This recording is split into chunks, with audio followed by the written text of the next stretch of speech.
Good when you are.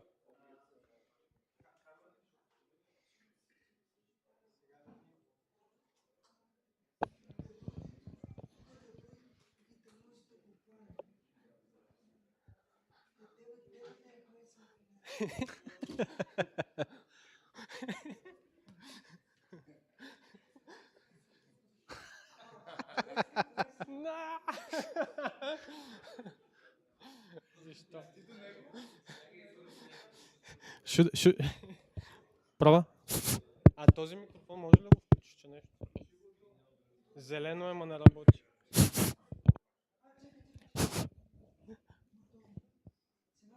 Да? Ало, права. Супер. Може ли да пуснеш презентацията? Че е на екрана. Да. Или то, да.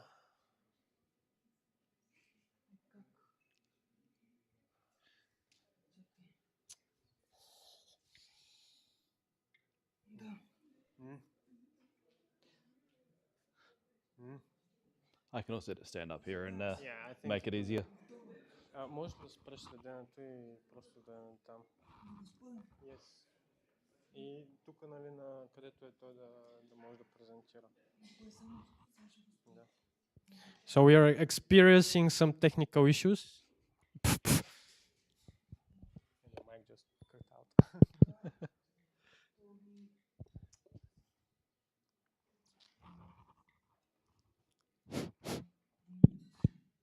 Okay, we're back. We're back. Still the OBS though. Laptop. Perfect. Okay. Camera. Can you point the camera to the?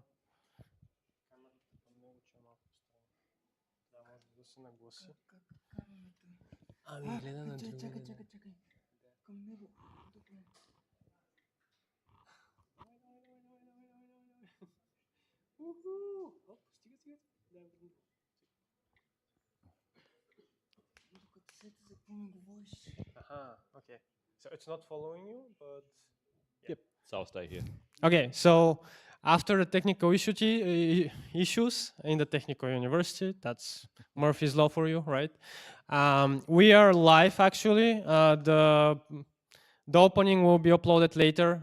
We still recorded it, so no worries for the people that missed it. But I want to introduce the next speaker who came specifically for this event, and I'm very, very excited to present Simon from Axiom Space. So a little bit about Simon. He's the ecosystem manager here in Bulgaria for Axiom Space, and he'll be telling us about how Axiom Space will help Bulgaria get to the stars again. And the floor is yours. Please, applause. Dobro utro. Am I getting audio come through? Do you guys hear me back there? Okay. Testing. There we go. Lovely. Okay, dobro utro. I appreciate the invite. I didn't come far. I am based in Sofia. As Lachazar said, my role is ecosystem manager. What that means is I work across a number of countries around the world, trying to help build their space ecosystems, and then one day get each of these countries back to space via an astronaut program, or get involved in our space station in some way. I accepted this event because a number of reasons, but one of them was the SJAC connection. So the Space Generation Advisory Council is a really important organization. I think Lachazar gave a really good intro to it, but one of the really important things that SJAC does is provide a voice of the youth in the space industry to the United Nations. So there's a direct connection between SJAC and the UN.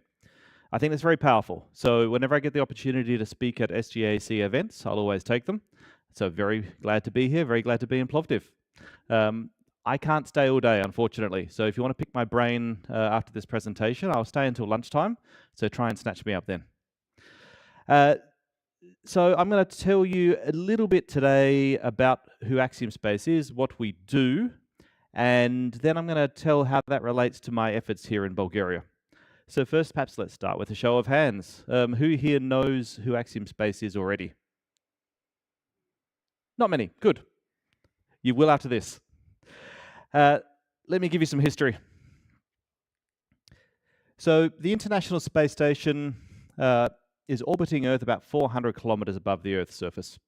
It is a scientific vessel. It is one of humankind's greatest achievements, both geopolitically and technologically.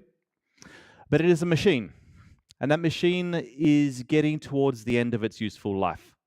So by about 2030, the end of this decade, the expectation is that the ISS will be deorbited. The partner nations that had come together to build the ISS originally are still going to want to maintain access to that low Earth orbit environment, but they're going to be turning their eyes more towards the deep space exploration, the Moon, Mars, and beyond. The intention is that commercial entities come in and fill that void within low Earth orbit. So commercial entities like Axiom Space will be replacing the services that ISS has been doing for the last 20 plus years, but then expanding beyond that. It's like any frontier. Typically, governments or a royal family or something like that will send out an exploration organization. They'll go to a particular location, and then after that, once they've declared it safe and worthy of visiting, that's when organizations, companies come in afterwards and really build up the economy there. We've seen this throughout all of humanity's history, and we're seeing it again in low Earth orbit. So, Axiom Space's mission is to improve life on Earth and foster possibilities beyond it by building and operating the world's first commercial space station. Our vision is a thriving home in space that benefits every human everywhere. Before I go too much into this slide, let me tell you very quickly what we do, and then I'll come back in this in a little bit more detail. So, Axiom Space is doing three main things.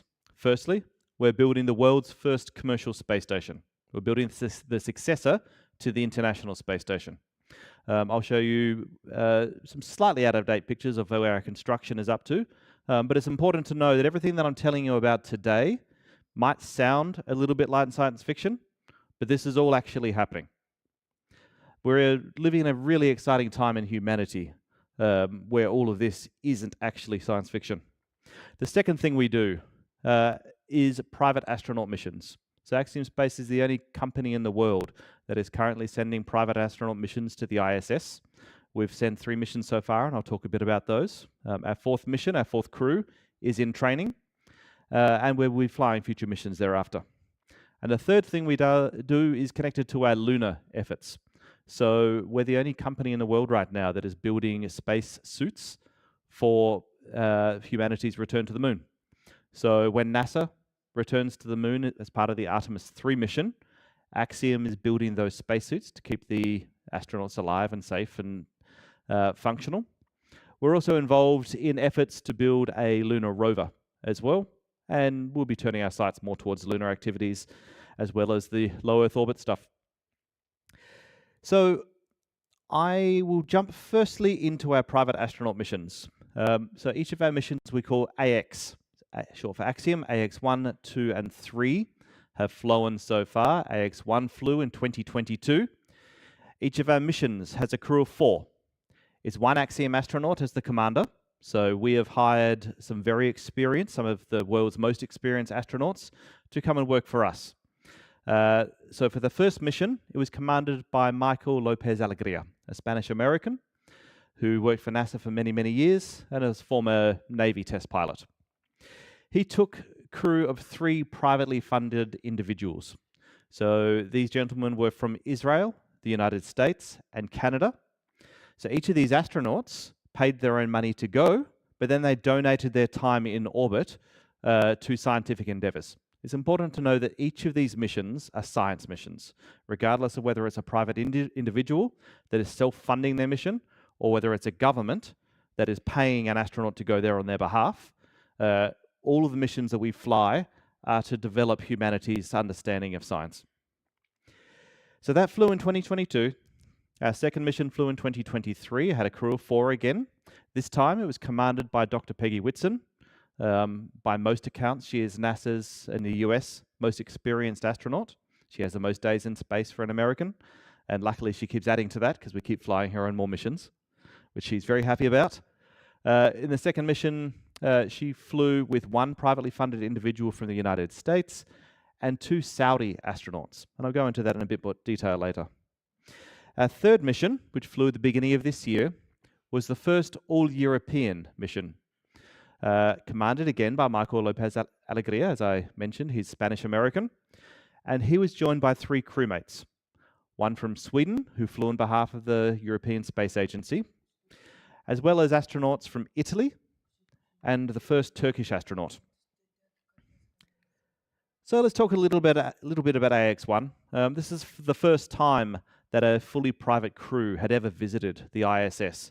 So it was pretty remarkable. Our crew worked alongside the ISS crew. We did our best to help each other. But the important thing is we are using these missions as precursor missions. We're learning to understand how we work with NASA and how we work with ESA and the other ISS partners.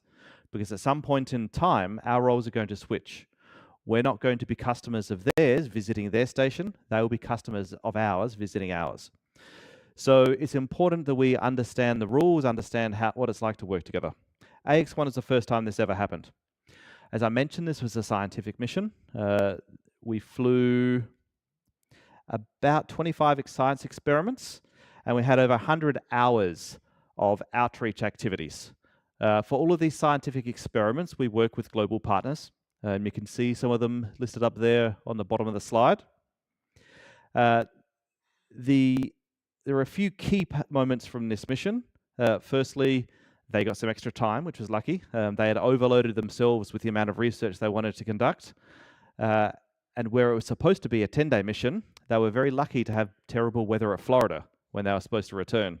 This actually enabled them to finish off their mission research profile.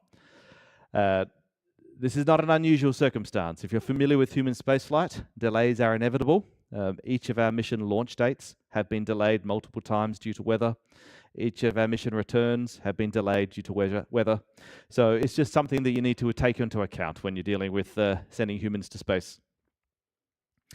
So importantly, each of these astronauts devoted some of their time to outreach activities for their home countries. I know that Israeli astronaut connected with almost every single Israeli student through his outreach activities.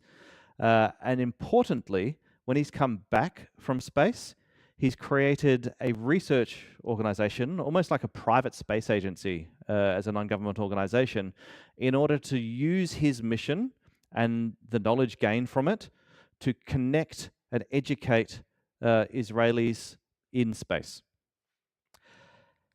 AX-2 mission launched in 2023. This was unique as well. It was the first time that a private crew had ever flown with a government crew. So we had a self-funded individual. He focused his mission on science, on aging research, as well as on cancer research. But he also brought art into the mission as well. So he ran an art competition prior to his launch, and he took some of the winning art pieces up to space with him. It was also unique because it was the second time that Saudi Arabia had visited space. It was the first time that Saudi Arabia had gone to the International Space Station, and it was the first Saudi woman who has ever visited space. Similar to the AX-1 mission, the Saudis had a fantastic outreach program. They were able to connect with every single Saudi student during their time on orbit through downlinks, and you can imagine the type of inspiration that's giving young Saudi girls to see a Saudi woman astronaut in space talking to them directly from orbit. Again, it was a scientific mission. The focus for the Saudi astronauts tend to be some technology demonstrations, as well as a lot of life science research, understanding how the human body lives and operates in the spaceflight environment. Again, we work with a number of partners. It was a shorter mission. and we still managed to cram in a lot of the research. So over 20 outreach activities and 26, I believe, payloads that we flew for experiments. And then our AX3 mission. So this launched at the beginning of this year. The first time that an all-European mission has flown to space, and the first time that an ESA astronaut has flown with a private organization, Axiom Space. So this is the start of an ongoing relationship between the European Space Agency and Axiom. We are pleased to hopefully fly an ESA astronaut on every one of our future missions. It was also important because it was the first Turkish astronaut. It was remarkable watching some of our live streams during the mission, and the comments were just dominated by proud Turks seeing their countrymen in orbit for the first time. A scientific mission again, I won't go into all the detail of the science there. It was a very ambitious scientific mission. They were lucky to have, I believe it was 17 days on station, 18 days on the ISS. And to show the impact that these missions are starting to have, both our Turkish astronaut and our Italian astronaut had the opportunity to speak to their country's leaders from space. So the Italian astronaut spoke to the Italian Prime Minister. She was in the Colosseum with a live feed while he was talking down to her from space. The Turkish astronaut spoke to the Turkish president. This was live streamed for the whole country to see.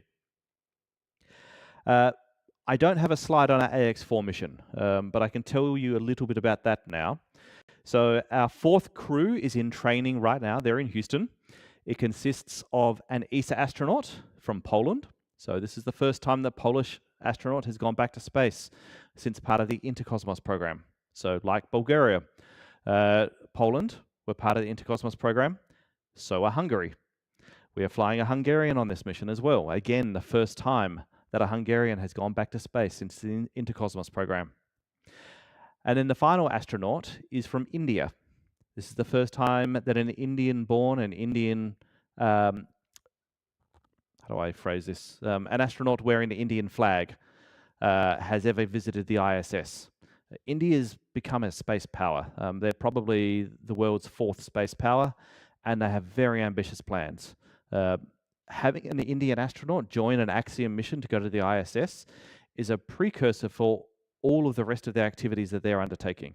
Sometime, hopefully next year, they'll be launching a crew of 4 Indians on their own spacecraft. So this is the start of an ongoing relationship between our company, but also between India and the ISS.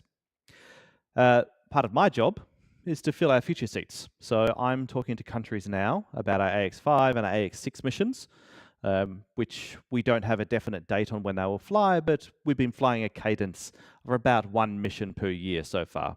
So we can expect it would be about that. It just happens to be that I'm in Bulgaria. Of course, I would love to see a Bulgarian on a future Axiom mission. Maybe somebody in this room. All right, I'm going to jump now to talking a little bit about Axiom Station. So our main job, the reason the company was created, is because we recognize that with the ISS coming or having an end date, there needed to be a replacement. And our founders recognized that there was no one in the market who was credible to replace the ISS. Now, our founders were very credible. Our chairman was running the second biggest engineering services provider to NASA for a very long time. He sold his company to the first biggest engineering services provider and made a lot of money. That was convenient because he went off to start a number of space companies like Axiom Space. You may have heard of Intuitive Machines as well, who are having a number of successful lunar missions. And a co-founder, Mark Safradini, ran NASA's ISS program as the program manager for over a decade. This included while NASA was putting the ISS together. So no one knows more about space stations, or no one knew more about space stations than these two guys. They built a fantastic team around them. I joined Axiom 4 years ago when the team was about 60 people, and we're now somewhere over 1,000, somewhere between 1,000 and 1,200. So, how are we doing this? We were lucky enough and maybe skilled enough that in 2020, NASA awarded us a contract to grow the habitable volume of the ISS. So NASA has contracted us to build a module to make their ISS bigger. We are scheduled to build our first module being a habitation module. This will increase the ISS's capabilities by being able to house 4 more astronauts. We have sleeping quarters and research facilities on this module. This module is in construction. I'll show you some photos in a minute. Our second module, and that'll be launched in 2026. Our second module is going to be a similar module, another habitation module that could house another 4 astronauts. We'll expand our research capabilities with that, followed by a third module, which is a dedicated research and manufacturing module. The manufacturing part is important there. And I'm going to come back to that on my last slide, I think, where I talk about why this is important for Bulgaria. If I don't, then someone remind me. And then our final module to be self-sufficient is our power and thermal module. I say self-sufficient. This is not going to mean that Axiom Station is complete, because we have the capability to keep growing and growing and growing until eventually we disconnect from the ISS when it comes down to deorbit.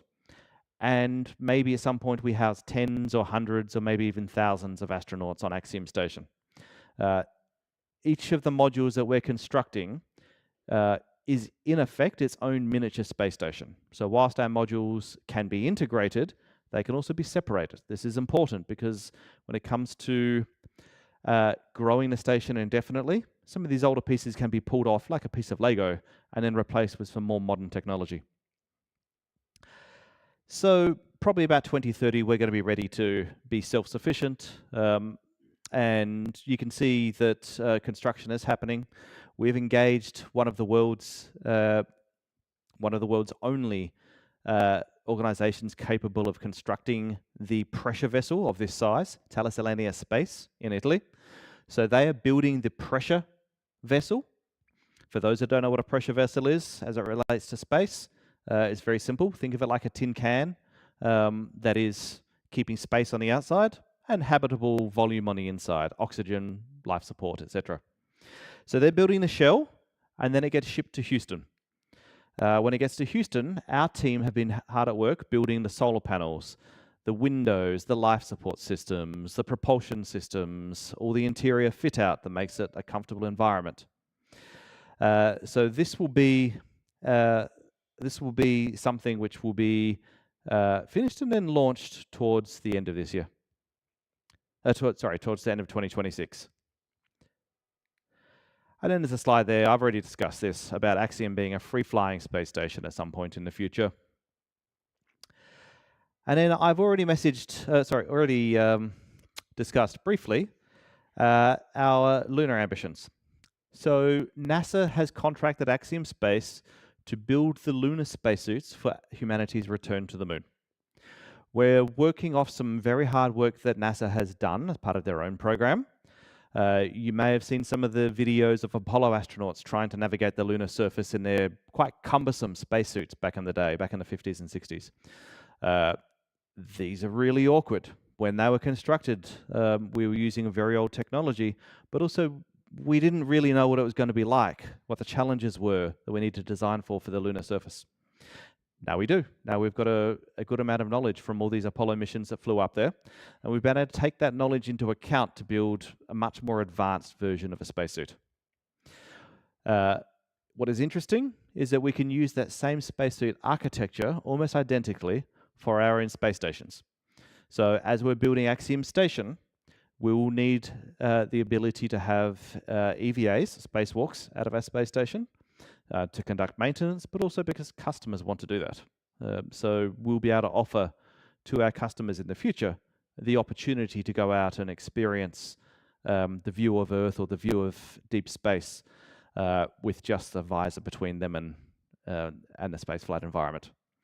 I'm lucky enough to work with a few astronauts, and each of them has had the opportunity to do an EVA, a spacewalk, and invariably, when you ask them what their favorite thing about space is, it's that.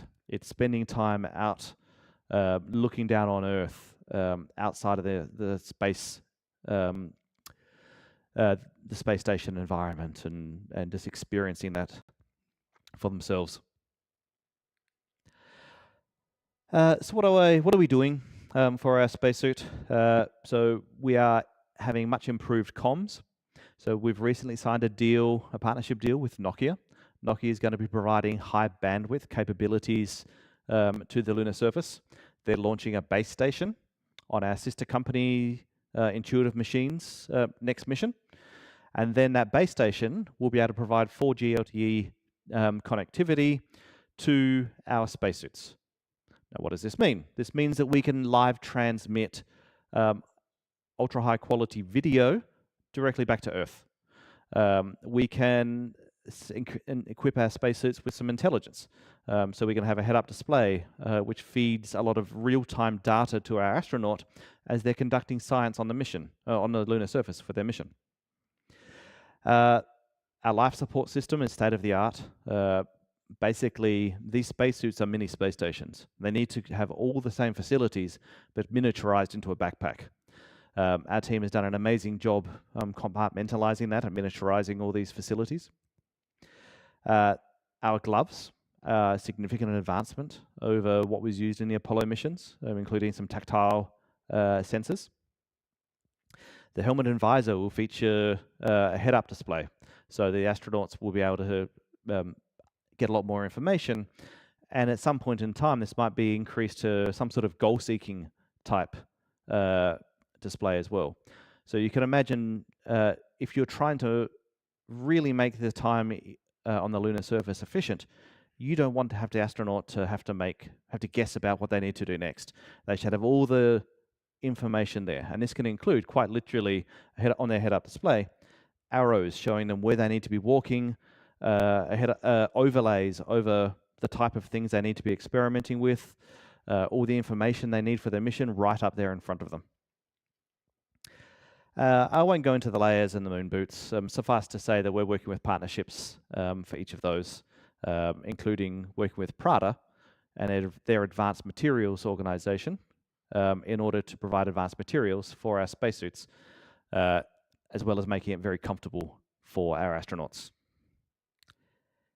Now, in other versions, this is a video. I don't think I've included a video here because we were having some technical issues. So let's jump to why this is important for Bulgaria and how Bulgaria can get involved. First and foremost, I want to see a Bulgarian astronaut in space.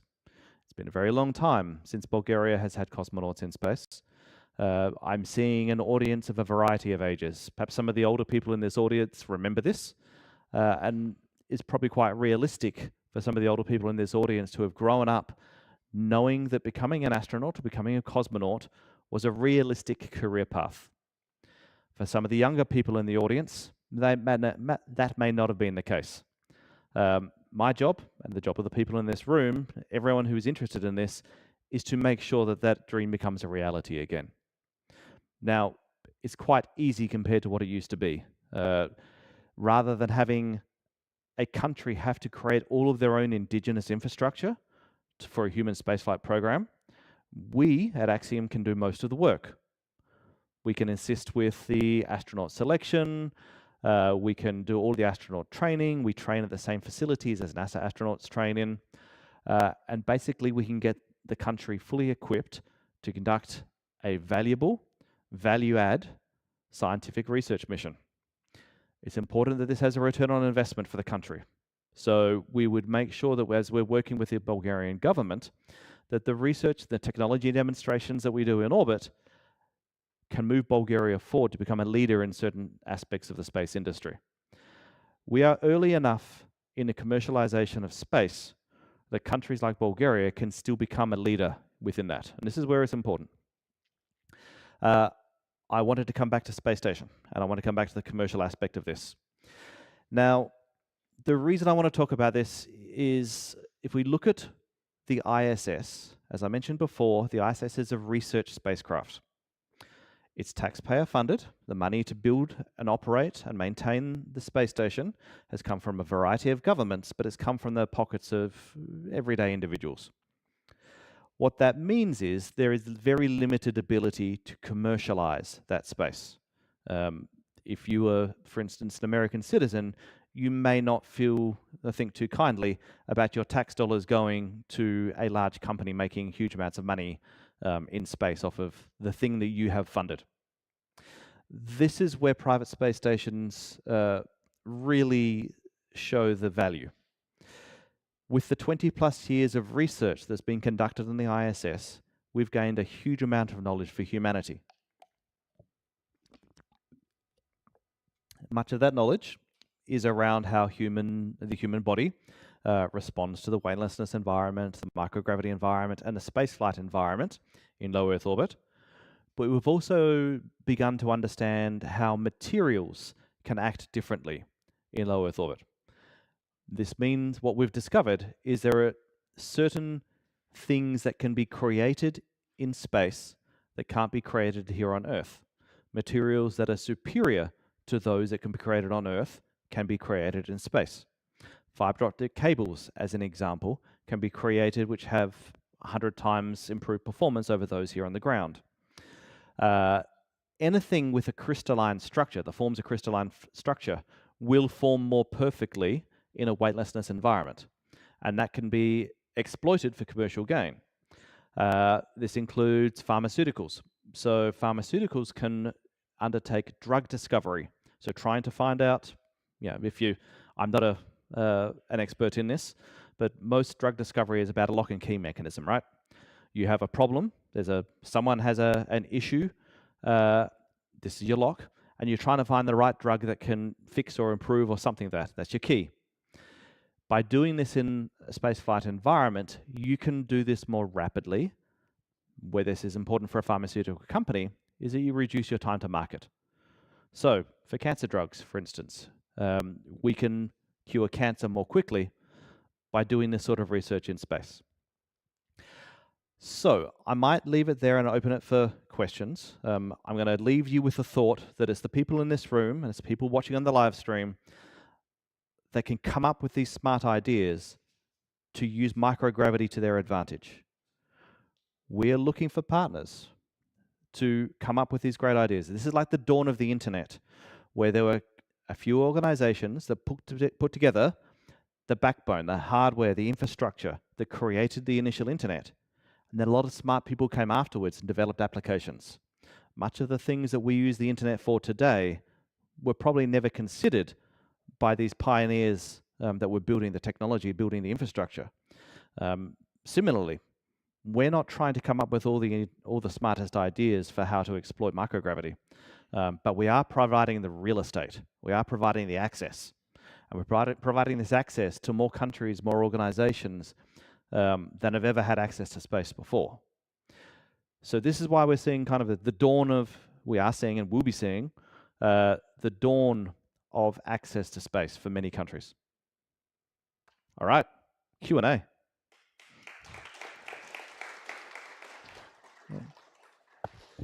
Thank you for your presentation. Any questions? Oh, we have a question here. Hello. Thank you for the amazing presentation. I really wanted to ask, what was the type of material that the spacesuit was made? And we also saw that the spacesuit was black. Is there any specific reason for that? And I mean, we're used to seeing spacesuits which are white, probably connected with absorption of the ultraviolet, or actually the refraction of most of the rays. So can you please explain why the suit is black and the physics behind that? That would be great. Thank you. That's a fantastic question. So I'll answer the second question first. Firstly, our lunar spacesuit will be white for the very reasons that you think. If we have black spacesuits, we're going to be cooking our astronauts, which is not that great. We spend a lot of money training our astronauts, and we don't want to cook them on the lunar surface. Why do we have a black spacesuit? It's because we have versions of spacesuits for the lunar surface, but we have to train our astronauts as well. We have versions of spacesuits for the ground. Has anyone here watched the TV show For All Mankind? Excellent. You might have seen, so I haven't, no spoilers.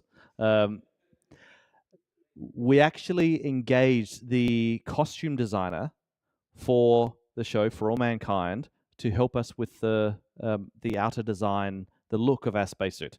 So the black spacesuit that you see there was developed in conjunction with her. It looks very cool, and for the ground-based training of our astronauts, it is something which is perfectly acceptable. These astronauts were doing a lot of training in a simulated lunar environment in pools. So this is the type of spacesuit you'll see them in. But yes, the lunar version will be majority white. We're a commercial company. We like our colors on there as well. So you see a bit of orange and blue. To your first question, what is a spacesuit made out of? Many things. Like, it's about 7 or 8 different layers, I think. And I can't tell you all the different layers. I'm not equipped with that knowledge, and I don't think I would be allowed to share it if I was. You're welcome. Thank you for the question. Yeah. Might wait for the mic so it comes through on the live stream.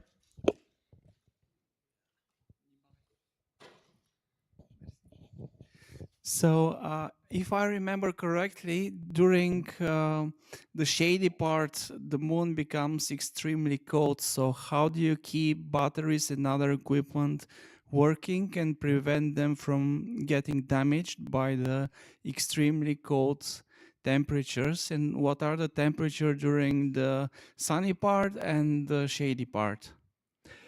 Yeah, so that's a good question. During the day, when there is sunlight directly on the moon, it gets extremely hot. During the shade, it gets extremely cold. It's also very similar for operations at the space station as well. So this is why we need to have such advanced materials to develop our spacesuit. This is why we have so many layers, including insulation layers to protect our astronaut. This is similar for the equipment, the backpack for our astronauts. So that it includes essentially thermal protection layers in there so that the equipment can function at the appropriate operating temperature. You're welcome. Other questions? I wanted to ask a quick question about what Bulgaria's role could be in building that infrastructure as well. Mm-hmm. Bulgaria so far has been working mostly, our ecosystem is mostly connected with actually providing subsystems and systems to other existing platforms and programs. So my question here is, what role does Bulgaria play in actually building that infrastructure in terms of what companies actually are doing now, and are they actually supporting the work of Axiom in that way? Thank you. Yep, another great question. So let's look at this from a couple of different perspectives. There are a couple of ways to get involved.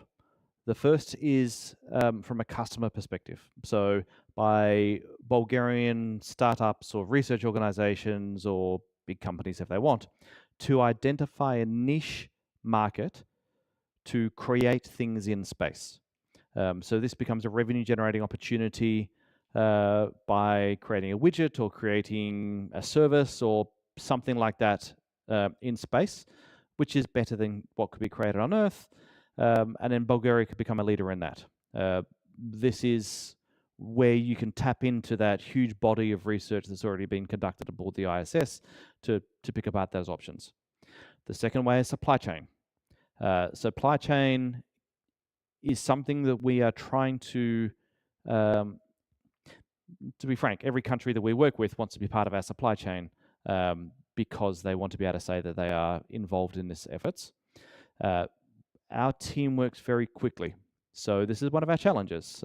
We would love to say to some of our partner countries, hey, we're going to need you to create this part of our station. But if you think about how that might work, there would then be a pretty long procurement step. Probably this country would want to partner with a number of their organizations in country, build a consortium, and then eventually together build that thing. In the same time, we've already finished and moved on to other things. Back in the early days of when I first joined the company, like I said, it was a really small team. So our engineers would have a problem on Friday. They'd go and tinker in their workshops at home over the weekend and come back with a solution on Monday. And when you're working at that pace, it's difficult to get people involved in componentry. Now, if we take a bit of a longer view at what the involvement could be, I would look to development of a module. So we are open to partnering with organizations, be it countries, be it companies, in order to be part of Axiom Station. So there are many conversations which are happening already around that. And this is where there could be a European module which Bulgaria could contribute into. Or if we look even more locally, maybe there could be a Balkan module. It's about working out, where do we get a critical mass of sufficient capability and sufficient demand in order to build that module and attach it. And it doesn't need to be doing everything. Like if there's no life support system expertise in this country, no worries, we know how to build life support systems. So we could do that bit of it, and the country could build the rest. Does that answer your question? Cool. And I think last question. And in the same way, I just want to ask you, because in the beginning of this year, I had 2 webinars with NASA in the Opportunity of Small Business program, and they thought that the process of improvement, it costs usually between 6 and 18 months. And the programs that they had, it's about 5 years long. And I want to ask you, how much time will cost to you, and should we have to use mentor protege like their program mentor protege? Should we have some kind of mentorships like proteges? And can we directly send some ideas to you if it's in the early stage? I mean, if it's not technical readiness to fly in the orbit. So I think you've Thank you. highlighted the difference between a government organization and us. So yes, we've spoken before about your idea, which you've sent through the NASA program, and you're probably right, like 5 years runway to get something like that happening. 5 years ago, what are we, 2024? 5 years ago, we didn't have a single piece of hardware built, and now we're almost ready to launch a space station module. So we, by necessity, have to work much quicker than some of these slow government organizations.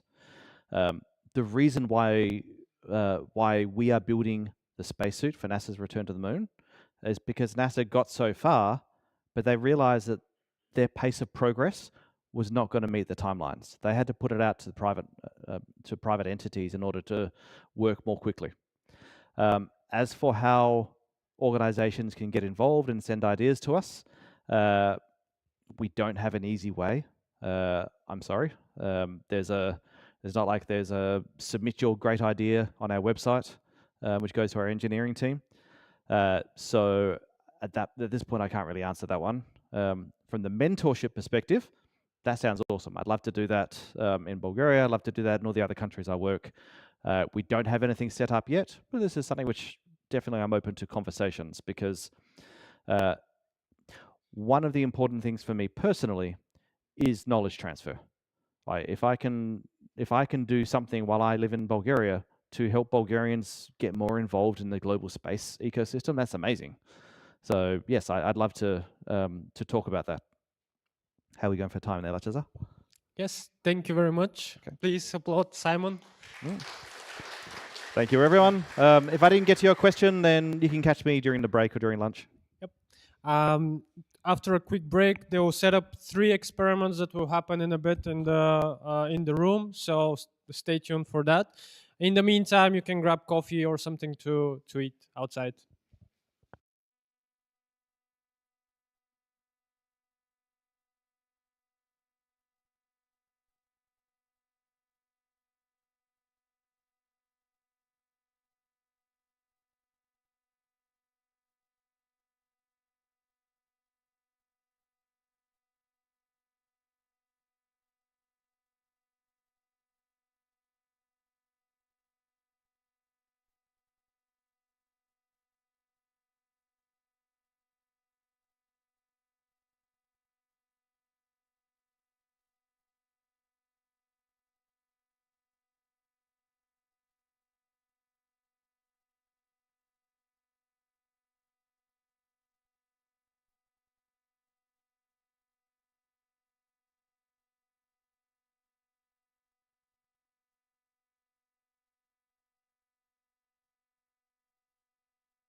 we're going to be starting soon. Okay. You can catch him probably outside of the room, just because we're going to do the experiment. But yeah, you have a lot of questions. That's good. That's good. It's always good to got my backpack and then Okay.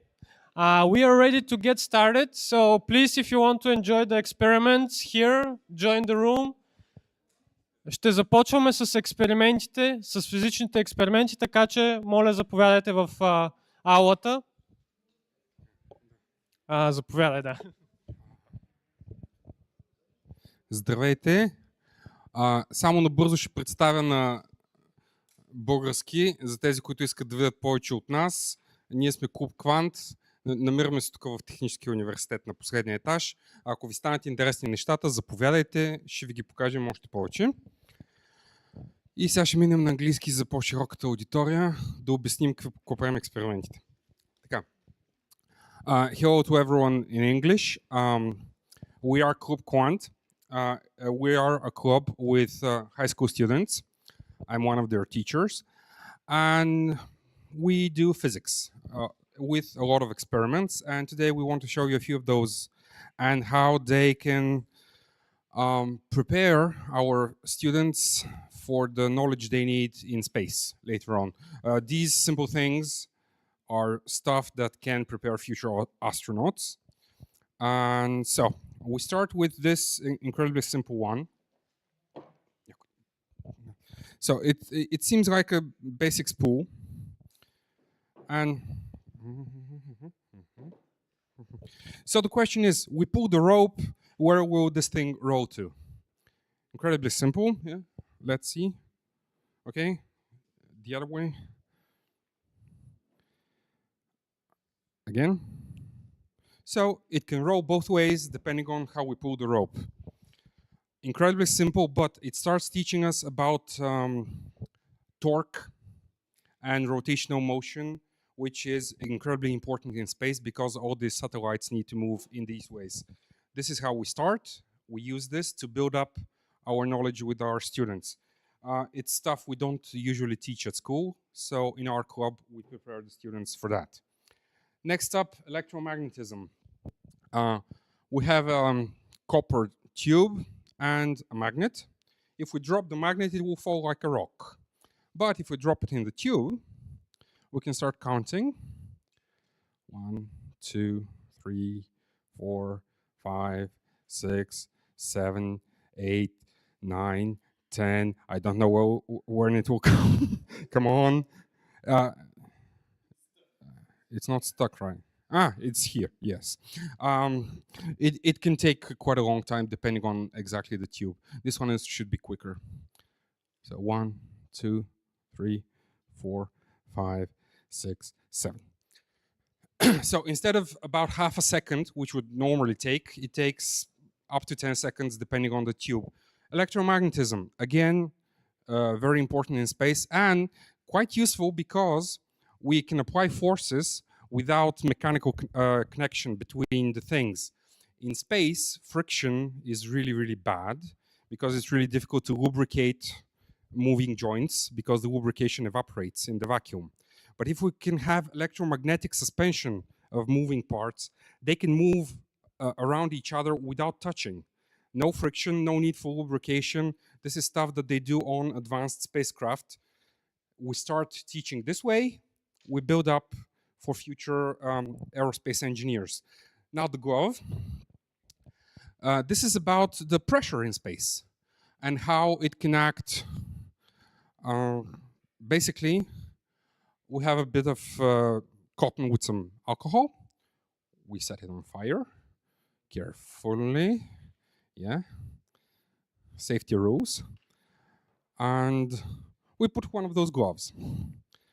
To me, this is the gloves of Dexter's mother from Dexter's laboratory, which only shows how old I am. Yeah. So what pushes the glove into the jar? Students regularly say vacuum, but vacuum cannot do anything. It's by definition nothing.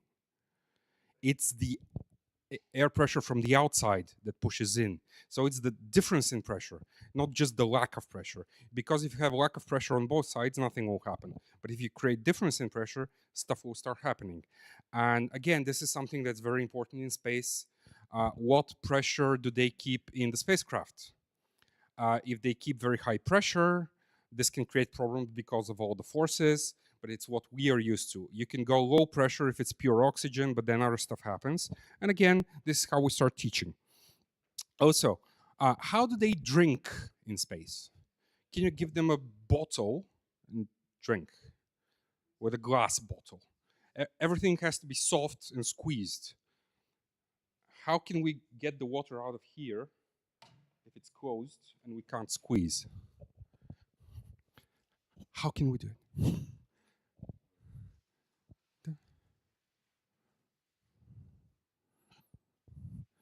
So again, we use pressure.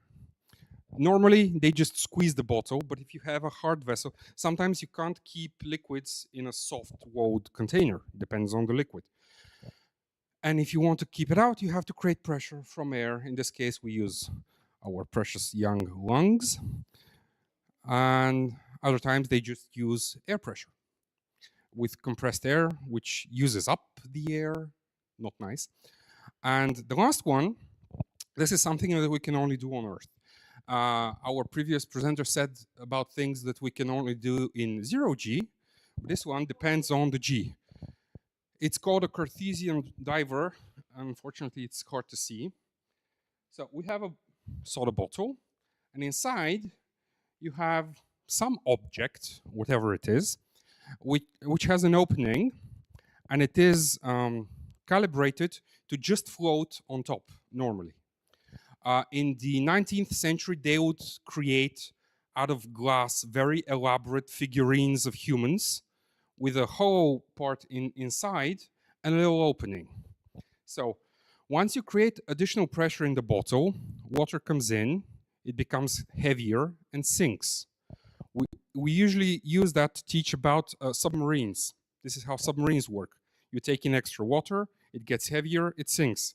You push the water out, it gets lighter, it floats.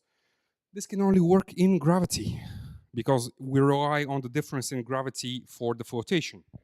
But another one is, and I will be showing it outside to anyone interested, is the second one, which I built myself. I call this my Apollo 13 experiment because I had to put it together from, it has an old syringe, some bolts and nuts, and I had to cut the syringe because it didn't fit my opening. For anyone that knows the story of Apollo 13, I wanted to do it with a regular syringe. It should have happened, but I forgot about the size of the opening, which is what NASA did in the 60s. And so I had to do astronaut stuff just to do this experiment. And we work with the students along these ways. We try to make the experiments ourselves. We try to adapt. This is not specifically designed for us. We found it from somewhere. We had to adopt it. And this is how we work with our students. And this is basically our presentation for now. Outside, we have more experiments. Anyone who's interested, we can come. We can show you more. And that's about it from us. Thank you.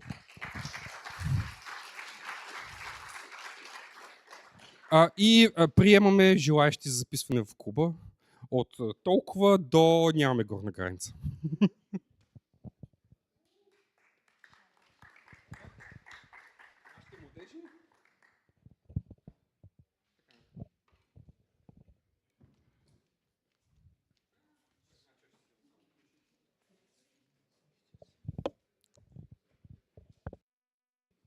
Okay, so these were the physics experiments that you can find also outside in front of the lecture room. We will be continuing shortly with our next presentation, Dimitar, in a bit.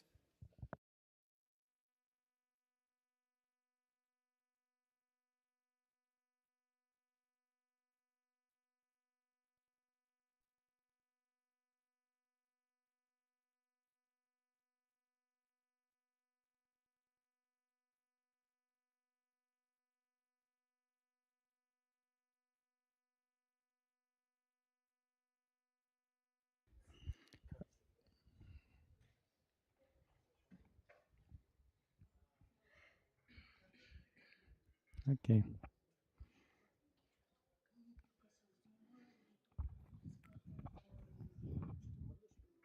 Мисля, че не.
Да, това...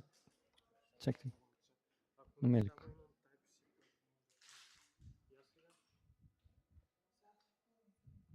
Старт би трябвало да... Пак прави такова с примигване.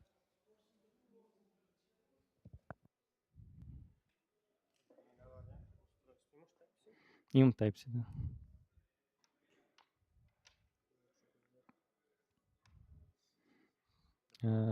Тук ли е?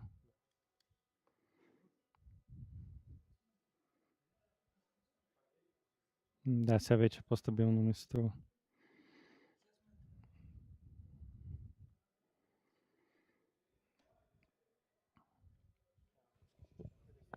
Добре, да. Няма проблем, ще чакам.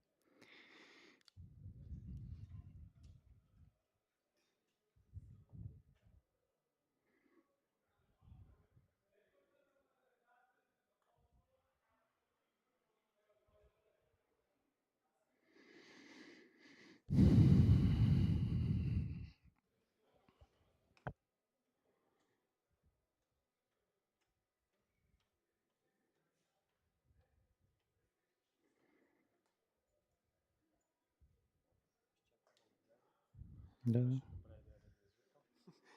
Няма проблем. Това къде е сега?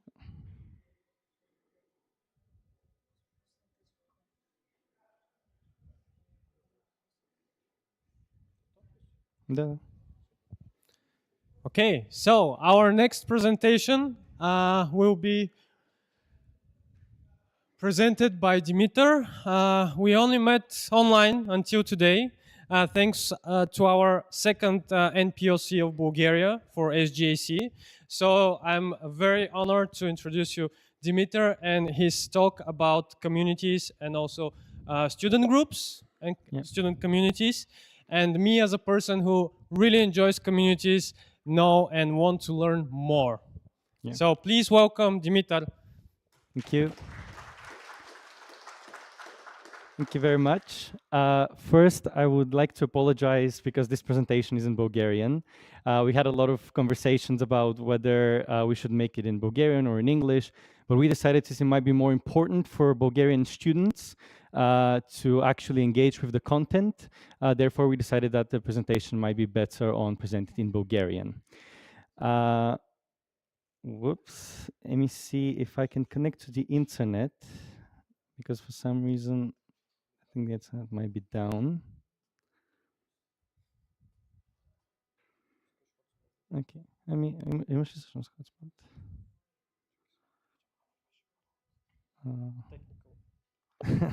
Technical issues. Sorry about that. Internet is down. Това ли сте? Да.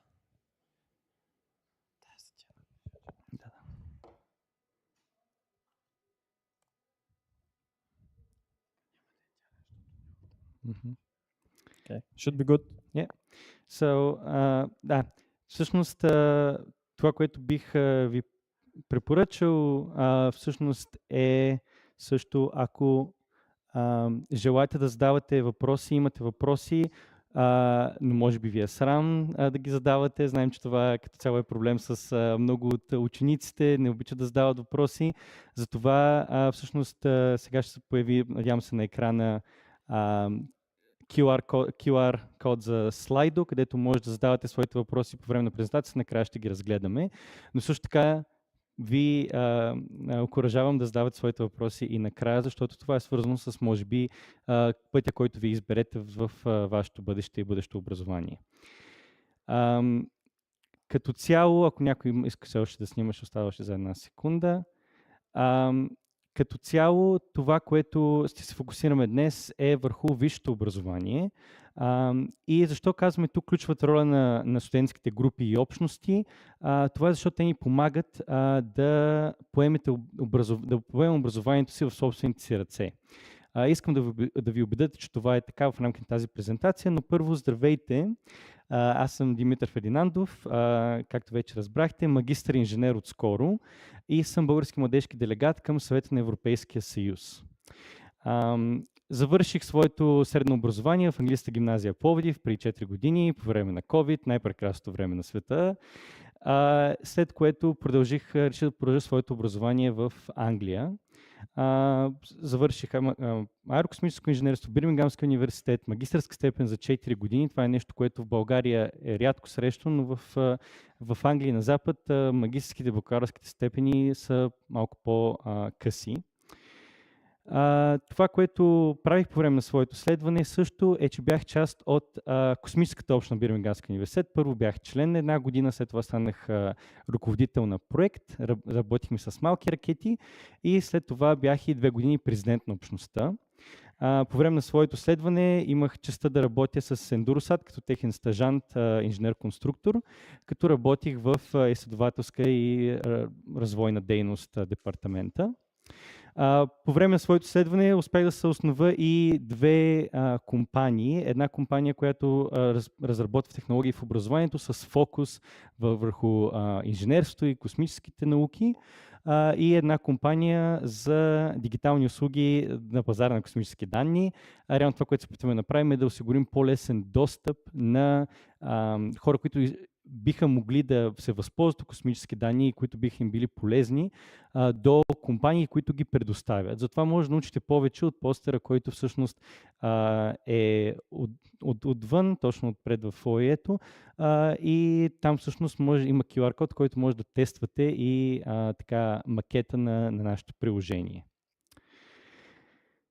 Нещо, което е важно, може би да отбележа, е, че Клуб Квант имаше една немалка роля в това да избера Англия като място, където да продължа своето образование. Ако трябва да бъда честен, от края на 9-ти и началото на 10-ти клас, малко като с конска паци, следвах пътя към Америка и Щатите. Бях почти сигурен, че ще продължа своето образование там. Макар че това до голяма степен по-скоро възпираше това да разглеждам опции в Европа. Това, което бях измислил, беше Германия, но много не гледах към Англия. И беше, може би, края на 11-ти клас, началото на 12-ти клас, където в рамките на разговори с много от членовете в Клуб Квант, което между другото е едно от най-важните неща, членовете и хората, които познавате тук, успях така да разбера, че Англия може би е едно по-добро място. Това, че съм български младежки делегат към Съвета на Европейския съюз, може би малко издава, че аз обожавам Европа. Обичам този континент, искам да се развивам в този континент, да живея на този континент и за това всъщност реших, че макар и да имам възможност да продължа в Щатите, предпочетох да остана в Европа. И сега, Великобритания беше така интересен избор, имайки предвид Брексит, но в крайна сметка все пак е много по-близо, отколкото са Съединените щати. Когато започнах своето образование, може би един от въпросите, които хората си задавят е защо? Защо избрах Англия? Какво точно променя? Каква точно е причината и да не остана в България и да реша да уча в чужбина? Първото нещо, може би, че Англия беше много близка като начин, по който работи образователната система с този в Щатите, който вече аз доста добре познавах, така че самата промяна от Щатите в Англия беше сравнително лесна, но това не беше водещото. Ако всъщност разгледате как работи програмата, аерокосмическата програма на Софийския технически университет, всъщност тя много тематика не се различава от тази, която е в Великобритания. Единството, което на пръв поглед прави прави впечатление е факта, че първо разликата е в времетраенето. В Англия може за 4 години да получи магистър, в България 4 години е бакалавъра. И другото нещо, разбира се, таксите в Великобритания, които в момента, особено имайки пред Брексит, са изключително високи. Но там нататък има нещо, което е също много важно да се отбележи. Факт е, че самото обучение в Англия е изключително много проектобазирано. И като казвам проектобазирано, имайте предвид, че дори в Софийски технически университет все пак има страшно много практика, която се полага, но разликата тук е, че практическото обучение в Англия успява в рамките на един проект да съчетае много различни модули в едно. И т.е. ти през един проект научаваш страшно много и се учиш как всъщност да работиш с съдържание, което или с наука, която може би не е свързана и която е много трудно така или иначе да се преподаде. Не може да научим цялата теория наведнъж, изключително трудно е и може би това проектобазирано обучение поне за мен работи по-добре. Друго, което е в Англия, може би защото са високи таксите и все пак студентите плащат, студентът винаги е водещ. И като казвам, студентът е водещ, се обръща повече внимание на студентите, опитват се студентите да бъдат задържани в самото обучение, не като в някои други западни държави, където може в рамките на първите 1-2 семестра вече не сте част от университета. Там има повече внимание, се обръща на студентите. И това предоставя първо малко повече спокойствие, по-добър баланс между живот, между университета и между това да можеш да правиш да се включиш в извънкласни дейности. Другото, което позволява това е да има гъвкавост и много богат избор. На тази снимка това са мои колеги. По време на едно много специално проектно базирано обучение, бих казал, защото нашата диплома, като акредитирана диплома в Великобритания, означава, че ние може да бъдем тестови пилоти. И това беше по време на едно подобно обучение, което провеждахме на самолети Чесна. И реално това, което искам да кажа, че в тази група има хора, които занимават с аероинженерство, имаме военни пилоти, имаме граждански пилоти, имаме хора, които занимават с космическо право, имаме хора, които занимават с космически науки. И това всъщност са хора, които са пропустили един и същи курс в университета. Причината за това е точно факта, че имаше изключително голям избор от какви модули искахме ние да учим през цялото време. От, може би, края на трети семестър, т.е. средата на втората година, вече можехме да си избираме какво искаме да учим и какви модули избираме и в каква сфера и насока желаем да се развиваме. И нещо, което може би така звучи страшно, но реално е изключително позитивно, е факта, че ние участвахме постоянно в някакви образователни тестови инициативи. Да, някакси е страшно, може би звучи, образованието си да бъде тест или да бъде изследователска дейност, но това позволяваше да имаме достъп до авангардните методики на обучение и образование в университета. Малко за това по-късно ще си поговорим също.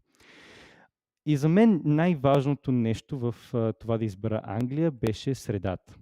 И като говоря за среда, не говоря само за студенти или достъпа до специалисти. Може би няма да ви изненада, че в Англия разхождаш се в университета, завиваш надясно, има пред теб Нобелов лауреат, завиваш наляво, има примерно човек на годината или някой важен човек в политиката, който идва в университета. Това беше постоянно и може би след в края на втори семестър, да кажем, вече спираш, особено обръщаш внимание, защото просто е всекидневие. По-скоро говоря за това, че университетите имат водеща роля в иновациите и индустрията е в университетите. Почти всички лаборатории в моето училище по метеорология и метеорологознание в университета бяха на частни компании, разработни частни компании, където тези частни компании инвестираха в университета и изпращаха свои служители, които реално провеждаха дейност, свързана с иновациите в рамките на университет. Това позволява първо на студентите да имат достъп до тези иновации. Постоянно мои студенти, аз самия участвахме в някакви проекти, които бяха на индустриално ниво, за които трябваше да подписваме дори NDA и подобни документи, но факт е, че ние имахме достъп до истинската наука през цялото време. И може би най-важното нещо е това, че университетите инвестираха изключително много в собствената си общност. И може би до голяма степен това се очаква, имайки предвид, това са частни институции, те могат да си го позволят, но все пак това е цялостната стратегия, по която това се случва, за мен беше изключително важна и причина да избера да следвам в Англия. И като говоря за инвестиция в собствената си общност, имам предвид факта, че много компании в света започват университетите и това е защото университетите имат невероятни такива програми, инкубационни програми, които развиват бизнеси. Аз и мои студенти имахме честта да бъдем част от инкубатора на университета в Бирмингъм, където разработихме една услуга, в която е свързана с технологии в образованието. Разработваме реално платформа, която позволява на преподавателите да качат своето съдържание в нашата платформа и след това съдържание се превръща в задачи, които студентите могат да изпълнят и по-добре да комуникират и да научат съдържанието.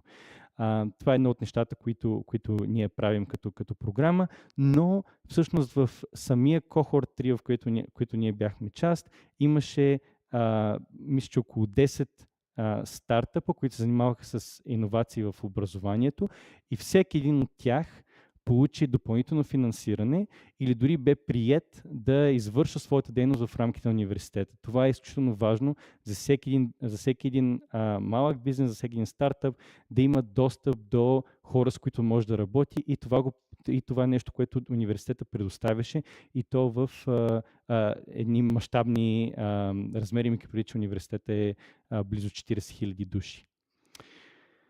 Да, и това е всъщност снимка от когато започнахме да бъдем част от програмата, самото откриване. И тук обаче, когато се говори за инвестиране в собствената си общност, има още едно нещо, което е важно, което е по-далеч, може би, от самите компании, разработване на компании, което е важно обаче за всеки студент. Това е подкрепата и окуражаването на студентските общности и клубове.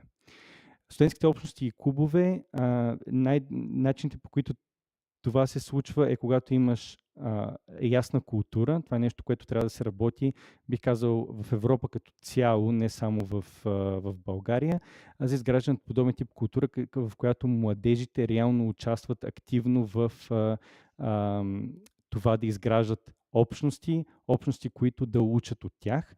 И това е всъщност част от дейността, която SGAC извършва в Европа и която се опитва да промотира, е точно изграждане на култура. Но тази култура не се изгражда само от университет.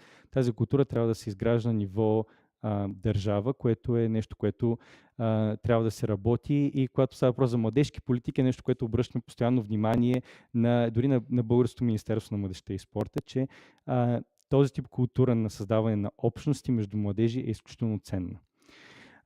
И другото, което е, че е необходимо стимулиране от страна на университетите да се случва това изграждане на тези общности. Най-лесният начин е като се позволи дейността в определена студентска общност или дейността в определен клуб по интереси реално да се превърне в дипломна работа. Това е най-лесният начин, по който всъщност това се случва в Великобритания. А плюсовете на подкрепено и окуражено студентско общество е първо възможност за изграждане на контакти, не само с студентите, но и с, разбира се, експерти и преподаватели. Оттам отиваме към факта, че ако се работи по проекти, примерно както в космическата общност, ние работихме проекти свързани с създаване на марсоходи, с създаване на модели на ракети. Това са, разбира се, възможности за набиране на знания и на опит в определена сфера, в която може активно да участва и да избере да участва един студент. Разбира се, интерактивно и неформално обучение. Знаем, че това изгражда така критични умения за 21 век.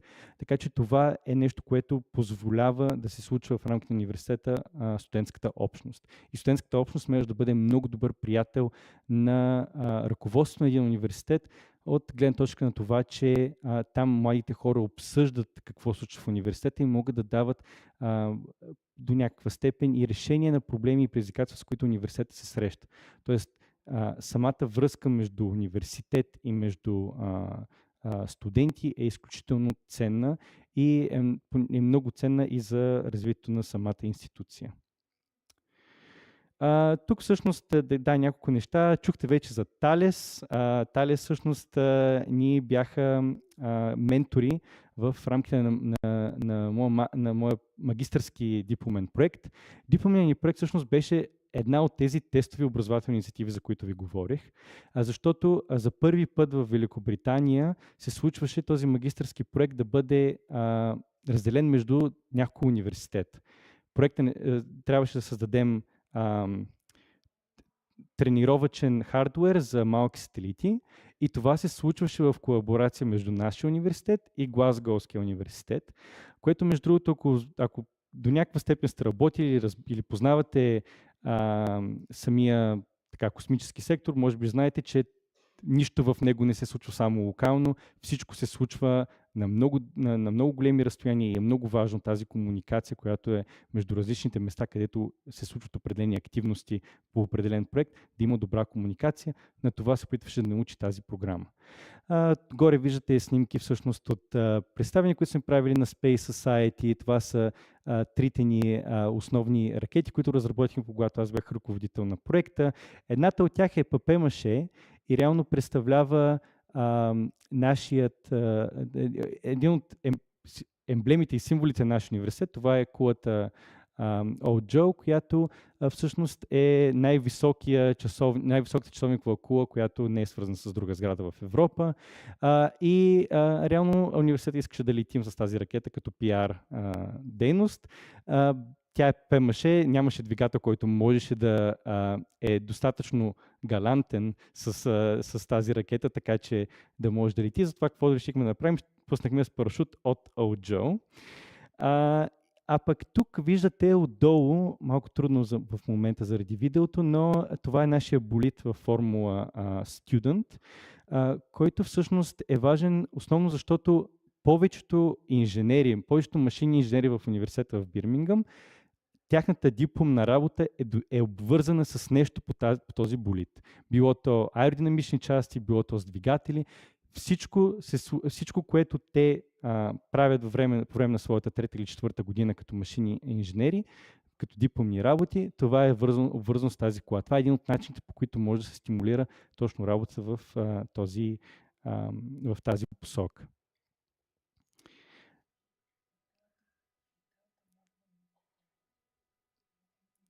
И тук може би да ви покажа точно с какво се занимаваме. В Space Society това е нашия ровър с лайдар отгоре, който позволява реално да навигира терен. Това е част от кампания на Европейската космическа агенция всъщност да създадат подобни ровери, които да събират тестови епроветки от повърхността на Марс, да ги връщат към ракета и тази ракета се върне към Земята с тези готови проби. Това е състезание, което се провежда всяка година в Англия за подобряване на технологиите в тази посока. Това е един сравнително толкова голям ровър, не е особено голям, но събира по няколко проветки в себе си. Оттам само преди да мина нататък, другото, което правим, са тези ракети, модели на ракети. Това беше по времето, когато аз бях ръководител реално на проекта. И всъщност нали, това е ракета, която е с възможност да достигне до около километър височина, 30 см е висока и след това да се върне с два парашута, един дрогшут, който реално намаля разстоянието, което преминава ракетата, когато се движи с обратно, имайки преди силния вятър в Англия, ако се отвори голям парашут, тази ракета няма да видим повече. Правили сме тази грешка. И след това се отваря по-голям парашут, който забавя ракетата и тя каца. Това пак отново е част състезание. И тук има едно кратко видео от всъщност изстрелването на тази наша ракета. Това е горе-долу как се случват нещата. И това са едни от проектите, които реално една студентска общност може да се занимава. Сега, това е повече насочено към студентите, бъдещите студенти или настоящи студенти, как биха могли да се възползват напълно от своето образование. Значи, две са важните неща. Първо, че могат да участват активно в студентски общности и клубове по интереси.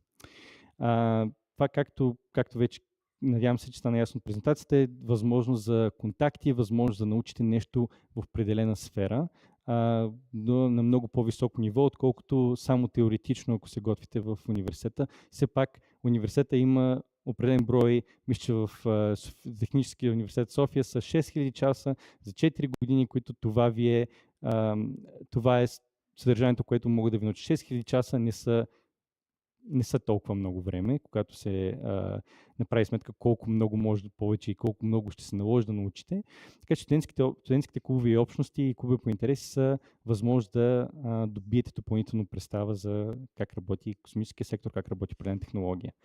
Другото нещо, което е много важно и трябва да се подчертава всеки път, е това, че трябва да познавате изключително добре възможностите, които ви предоставят университетите. Много студенти просто преминават, дори в Англия, просто преминават през процес на обучение, никога не отварят реално да разгледат какво пише на сайта на университета, никога не отиват да говорят с определени лектори или с определени хора, които могат да им помогнат за тяхната кариера. Особено ако има някакъв офис на кариерите или нещо от този тип, изключително ценен ресурс, изключително важно е да бъдете и да имате достъп до тези неща. Аз, ако трябва да бъда честен, едно нещо, което научих много късно, ми се искаше да съм научил по-рано, в края на 3-та година научих, че имаме право да ходим на колкото си искаме лекции, при колкото си искаме хора в университета. Това никой не спира, никой не ни е спирал, но ние просто си мислихме, че имаме достъп само тези, които ние имаме достъп. И нещо, което трябваше да направим, да пуснем един имейл, че ходим на лекция, която е свързана с EDQS и дори получавахме екстра кредити. Това го научих 3-та година. За голямо мое съжаление, щях да ходя на много повече неща, отколкото реално имах достъп. Ако сега замислите да кандидатствате, може би се питате какво да правите сега. Първото нещо, да се включите в събитията на SJC и естествено Куб Квант. Защото, както ви казах, това е една невероятна възможност и една невероятна опция да опознаете добре университетите и своите възможности, като важното тук е да не пренебрегвате България. Имайки предвид какво създава, примерно, EnduroSat като възможности за обучение, било то техния bootcamp, било то магистърската програма, която те в момента разработват в някои университета из България. Това са възможности вие да имате достъп и до световно ниво лектори, което се случва в България. Така че със сигурност не изключвайте България като една възможност за свое развитие. И другото, което е много важно, е да си изградите стратегия, да не спирате да мечтаете. Като казвам да си изградите стратегия, това означава, може би, да знаете в каква посока искате да развиете своята кариера и да знаете какво може да ви заведе там. Проверете каква наука създават вашите университети, проверете в каква сфера се развиват. Това може да го направите с Google Scholar, много лесно, просто отпишете вътре името на университета и гледате какво публикуват в определена сфера. Това е най-лесният начин да разберете в каква сфера има капацитет този университет и така може да си изберете реално институцията, която за вас и за вашата кариера може би е подходяща. Защото образованието, най-важното нещо е, че то е основата, на която вие да стъпите. Висшето образование не е за държавата, не е за институциите, макар че е важна за цялата екосистема, но първо е вашия начин да сбъднете своите мечти. Не спирайте да мечтаете и благодаря ви много за вниманието. Да. ако желаете всъщност да се свържете с мен в LinkedIn или за въпроси, където и да е, тук може да намерите моите социални мрежи и контакти. Благодаря ти много. Ти каза, че имаш платформа за въпросите. Ако искаш, може да видим Да, там там въпроси. дали има, мисля, че в момента все още няма И там. ако няма, може би някой от залата иска да се включи. Въпроси? Може би тогава аз ще задам един, тъй като го казва на български, презентира на български, има още на български. Добре, според теб, какво е бъдещето на България? Т.е. какви стъпки може да предприемат дори младежите днес, тук сега, освен да се включат в Клуб Квант, как да промотират това да се разработват и да се действа в такава насока, тъй като трябват повече такива събития, трябва повече работилници, по някакъв начин да грабнем вниманието на младежта. Тук едно нещо бих казал, което чух преди това, е това да гласуват. Сега, това може да звучи така странно, но реално ние се нуждаем от стратегия в космоса. Особено имайки предвид, не знам дали спознавате доклада на Марио Драги, който излезе преди между 2 седмици. Реално той не изгражда една положителна представа за положението на космическия сектор в Европа като цяло, но пък има много възможности там. И най-важното нещо, което е, че има много възможности, които България може да се възползва, и за много от тези неща България вече има инфраструктурата. Когато става въпрос за наблюдение на Земята, особено където е силата на Европа, България е, може би, една от водещите държави за инструменти, може би дори и за сателити, с благодарение на някои компании, които имаме. Така че първото нещо да гласувате. Оттам нататък трябва просто да искате да виждате това да се случва, като говорите. Било то чрез социални мрежи, било то със своите връстници, било то с преподаватели, няма значение. Просто това трябва да стане тема. Космическия сектор трябва да стане тема, за да може оттам нататък да има и повече финансиране за събития на SJC, примерно, да има желание на политици да идват на тези събития, защото може би, ако сте гледали как работят, те работят повече на кръгли маси, където трябва експерти, трябва хора, които се занимават с сектора и могат по някакъв начин да имат влияние върху сектора. Затова е важно ние да имаме така стабилна основа, на която да стъпим. Получи един въпрос тук, да. Тръг въпрос, да. Какви следващи стъпки след кандидатстването? След кандидатстването, първото нещо, което бих ви препоръчал още преди кандидатстването, е да положите някъде стаж. Стажовете в космическия сектор особено са, бих казал, не много трудни и като достъп, защото много стажове в много други сектори са примерно безплатни. В космическия сектор не мисля, че съм срещал стаж, който не е добре платен. И може да го положите навсякъде из Европа, има какви ли неинтересни програми. Оттам нататък това ви отваря страшно много врати. И другото, което е да посещавате различни конференции. Не само тази тук, но има дори SJC, предоставят възможности за пътувания. С това бъдете част, бъдете активни и там може да намерите контакти. Оттам нататък наистина е за кандидатстване, но най-добрият начин да кандидатствате е чрез вече изградени лични контакти с тези хора. Кандидатстването през сайтове, особено в момента, не е най-ефективният начин. Що се отнася до какво съм научил в EnduroSat, изключително много. Бих казал, че може би в EnduroSat научих повече, отколкото за една година в университета, и това е защото просто работих по реален проект и реална научна, и извършвах реална изследователска дейност в рамките на компанията. Не знам точно колко мога да говоря за това какво точно съм научил, но работих с така разгръщаеми механизми. Едно от нещата, дизайн на тези механизми, това е нещо, което реално аз нямах много достъп до подобно знание в университета, но EnduroSat много ми помогна и ми помогна всъщност да разбера как реално работи индустрията. Това е може би най-важното оттам. Космически специалности в България има все повече и повече космически специалности, има дори бакалавър, който е аерокосмически науки, но космически специалности е нещо, което може би така от EnduroSat също научих, е, че да стигнеш до космическия сектор не е нужда да следва космическа специалност. Много от хората там са машинни инженери, много са физици, така че без значение по кой път поемете, дори да не са чисто космическа специалност, може да стигнете до космическия сектор, но космически специалности има в немалко университети, има и тук, има и в София, има и на много различни места вече в България. Здравей! Здравей!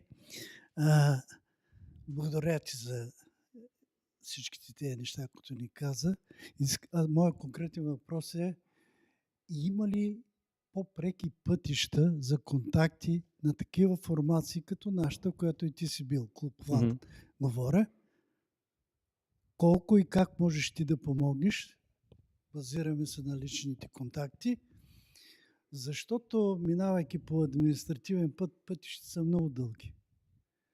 В другите държави европейски как седат тия неща? Имаш ли вече поглед, нали, за формации като школи, клубове и такива неща за деца, които са с супер избистрен афинитет към тия науки нашите?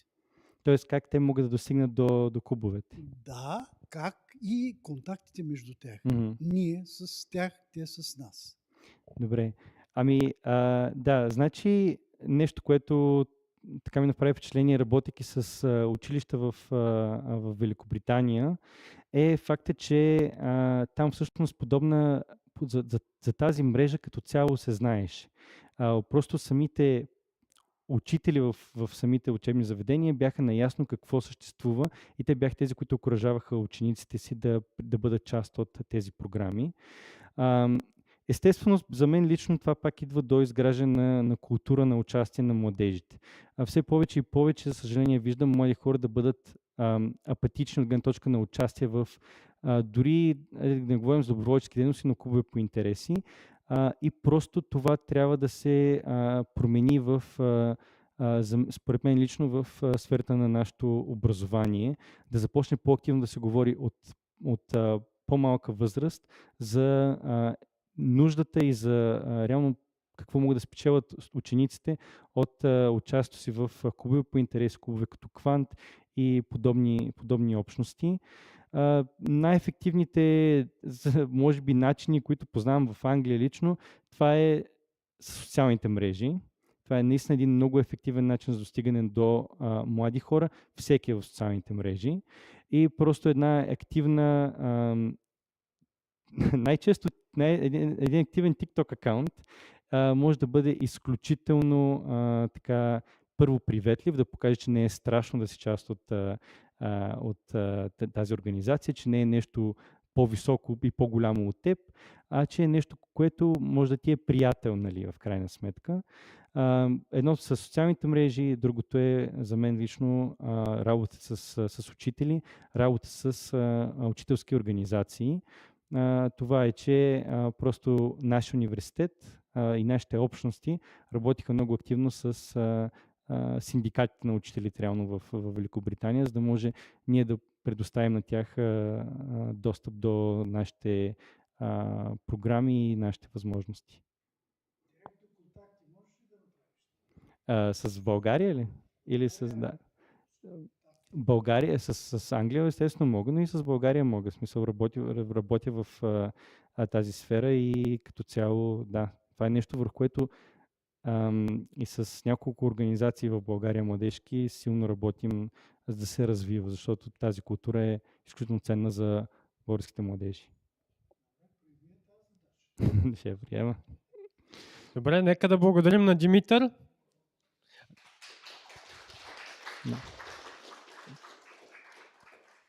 Тъй като е време за обяд и някои може би са гладни, включително и аз, а и малко закъсняваме, може да зададете въпроси си лично, със сигурност могат да те намерят след лекцията. Да. Искаш? Не, за последния слайд, да. И едно обявление само на английски. We are going to make the Bulgarian presentations in English as well. Using services, of course, AI is a hype.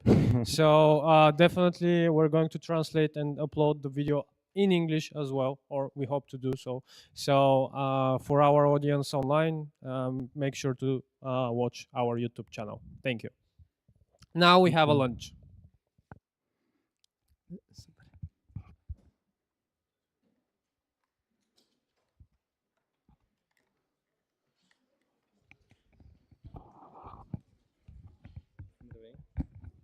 Да.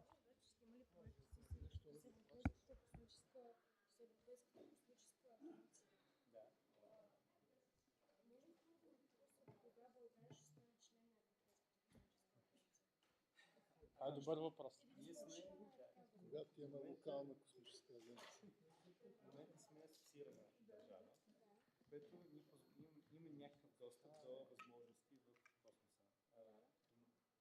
Повечето студенти имаме достъп, и дори младежи, имаме достъп до стажове на Европейска космическа агенция. Отскоро вече има и възможности за работа. Кога ще станем членове, това пак зависи от факта дали ще имаме правителство, което да успее да завърши разговорите по темата. И другото, което е, че ние за да станем членове трябва да удовлетворим един грант, който получаваме от Европейската космическа агенция, за това да развием своята индустрия. Когато това ще приключи, има време, но поне сме асоциирана държава, имаме достъп до възможности.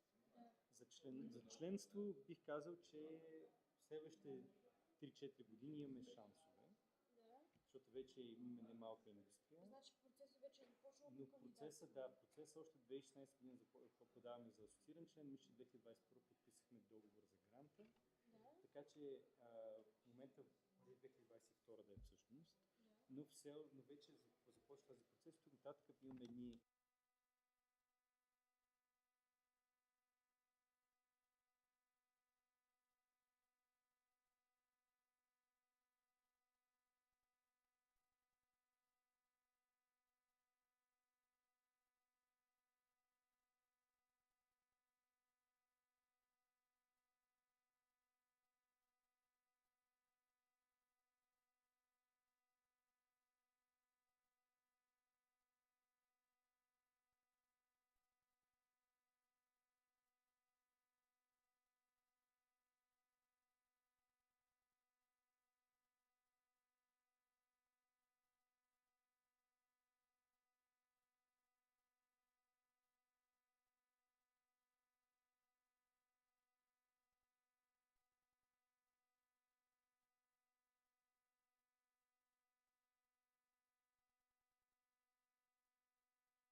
Testing. Раз. Добре. Не, тук ще си. Така прикриваме insecurity-то.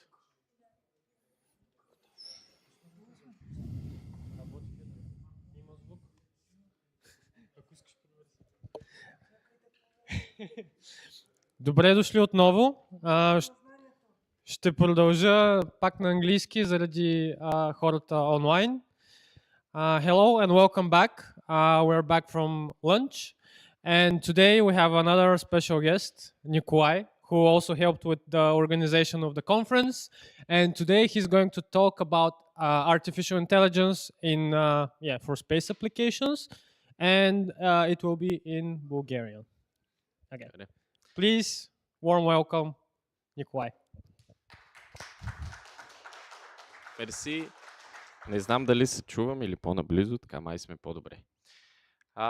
Така, първо малко информация за мен и да продължаваме с по-интересните неща. Казвам се Николай Чотров, занимавам се с софтуер, още общо взето от почти първи клас. Започнах първо с C++, отнеми година и нещо да разбера как работи EEST в първи клас. След това ми хареса да програмирам, почнах да фрилансвам от името на баща ми и след това си отворих фирма, която се занимаваме общо взето с от Web Development, Mobile Development, разработване на SaaS application до създаване на Machine Learning модели за фирмите.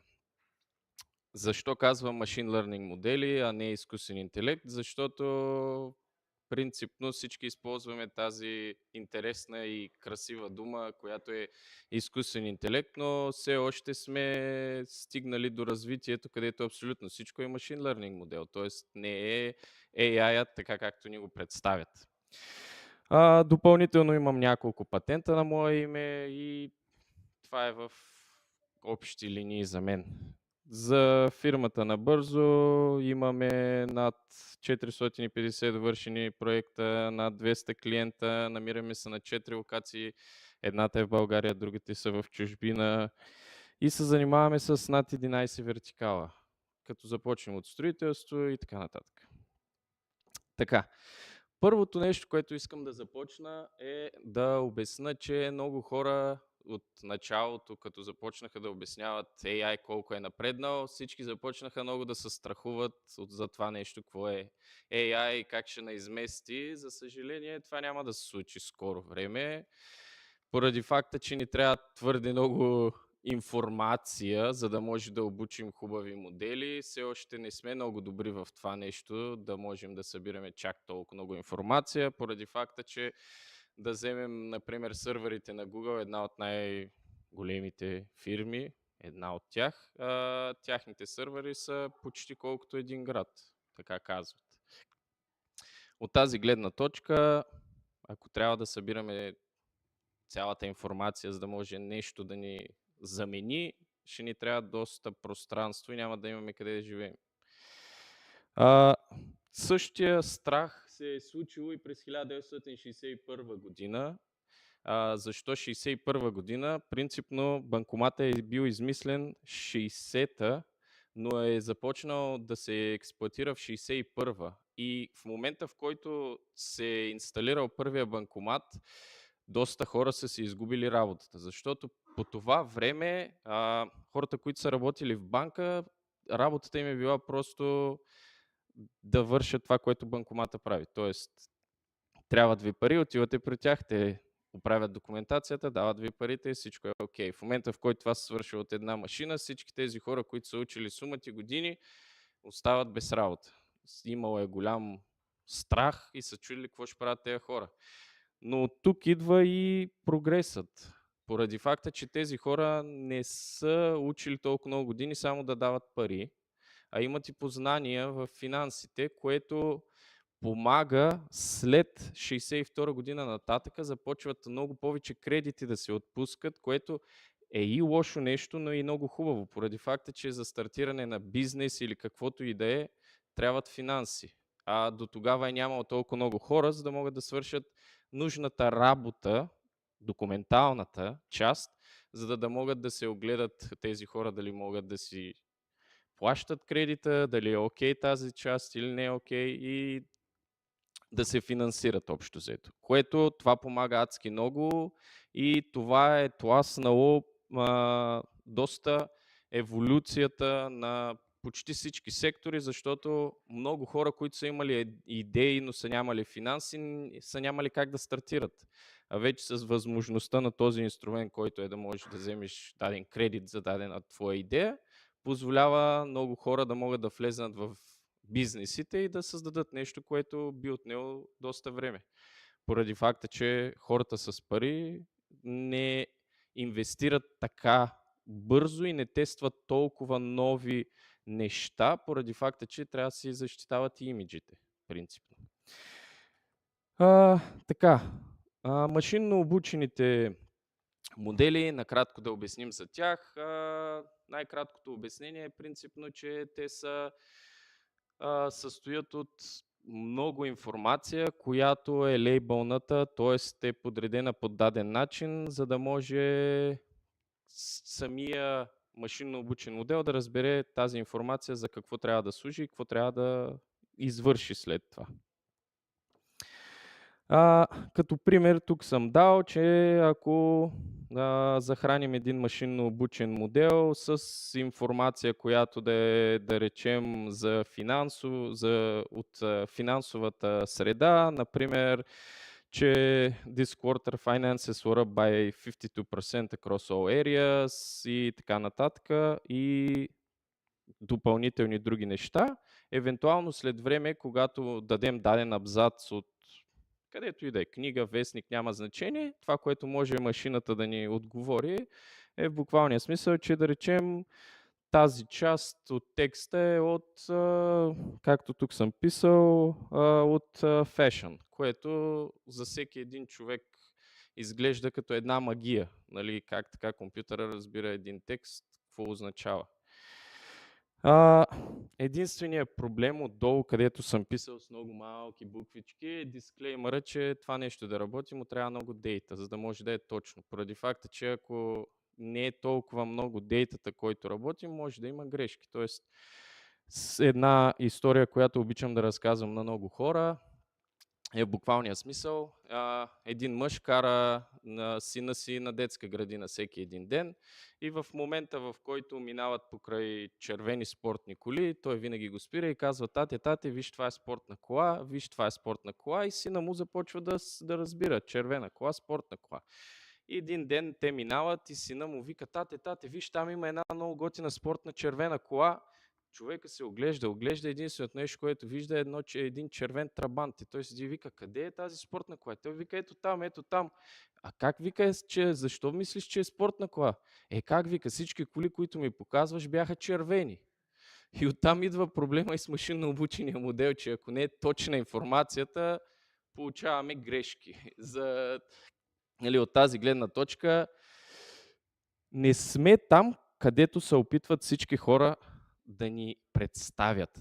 Това е най-новия sales трик, това е, както хората казват, snake oil, продава се навсякъде, най-търсеното нещо е, но имаме още доста да извървим, докато стигнем до това, което наистина според мен ще е силата на машинно обучените модели и изкуствения интелект.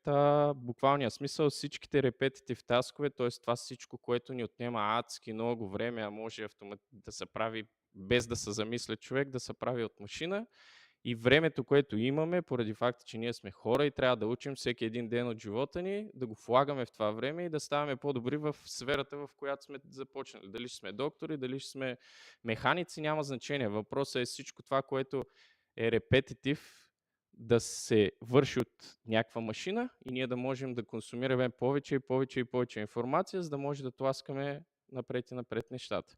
И евентуално машината да може да ни показва какво биха били нови неща, които ние все още не знаем, че трябва да научим.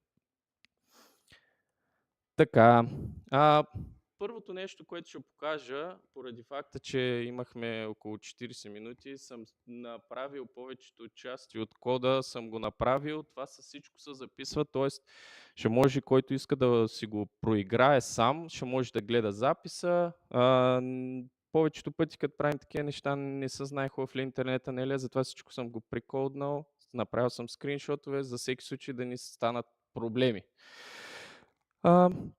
Първото нещо, което ще покажа е колко елементарно е да вкараме един изкуствен интелект в наш application. Защо използвам Gemini, а не да речем ChatGPT? Принципно са подобни, доста са еднакви. Въпросът е, че сме част от Google Developer група и имаме т.е. можем да помагаме деца, ученици и хора, които са в университет, да се сертифицират в Google средата. Затова показвам и Gemini модела. При него те са точно 4 вида, които са text-to-text, text-image-to-text, text-to-chat и text-to-embedding. Това, което ще гледаме днес, са първите две.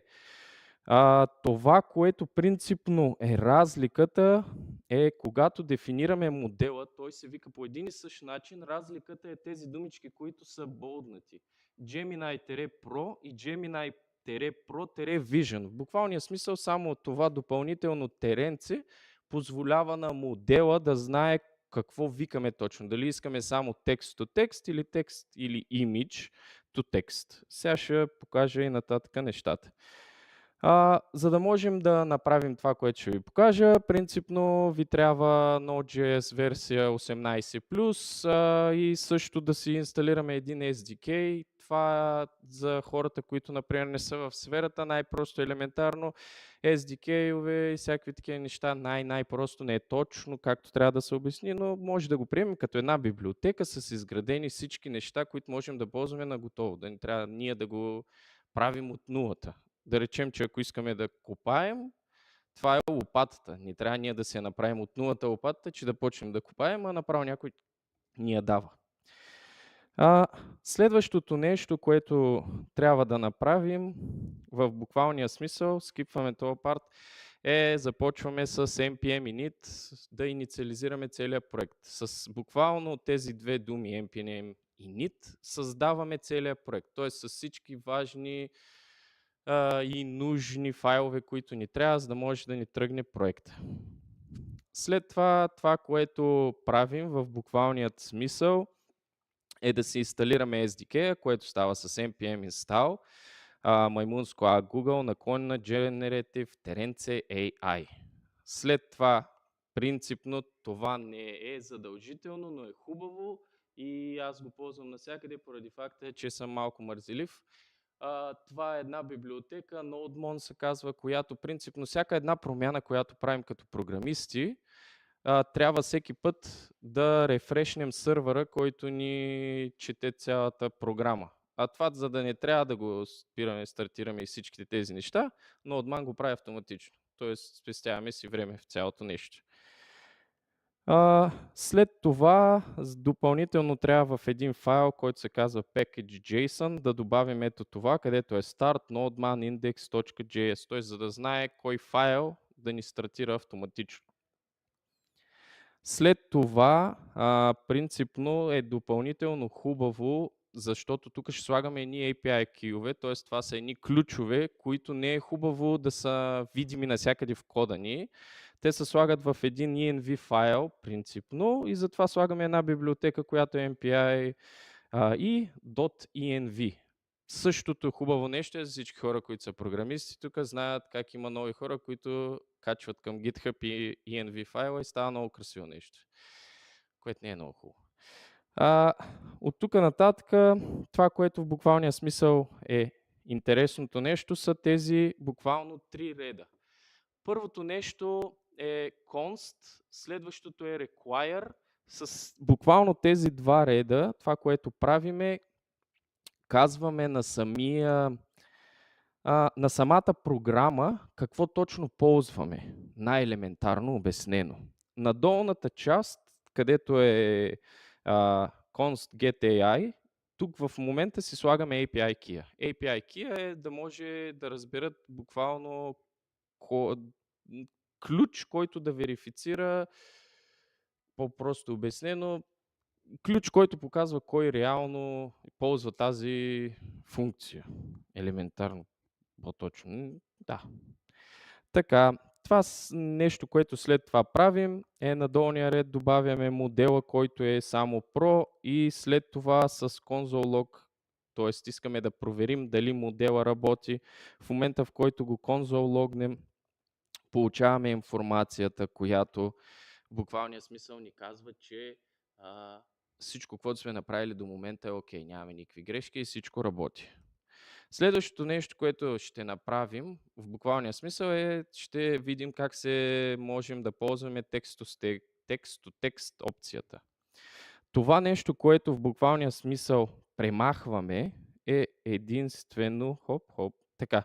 От const model и console log го трием, всичко друго, което остава, е новата част. Отправим една асинхронна функция, в която отново дефинираме модела, както бяхме направили и преди това. Слагаме константата, която е prompt. Ако повечето от вас са ползвали сигурно ChatGPT. Тази част, която е const prompt, е в буквалния смисъл поленцето, където в ChatGPT вие ръчно си пишете нещата. А тук при нас е просто закодирано за теста, за какво става на въпрос.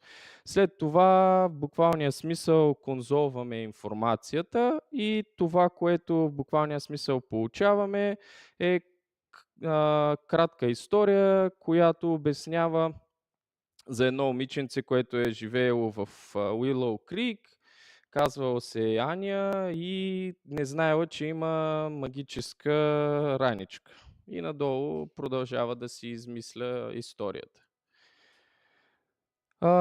Общо взето, само буквалния смисъл с ето този код, вие вече можете да ползвате този машинно обучен модел или изкуствения интелект, който е на Gemini.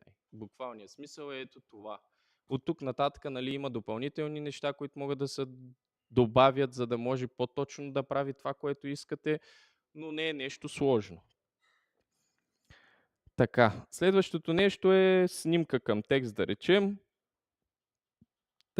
Като тук единственото нещо, което е по-важната част, горната част от кода, единственото нещо, което тя прави, е да снимката да я направи по такъв формат, че да може машинно обучения модел да разбере какво реално му подаваме. Това е горната част, която го правим на Object. След това надолу автоматично абсолютно същото нещо, което правихме и до сега. Слагаме си модела, който ползваме, само че този път е с теренцето Vision.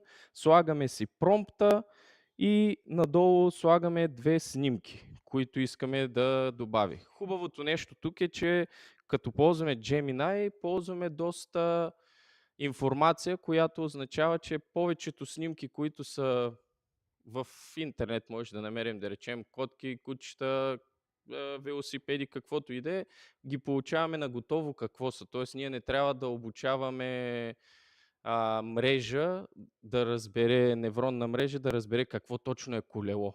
Ние вече го получаваме на готово. И тук съм сложил един вариант, който е за по-малките хора, които са тук в момента. Едната снимка е на едно котенце, другото е от едно аниме. И в буквалния смисъл това, което обяснява, е, че на първата снимка се вижда котка, на втората снимка обяснява от кое точно аниме е този човек. И в буквалния смисъл това го получаваме ние на готово, поради факта, че те вече са го притренирали. Т.е. те го имат готово. Ние го получаваме и вече от тук нататък, каквато идея да имаме, можем да се опитаме да я изпълним с тези неща, които имаме на готово. От тук, само да минимизирам, ще отидем в следващият проект, който накратко само ще обясним. за какво става на въпрос. Значи, поради факта, че днес се занимаваме с космос и с всичките тези неща, идеята беше да видим по какъв начин можем една Neural Network модел, как можем да го обучим по елементарен начин. И да се опитам да го обясна, за да видите колко не е толкова сложно, за да видите как върви целият процес. За да, идеята тук е да разберем дали даден обект с дадени показатели, които ще слагаме към него, дали е планета, дали е звезда или е галактика. Като първото нещо, което сме добавили, т.е. първите, където са числата, например 1361.0000900 минус 20.5, това нещо означава Total Solar Irradiance, което означава колко светлина най-просто излиза от този обект, което се измерва в ватове за квадратни метри. Следващия показател е радиусът на този обект, който искаме да изследваме. След това имаме температурата на повърхността на обекта, който е в келвини. И след това е разстоянието му от нашата планета. И ето тази част тук, където пише дейтата, където е информацията, е нашата информация, която се опитваме да научим нашия модел. Тоест ние задаваме ръчно, че Слънцето, например, има 1361 вата на квадратен метър, радиусът му е така нататък, температурата в келвини му е хикс и се намира на 69 астрономически юнита от Земята. Същото нещо правим и за нашата планета, като при нея е 0, защото тя се намира от това, което ние мерим. Същото за Юпитер, за незнайна планета, за галактики и така нататък. Това, което от тук надолу в буквалния смисъл правим, е стандартизираме цялата информация, която имаме, по начин, по който да може моделът да разбере какво точно му подаваме и след това захранваме целият модел с тази информация. От тук надолу тази част е важната, в която обясняваме какъв ще е предикшена. Тоест на дадена информация, която ето тук сме дали, която съм взел от интернет, така. Това са буквалния смисъл информацията, която ни е нужда да разберем Марс като какво ще ни я даде. Дали ще я даде като Слънце, дали ще я даде като галактика или ще го даде като планета. Ако е всичко правилно претренирано, би трябвало това нещо да изпише, че е планета. След като стартираме, изчакаме малко време, получаваме, че е 0. В самия код, поради факта, че най-лесно можем да дадем репрезентация на всичките тези неща, най-бързо и лесно можем да ги дадем с цифри. Както тук съм написал, 0 е планета, 1 е звезда, 2 е галактика. По този начин ние получаваме, че ето тези координати, които сме задали тук, които ги няма никъде горе в момента, буквалният смисъл той дава на базата на тази цяла информация, която сте ми задали, това трябва да е планета, което е така. Следващото, което пробваме, буквалният смисъл е Слънцето. Заменяме информацията. Така. Запазваме, връщаме се горе отново. Изчакваме дългото време. И получаваме 1, което 1 за нас означава звезда. И следващото нещо, което в буквалния смисъл е информацията, която е за дадена галактика. Така.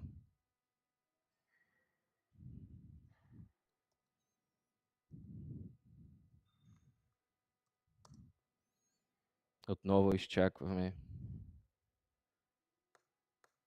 и получаваме 2. След като сме получили 2, това означава, че е галактика. И това нещо, всеки един човек, който тези неща ще гледаме и кода, и видеото, и всичко да можем да го пуснем, да го качим на места, където всеки един човек може да последва линковете в YouTube, ще ги дам на колегата да ги добави.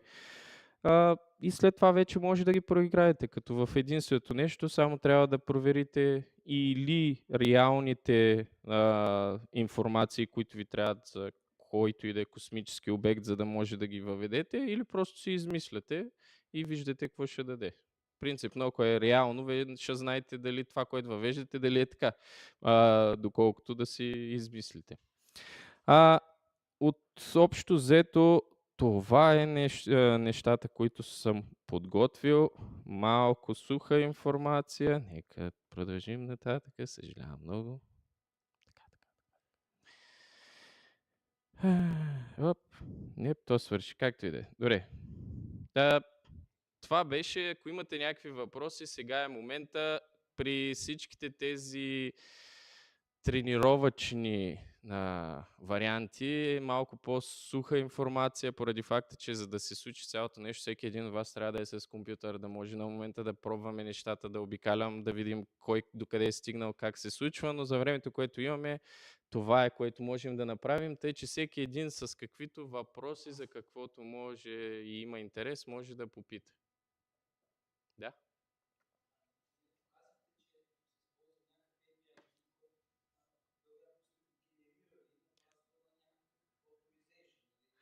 Да, то е безплатно. Да,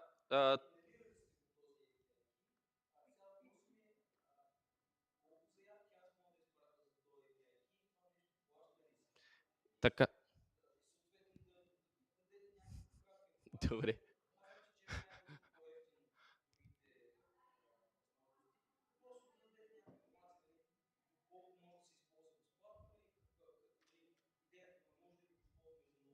Да. Принципно хубавото нещо, много хубав въпрос. Хубавото нещо е при Gemini принципно, поради факта, че Google искат доста да хванат повече хора да дойдат при тях. Това, което се случва, API-овете, които се генерират, в буквалния смисъл само в интернет трябва да пишете Gemini API, автоматично само трябва една регистрация, с Google акаунт няма значение. Това, което е хубавото при тях е, че докато не се ползва проекта за да се вадят пари, може да го тествате и да работите с него неограничено. Няма ограничения в заявки и в такива неща. Това е тяхния пич, общо взето, когато, нали, в момента, в който се генерира, той се пише дали сте студент, за какво точно го ползвате. Когато си вземете за студенти и за такива неща, е малко по-сложен процесът от тази гледна точка, че ще ви иска имейл от дадения университет, което е малко да. Но от другата страна, ако е за изследователска дейност, единственото, което следят е да не се ползва за вадене на пари. Това е нещото, което... Да.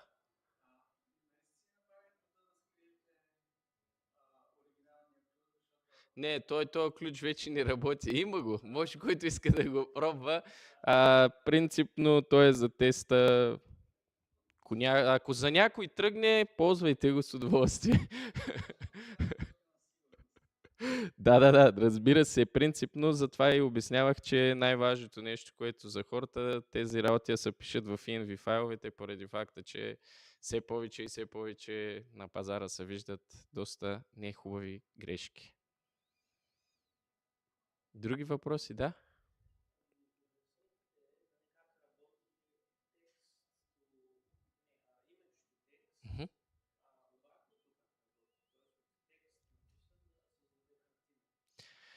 Принципно там процесът е малко по-комплекс от гледна точка, че идеята, която се случва е в базата данни, която разполагаме. Най-просто обяснено как мога да обясня е, в база данни има всякакъв възможен вариант, да речем, на котка. По всякакъв начин. Да речем, седи тук, седи там, на колело, на каквото и да е. Има милиони снимки на дадена котка. Това, което се случва е с един процес, който е малко наподобява на старите телевизори, distortion, който е.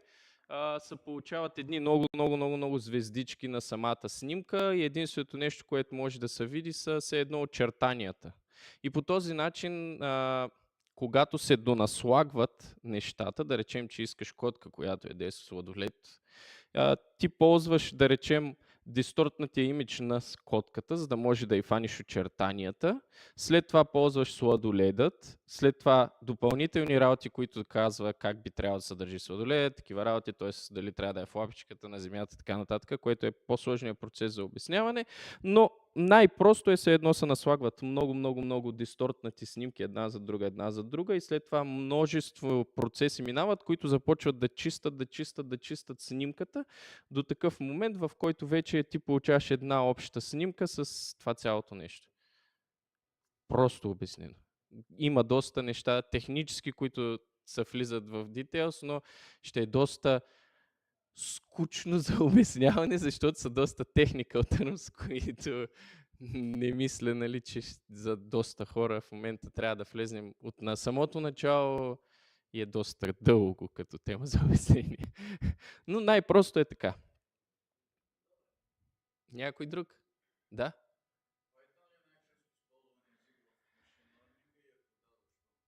За съжаление, да. Поради факта, че да, смешно е. Не, принципно Python е ползван най-често и от гледна точка, че има най-много разработени библиотеки. Това е едното нещо. Лично аз съм започнал да правя автоматизации, не казвам machine learning модели, защото тогава ще се наричаха автоматизации. Това става на въпрос 2010-2011 година нататък и съм ползвал Lua, но си градиш всичко от нулата. И отнема адски много време.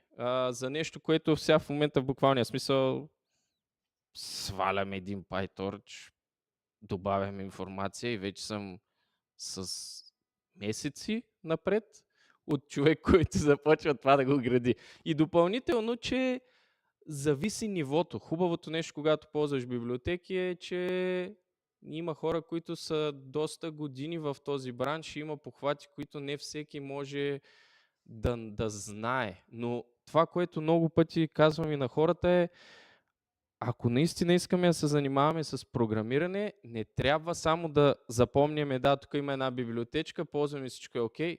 Разгледайте библиотеката.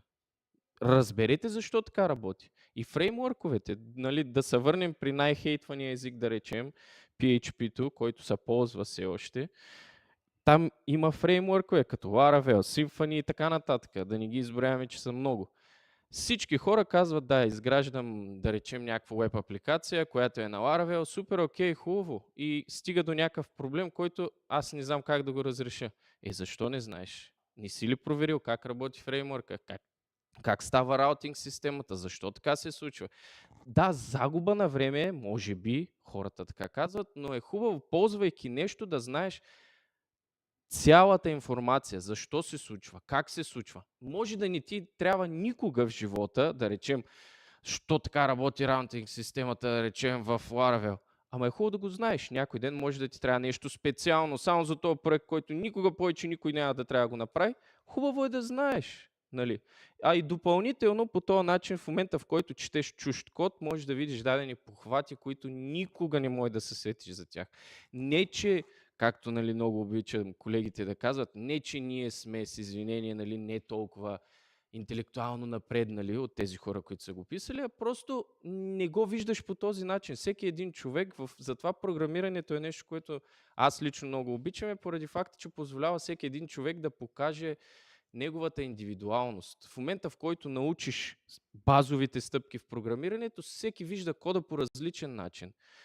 Може да не е правилно, но някой път има дадени решения, които никой няма да се сети за тях и спестяват и load time и всичко.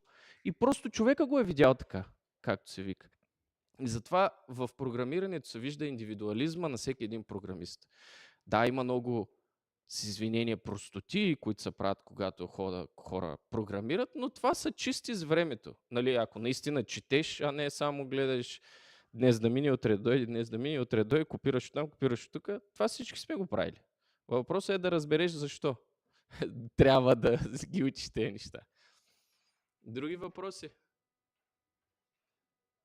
Чувствам се като в училище. Други въпроси? Следващия. Номер 23. Добре. Няма никой. Yes. Мога да слизам от сцената. Да, изчервих се. Добре, нека благодарим на Николай.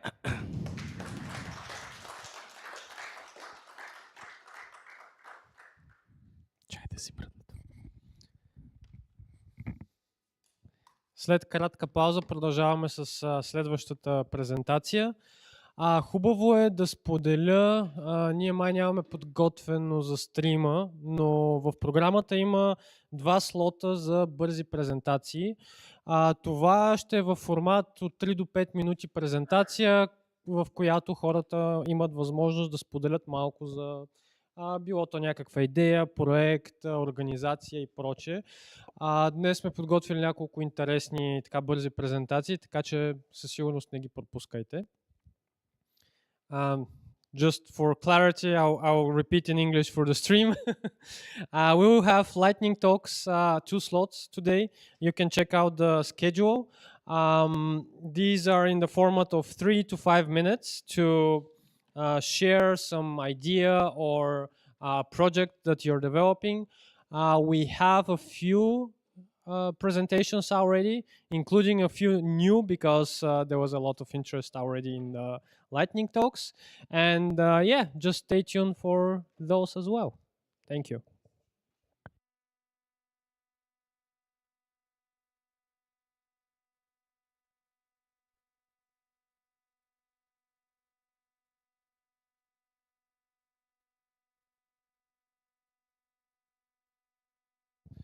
Имаме 13 минути, между другото, ако искате да вземете кафе, да се освежите и прочее.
То трябва...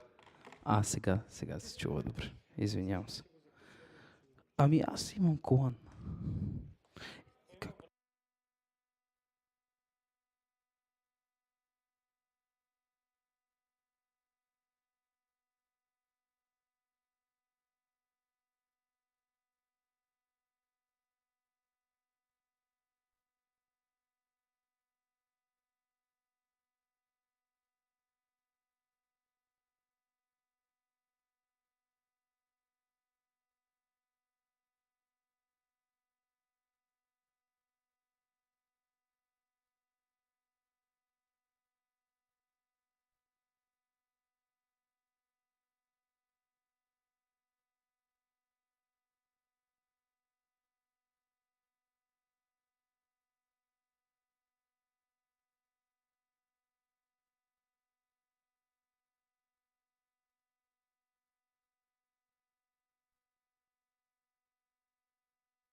Welcome back. With great pleasure, I want to introduce the next speaker, Luben, who's from the Bulgarian Academy of Science. I have some previous experience with the Bulgarian Academy of Science, and they definitely want things to happen in Bulgaria and a lot more people to get engaged with science in Bulgaria. I personally met him today, but let's see what he will tell me about LOFAR, because I've heard a few times about LOFAR, and I think it would be very interesting for you to hear it as well. So please, warm welcome to Luben.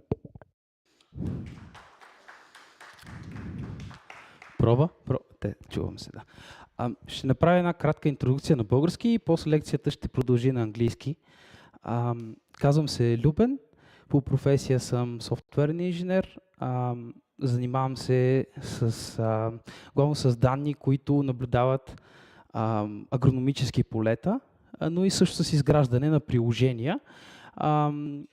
Освен, че съм учил в Единбург, Обединеното кралство компютърни науки, в момента съм четвърти курс в Софийския университет със специалност астрофизика, метеорология и геофизика.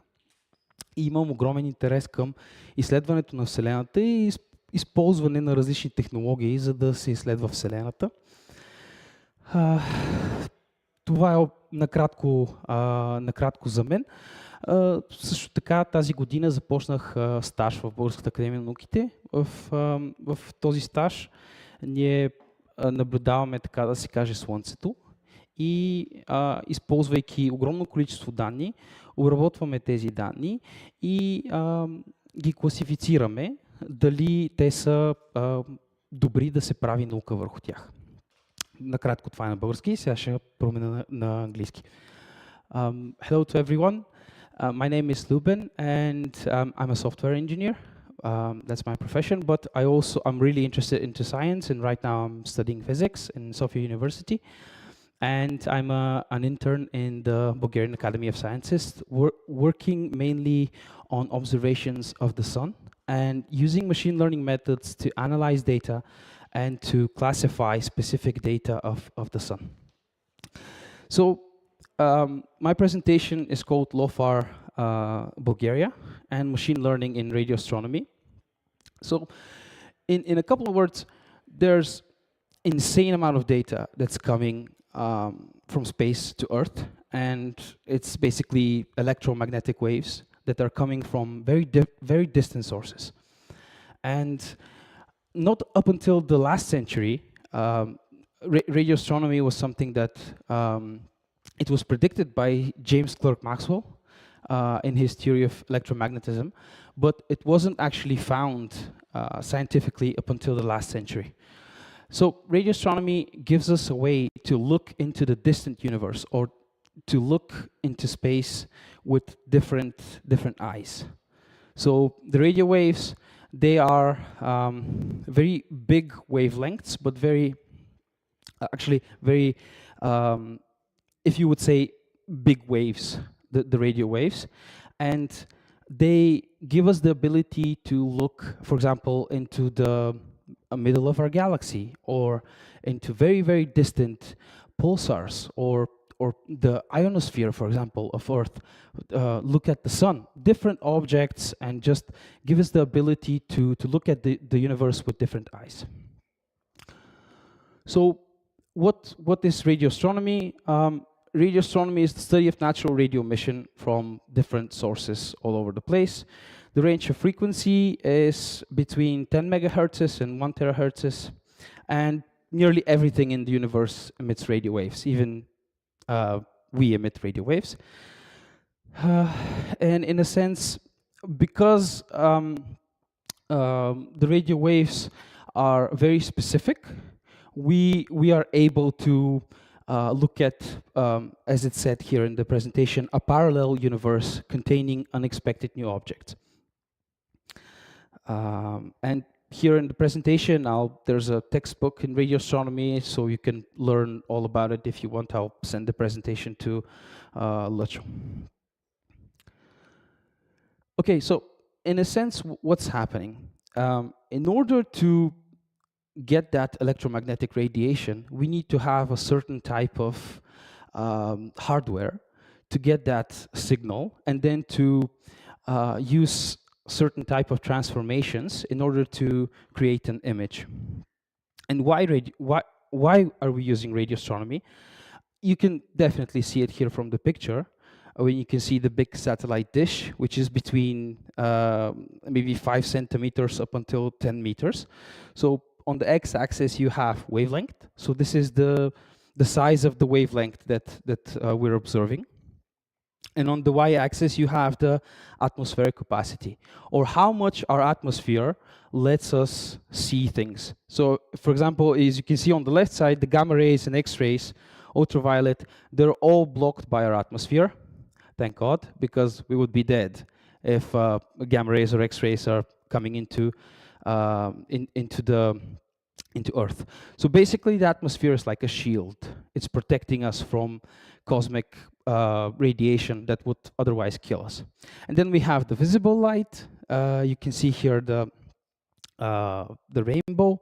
And then you have near infrared, that some of it there is a way to observe, but most of it is blocked because of the clouds. So I mean, the clouds are also kind of not letting us observe in near infrared. But if you want to make radio observations, the clouds are not in your way. So the thing about radio astronomers is they can do observations 24 hours a day, and nothing will get in their way, because the radio signals can penetrate the atmosphere.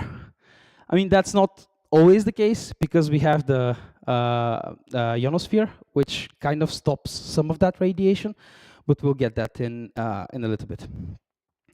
So just to say a short, you're able to observe the universe with radio telescope from anywhere that doesn't have that much radio pollution. Because as you know, our communication systems are mostly in radio, and like, for example, communicating to somewhere happens to radio waves. So if you're near a place where a lot of communication is happening, a lot of mobile phones, a lot of other communication, then it will be very difficult to make an observations, because you will have a lot of noise. Okay, so there's also a link to another course here where the image is taken, and you can have a look afterwards. And let's talk about a little bit how we're doing these observations. So LOFAR is, as it's stated here, it's a pan-European low-frequency radio telescope that's distributed all over Europe. So you have all these points that you can see here, they're all different radio telescopes. But in the past, radio telescopes were big dishes, like massive dishes that were taking the radiation, the electromagnetic radiation. Nowadays, radio telescopes look a little bit different, but we'll get that in a little bit. So as you can see, LOFAR is able to observe from low frequency up until from 10 megahertz up until 240 megahertz. And it was developed by the Dutch Institute of Radio Astronomy. So this is an international consortium that's working throughout all Europe. And basically it's connected of exploring early distant universe, solar activity, and our atmosphere for some specific processes that happen in our atmosphere. So this is what one of the LOFAR telescopes is. On the left side, you have low frequency antennas. These antennas actually they're not very difficult to complete, but essentially they're very, very good. And if you see how they're distributed, that's in a special position or in a special way, so we can get a better image. So basically what happens is we're looking at the same source from different antennas, and we're getting a better image because of that. So there's kind of a the signal gets all connected, and then you get one single image. All this data from these antennas gets stored here, and then maybe through some pipelines or something like that gets used by scientists all over the place. So, but mainly from the Astron Institute. And these here on the right side, they are the high frequency antennas, which are kind of isolated in a specific way, so they can get observations very good. So what is the radio telescope observing? So multiple things are observed. You can see the planets. The sun specifically, from my opinion, is the most important object in the universe. Why? Because without the sun, we would be dead. And we need the sun. So, and we also are kind of dependent on it, because if the sun kind of bursts an insane amount of radiation, it will affect our communication. I mean, some communication can completely stop because of that. And for me, the sun is the most important object in the universe. We also have the ionosphere of our beautiful planet, which is basically a layer of our atmosphere which has a lot of electrons. And these electrons are there because the solar wind is hitting the atmosphere. And when the solar wind hits our atmosphere, or that's like gamma radiation hits the atmosphere, some of the electrons get kind of distributed out of the atom, and the ionosphere is basically just a layer of electrons which exists in our atmosphere. And you also have cosmic magnetism, pulsars, and like very, very interesting like black holes. This is kind of nowadays is very interesting to observe. Like basically almost everything. There's also lightning, meteors. So there's a lot of things that we're observing using the radio telescopes. LOFAR, Bulgaria. This is a project that is led by my tutor in the Bulgarian Academy of Science, Associate Professor Kamen Kuzarev. He worked a lot for this to be reality. And right now, at this moment, I mean, you can't see here, but this is Bulgaria on the left side. And Bulgaria will be part of this European consortium. And right now, in a collaboration with Technical University, Sofia, a new telescope is created near the Rogin Observatory. And we will be able to be part of this amazing telescope, to be able to conduct scientific research, to focus on specific objects in the universe that we want to explore, using our data, not data from different countries. So this is extremely important. So right now, we're going to have an extreme impact on science in Europe and also in the world. So as you can see, it's very important where these places are. Specifically, they are places which you don't have that much radio noise. And that place for Bulgaria is Rogin, close to the other observatory that that you know about. And so that's pretty much long story short about LOFAR BG. But yeah, join us on this mission. Learn about radio astronomy. There's an introductory course. You can learn about data handling and analyzing very, very big data. So why this is important? Every day we have terabytes, even petabytes of data coming from the universe. We need to know how to use that data in order to conduct scientific research. We need to know how to use data pipelines to transform the data using specific methods, Fourier analysis, and etc., etc. So we need to know how to handle all of this data. And you also get the opportunity to contribute to real scientific research and be part of international science publication. This is a link to our internship that we offer. It's very good for students who are interested into applying technical knowledge. I mean, this is the Technical University. This project is also in collaboration with the Technical University of Sofia. This is the Technical University of Sofia branch Plovdiv. So if you want to be part of this amazing project that's happening right now, then give us a shout. Yeah, just send me an email or send me a direct message. mean, my contacts will be with Lucho. So yeah, if you're interested into joining this amazing mission in creating actual impact in science, then contact me. So what am I doing exactly? The colleague before me very well explained that nowadays people use the word artificial intelligence, but most likely the word should be machine learning. Because what are we doing? We're taking some data and then we're giving it to the machine. And then the machine needs to make some kind of a decision about that data. And so how would the machine make a decision of that data? Well, we will use a specific labeling or classification that my colleague before me explained to let the machine know that this data, for example, is good or bad. So what we did was we analyzed and grouped the solar data to understand how we can detect outliers and anomalies. So we have this data of the sun. We would want to say if this data is good, if we can see the sun, or if we're not able to see the sun. And then classify the data using the machine learning algorithm if it's good versus bad. We also detect ionospheric interference using this model. Another thing that we're also doing is, which is not in this presentation, but we're also detecting if the sun is active. So if there's an eruption of solar radiation, then we have a certain threshold that we have let the machine know. So if the sun radiation is over this threshold, then there must be solar activity. So this is also another project that we're working on, but it's not in this presentation.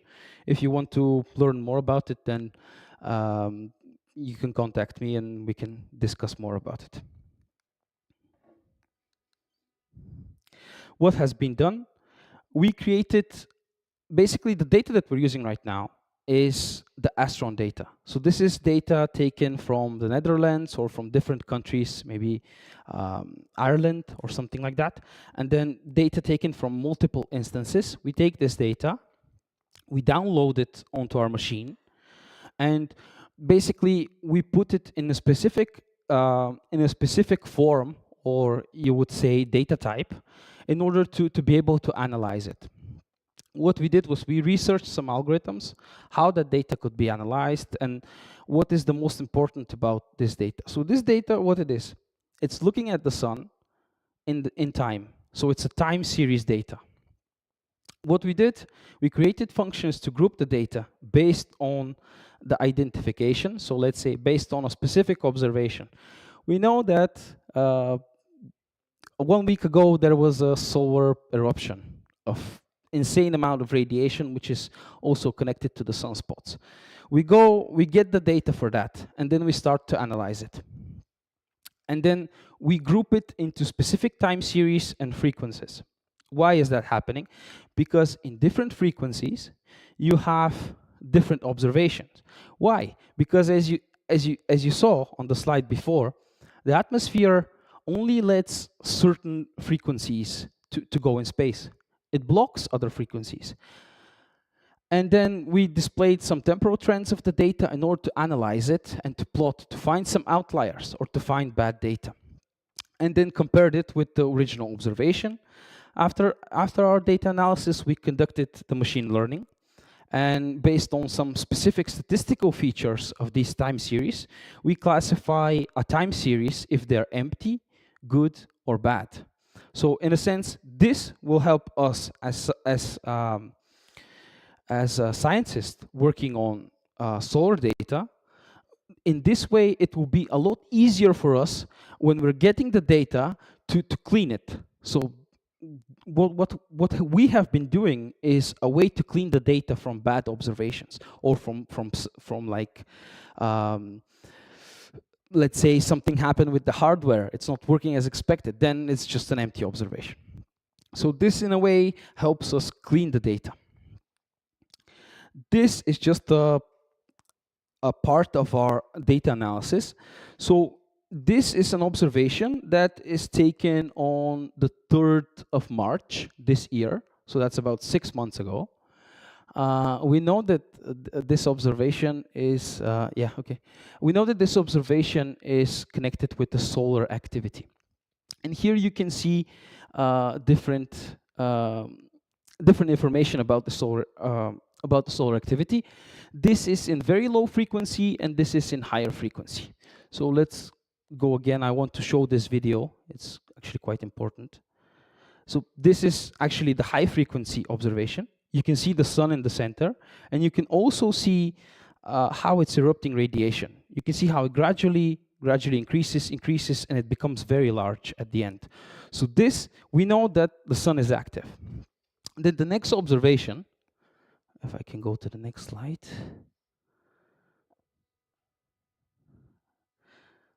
It's absolutely the same observation, as you can see here. It's the same observation, but it's in a different frequency. You can see it's a lower frequency. But you're not able to see anything on this observation. You're not able to see the sun. You're not able to see anything. So this is bad data. This is not very good for us. And then using our machine learning model, we also, during the analysis, we found this data which is empty. So there's no signal here. Okay, let's continue. And then this is what the data looks like. So there's no signal. This is just the observation 2023, the 5th of March. So maybe there's something wrong with the antenna or something like that. And then let's continue. We also conducted some outlier analysis to find some outliers, let's say, in the data, which can be easily shown here. So in this video. So this video basically shows you a very high frequency. You can see a very high frequency, but the signal is not very good. You can see that there's some distortions here in the signal, which doesn't let us observe the sun. So there's something happening right now. We don't know what it is, but we don't get the data as we would expect. And then, okay. Next slide. So what we did, we labeled the data in good, bad, or empty, and used some statistical features to classify this data. We make sure to go through all the data, all the images that we have, and all the time series to label them. Part of the images is for training, part of the images is for testing. So after we labeled the data, we trained the model. We used these statistical features like mean, standard deviation, and other statistical features in order to label it. And then we used the random forest algorithm in order to train the model on this data. Basically, the labeled data was split into training and testing set, and then we gave that data to the model, which is labeled. So the testing data is not labeled, but the training data is labeled. And then what happened? The initial results were over 80% accuracy. So we have 80% of our observations were labeled very good or labeled as expected. But then, as you can see, that these results indicate that the model is particularly effective of identifying good and empty observation, but it's not very good for bad observations. So we went back and we said, well, what can we do better? And then we figure out that in order to improve it, we need to add more statistical features. So we added more statistical features into the model. And then what happened, based on that improvement and based on that feature analysis, we revealed that the most significant contributors to the model predictions were the minimum value, the mean value, standard deviation, and the proportion of zeros inside the time series. And then these are the results of our supervised learning algorithm. You can see here the accuracy of the model is 0.99, so that's insane accuracy here. You can see here our statistical importance, and you can see how it goes for good observations, for bad observations, and for empty observations. And then after we trained the model, what we did was we started classifying new data. So data comes to us every day. Every day it comes to us. And what we did, we model that data into a specific data frame, and then we pass it to the model and say, please classify me this data. Let me know if there's good, bad, or empty data inside of it. The results were very good. We can see here on the bottom side, we have 179 observations here, which are good. Here you can see the identification of that observation, the frequency which is done, and then the classification label here. If it's good, good, good, and then you also have bad, you also have empty, and etc., etc. Our future endeavor is to build on top of this labeled data and to build a convolutional neural network that classifies each image. So right now we're classifying the whole time series. We're looking at one observation as a whole time series. For the future, we want to extend that. We want to look at each image and say, this image is good or this image is bad.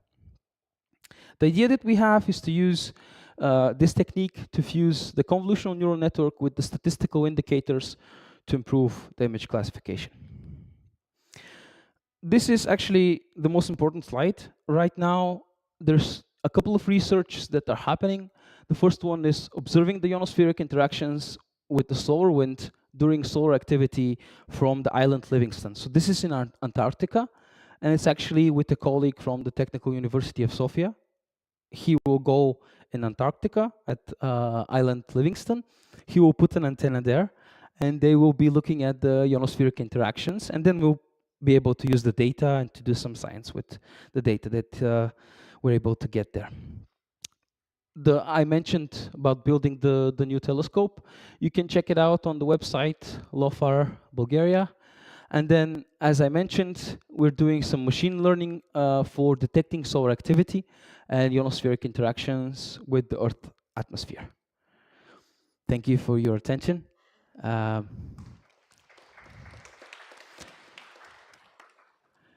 Any questions?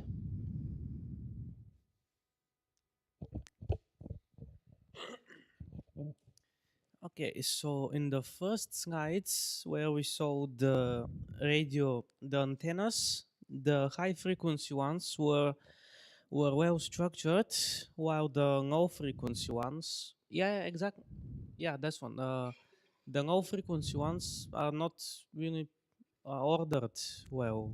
Why is that? Actually, they're very well ordered. You think that they're not ordered, but there's a specific algorithm because, as you know, the Earth is rotating right now, and it's also tilted. So this way that they're ordered is the best way that they could be ordered in order to get the best image resolution. So you can look at it like it's random, but it's actually structured in a specific way in order to get the best resolution of image that you possibly can for that specific location on Earth. So this is related to the location, the latitude and longitude of the observatory, where this, I think this is in Norway, if I'm not mistaken. But yeah, it's actually ordered in a specific way in order to get the best image resolution. And one more question about the longest radio waves. Why are they blocked by the atmosphere? The longest, they're not blocked. Sorry, let's. Yeah, here. You mean the long wavelength? Oh, these ones. Yeah, the last ones. Exactly.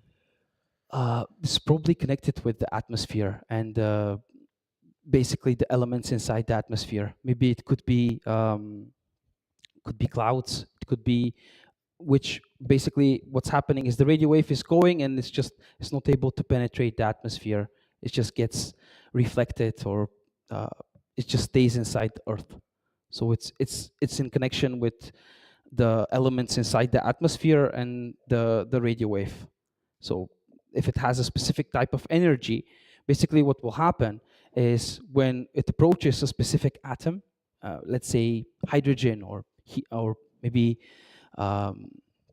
ozone or something like that, or nitrogen, or basically what happens is the wave hits the particle, and there's three different things that could happen. It could happen a photoelectric effect, it could happen beta decay, or it could happen maybe a reionization. So it's basically connected with the specific particle and how it interacts with the atmosphere and the energy that the radio wave has. Does this make sense? Yeah. Thank you. Any other questions?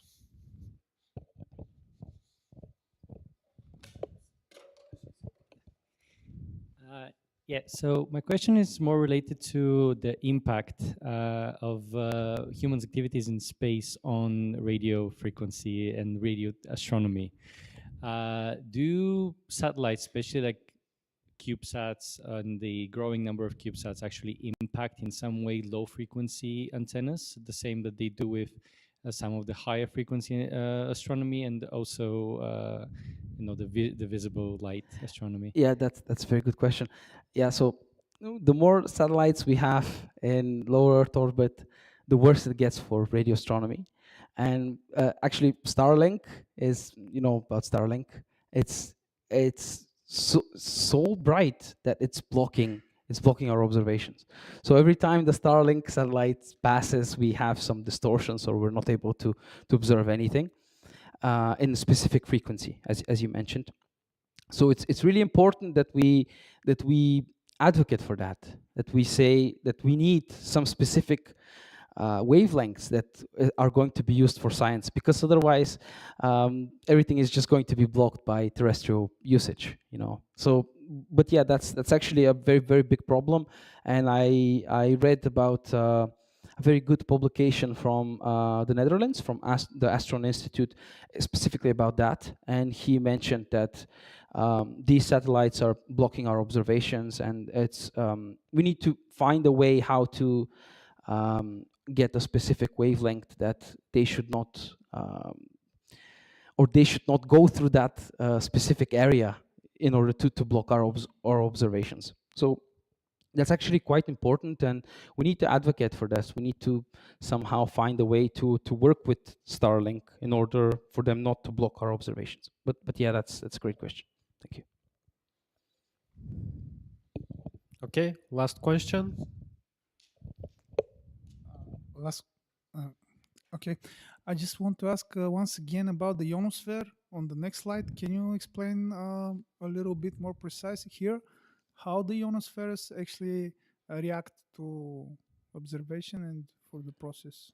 How it reacts? Well, basically, the solar wind is bombarding the Earth with insane amount of radiation, and this radiation spans from gamma rays up until radio very, very, very low frequency, and a very high frequency, sorry, and low frequency. So from very high frequency to very low frequency, the sun, actually here, the sun is bombarding with the solar wind the magnetosphere and the atmosphere. So the atmosphere is actually quite long, and basically what happens is this radiation hits firstly the magnetosphere, and then from the magnetic lines it goes into the polar regions. So both polar regions are insanely bombarded with any type of radiation.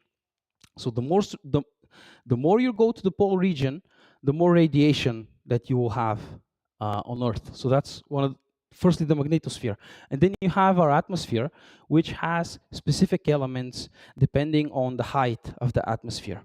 So for example, I think the gamma rays go up until the tropopause, or that's like 12 kilometers above us, the tropopause. So that's when the ultraviolet or gamma rays stop.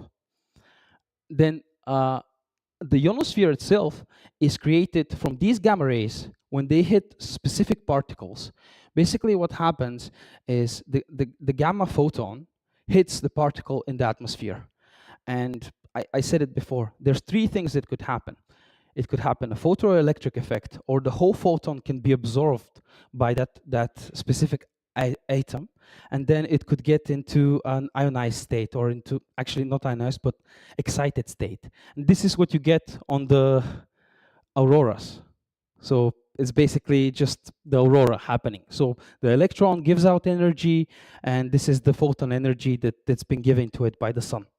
The second part is what could happen is this photon hits another atom, and then what happens is, instead of absorbing the whole energy, it takes part of that energy and it just basically hits the atom, and then one of the electrons from that atom, from the electron Vivka, yeah, so one of these electrons gets removed from the atom, and this electron is part of the ionosphere. So basically, these are just electrons that are. I mean, this is just up until the maybe tropopause. So that's 12 kilometers. So maybe if you're in a plane, you're definitely going to receive a lot more radiation and a lot more. But this happens only when when the sun is radiating light towards the Earth. So this is happening during the day. During the night, we have another thing which is called recombination. So during the night, these electrons get recombined with the atoms, and they just disappear.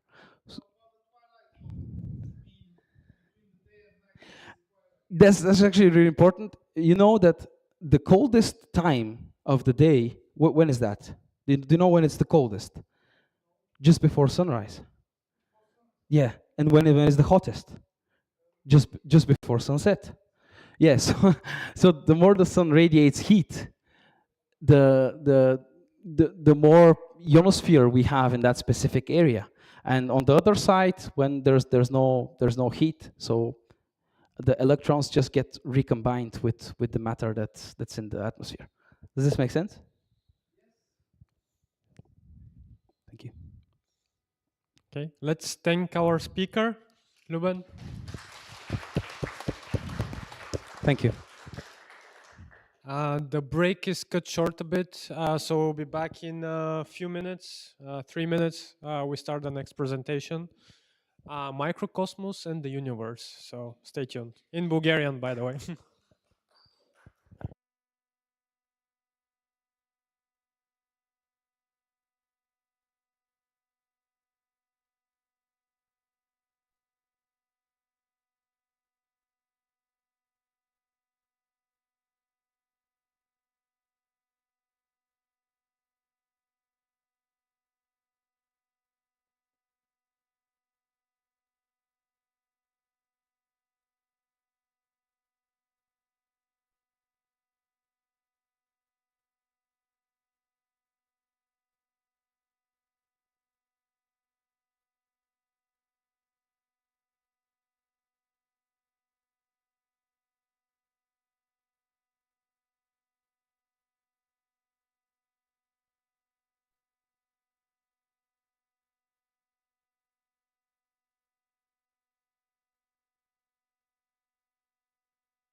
Малко, защото не остана заради въпросите, нали?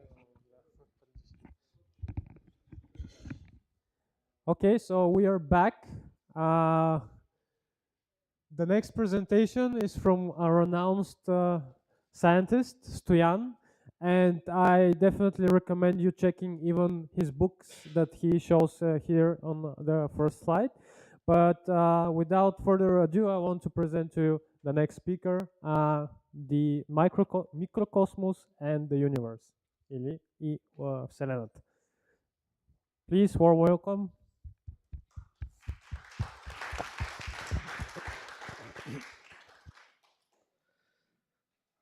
Благодаря за организаторите и лично за господин Лечев за поканата да изнеса тази беседа. Thank you for the organizers of the conference for opportunity to talk about this, my lecture, that I could like to show something different that is usually known. Искам да покажа нещо различно в една огромна област от микрокосмоса до Вселената. Всъщност, ние живеем, така да се каже, по средата. Колкото е голяма Вселената и необятна от нашите ежедневни представи, толкова и микрокосмоса е дълбок. Аз съм работил в областта на космическите изследвания, първоначално Българската академия на науките от 1974 година до 1990, всъщност до 2000 година, в Българската академия на науките, отначало по програмата Интеркосмос, и съм участвал в програмата и за първия български космонавт, спътника България 1300, изследването на Халеевата комета, което беше в сътрудничество с Европейската космическа агенция. А след това по покана на Корнелския университет съм работил 2 години в Аресибо обсерваторията с най-големият радиотелескоп 300 метра диаметър. След 2 години в Канада по проекти на Канадската космическа агенция към 2 университета. Университета на Уестърн Онтарио и Йорк университет. Така че аз съм работил по проекти за изучаване на земния космос, атмосферата. И обаче през цялото това време аз имах любопитство да науча повече извън тази област. Както и за цялата Вселена, така и за дълбокия микрокосмос. Сега нашата представа, която се представя за Вселената, аз дойдох до извода, че има редица проблеми, които или се премълчават, или се приемат като дадености.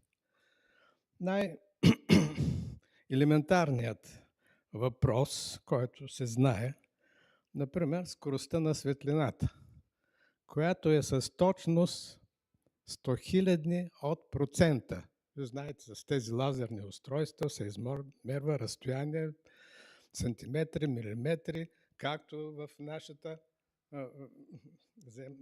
така и огромни разстояния в Вселената. Въпросът е какво определя тази скорост да бъде толкова точна. Иначе дават се формули, че скоростта на светлината е постоянна. Има една формула единица върху корен квадратен епсилон по мю, електрическа константа по магнитна проницаемост. Когато се работи в система си, е най-добре това, където основните мерки са килограм, сантиметър, секунда. Като се сложат тези ставки, се вижда, че скоростта на светлината е разстояние върху време. И това е нашето възприятие. Както и когато караме кола, скоростта. Въпросът е, какви са тези първични еталони, които дават такава точна скорост? Или светлината, корпускулно, както се казва, или вълни, са фотони. И всеки отделен фотон върви със скорост, с такава скорост. Нещо повече, не само това. но е установено и това практически се знае, че фотона, който има определена енергия, може да премине огромни разстояния между галактики, без да загуби своята енергия. Тези въпроси, тези енигматични въпроси всъщност нямат отговор. Има и редица други. Ако тръгнем ето областта на Вселената, областта на микрокосмоса, има десетки и десетки проблеми, за които няма отговор. Например, квантовите процеси. Квантовите процеси е казано от квантовата теория, че те не могат да бъдат логически обяснени. Квантовата механика не може да бъде логически обяснена.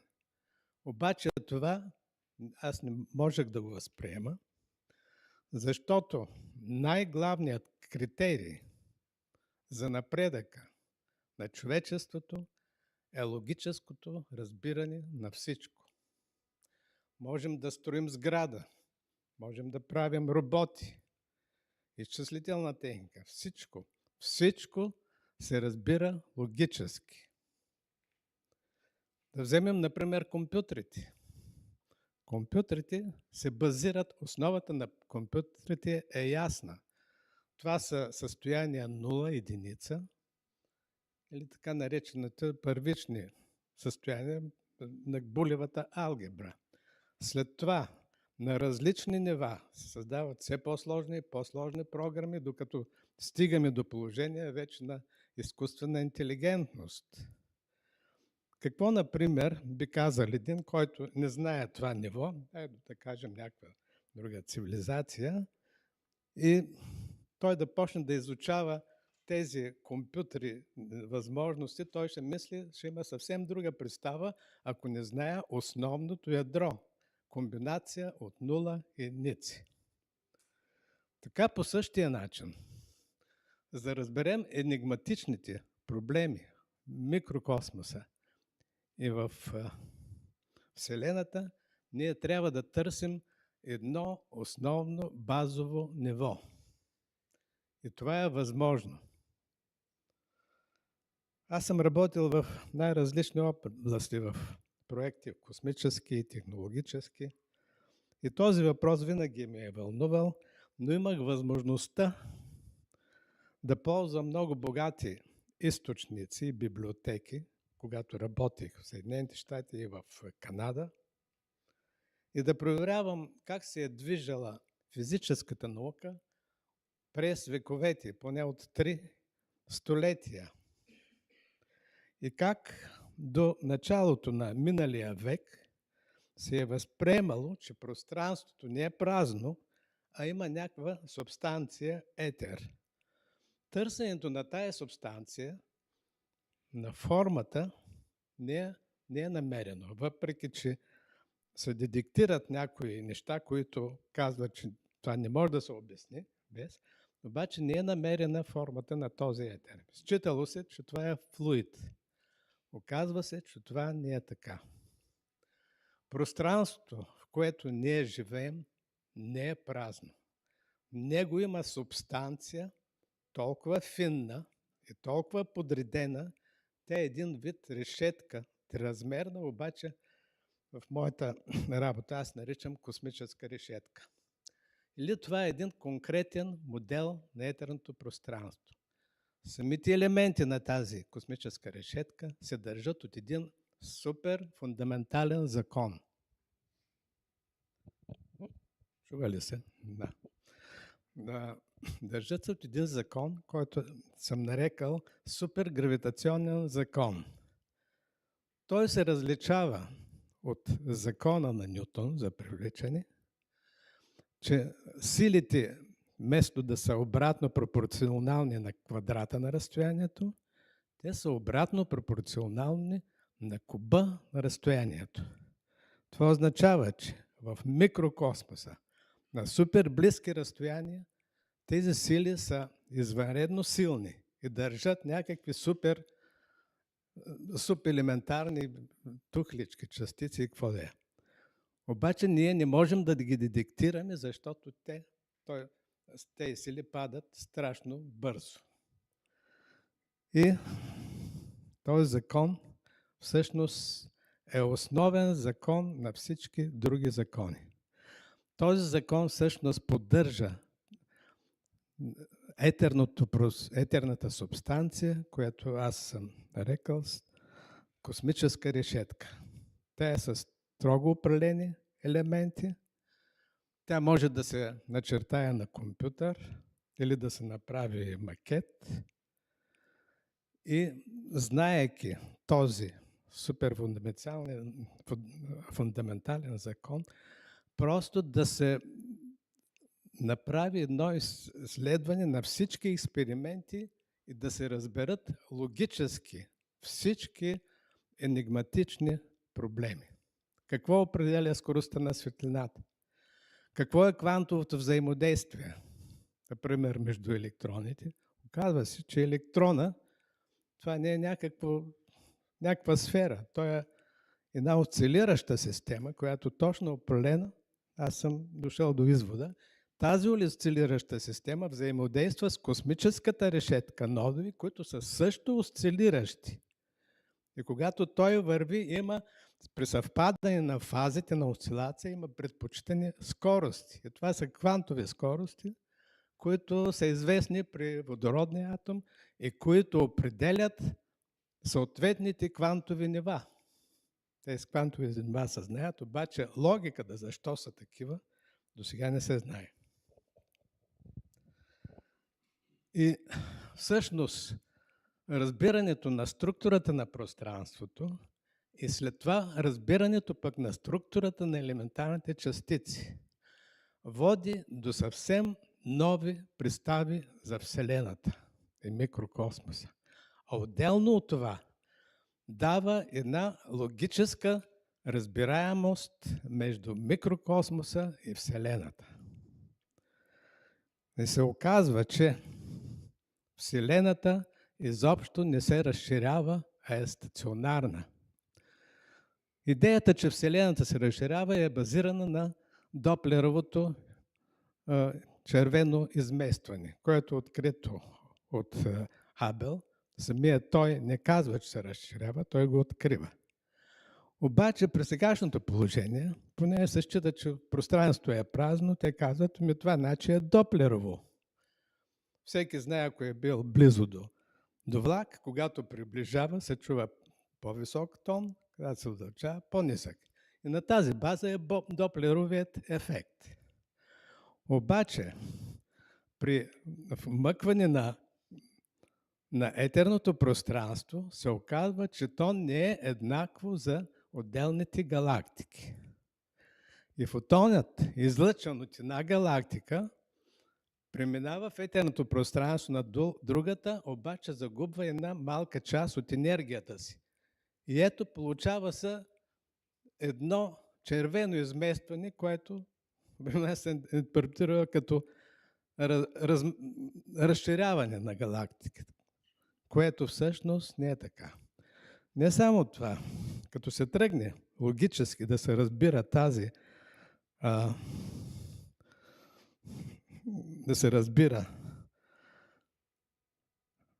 да се решава този огромен ребус, за който ние можем да използваме на набраните стотици и хиляди експерименти. И тези експерименти вече да се анализират от друга гледна точка, като всичко се пронижи с логическото разбиране, се достига вече както до разбирането на Вселената, така и на микрокосмоса. Така и на дълбокия микрокосмос, за който казах, за който всъщност се достига, че той най-дълбоката част, това са две фундаментални частици, неразрушими, за които не важи закона на Айнщайн е равно на m по c на квадрат. Които в резултат на супергравитационния закон и при определени условия, които съществуват в центъра на всяка галактика, където знае, че има черна дупка, обаче е супермасивна, там съществува това супер протомасивно вещество от тези две фундаментални частици. И там само под действието на този закон стават кристализация. Тази кристализация е уникална. Тя води до създаване на субелементарни частици, които след фазата на пълна кристализация се разпределят около цялата галактика и също до създаване на елементарни частици, стабилните от които са протон, неутрон, електрон и позитрон.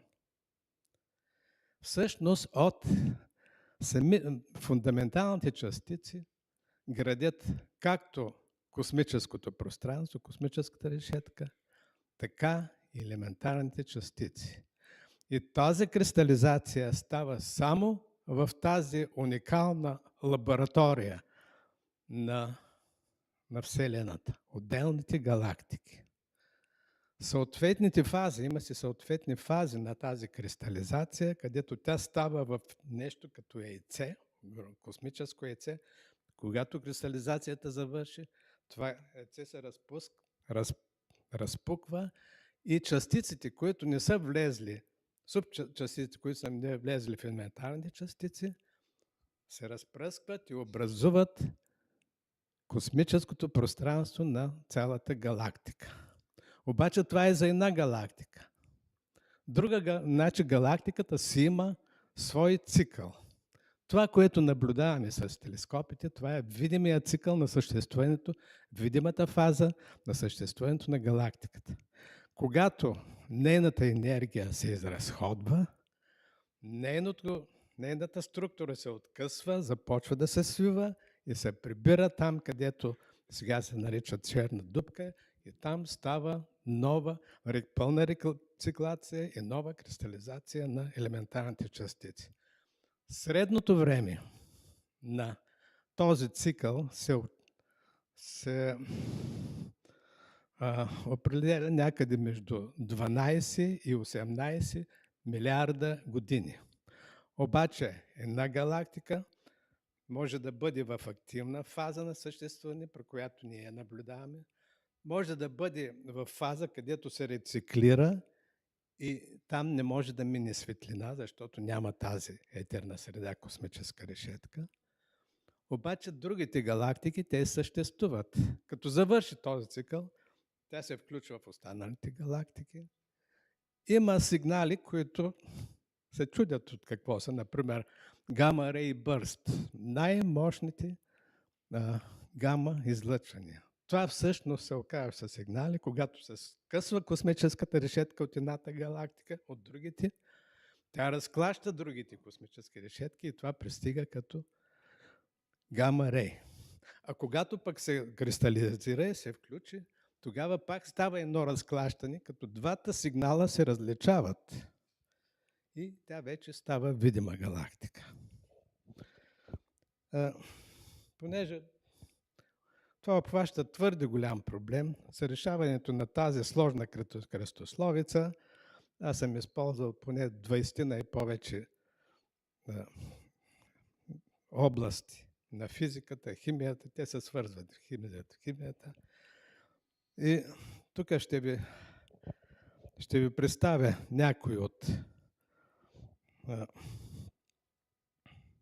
например, на елементарни частици. Сега, първо, периодичната система на елементите. Първоначално започната от Менделеев и доработена. Известна е, защото виси в класните стаи на всяка стая по химия. Още на пръв поглед би впечатление, защо природата е създала такава форма. Защо не е, например, квадратна? Защо отначало има 2 елемента, след това 8 елемента от структурата, след това 16. След това при лантанидите излиза от поредната движение, изкарва реда на лантанидите, връща се обратно, също става и при реда на актинидите. Всичко това показва, че трябва да има някаква структура на подреждането на ядрата, на атомните на структури, на ядрата на атомите. И всъщност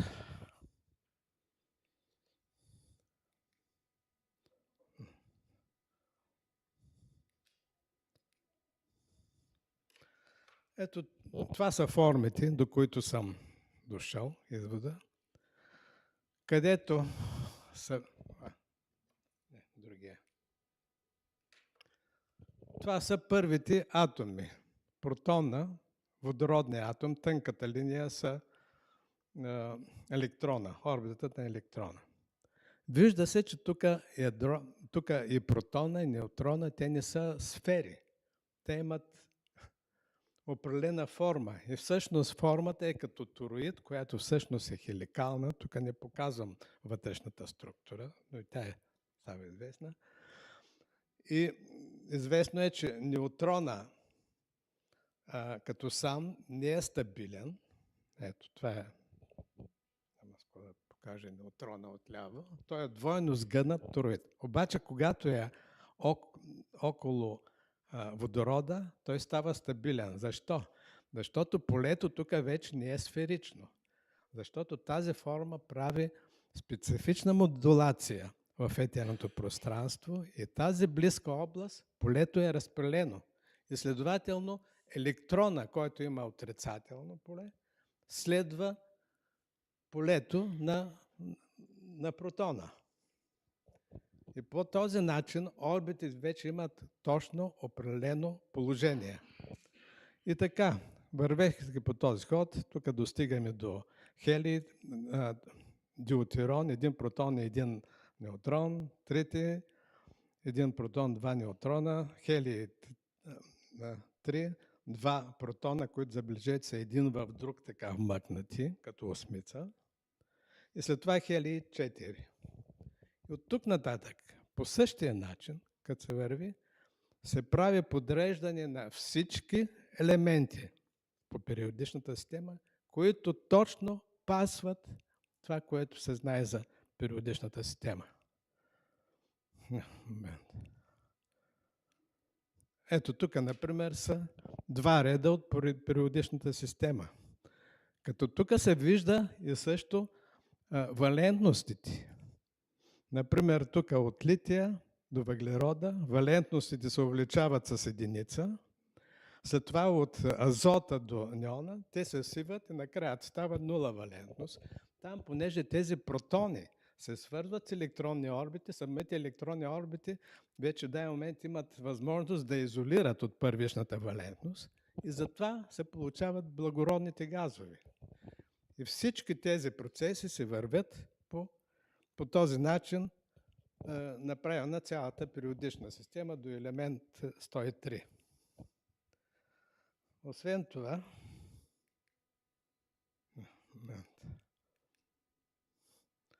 тук съм показал някои подбрани елементи на атомните структури. Тук може да направи впечатление едно. Например, структурата на златото, АО, и структурата на живака, ХЖ. Въпреки че те се различават само с един протон, виждате, че тяхното подреждане е различно. И затова те са твърди, различни елементи. Злато, живак. Едното е супер рядък и скъп елемент, друго е ефтин, съвсем различни свойства. Така че е много важно това подреждане. На какво се дължи това подреждане? То се дължи на силните супергравитационни сили на близко разстояние и взаимодействието на електронните орбити, които се въртят и създават магнитни полета. И така тези магнитни полета така се съчетават, че да се получи стабилен елемент. Ако този елемент не е стабилен, той се разпада. И това всъщност става при радиоактивните елементи. Например, при атомните централи, където се разцепват ядрата, се получават много нестабилни елементи. Защо? Защото като се разцепи тази структура, която е супер симетрична, с радиална симетрия, и се получат други, които не са симетрични, то тези неща не са стабилни и се разпадат. Колкото повече е нарушена симетрията, толкова по-бързо се разпадат радиоактивните елементи. Тук просто показвам едно съвпадение с моделите, които съм извел в теорията. Тук е показано електронно изображение на златото. Знае се, че всички метали имат метални решетки, където атомите са подредени в строго определен ред. Значи горното изображение получено от мощен електронен микроскоп, долното изображение чрез тези модели. Вижда се, че разстоянията съвпадат, но разрешението на тези модели е хилядократно пъти по-голямо.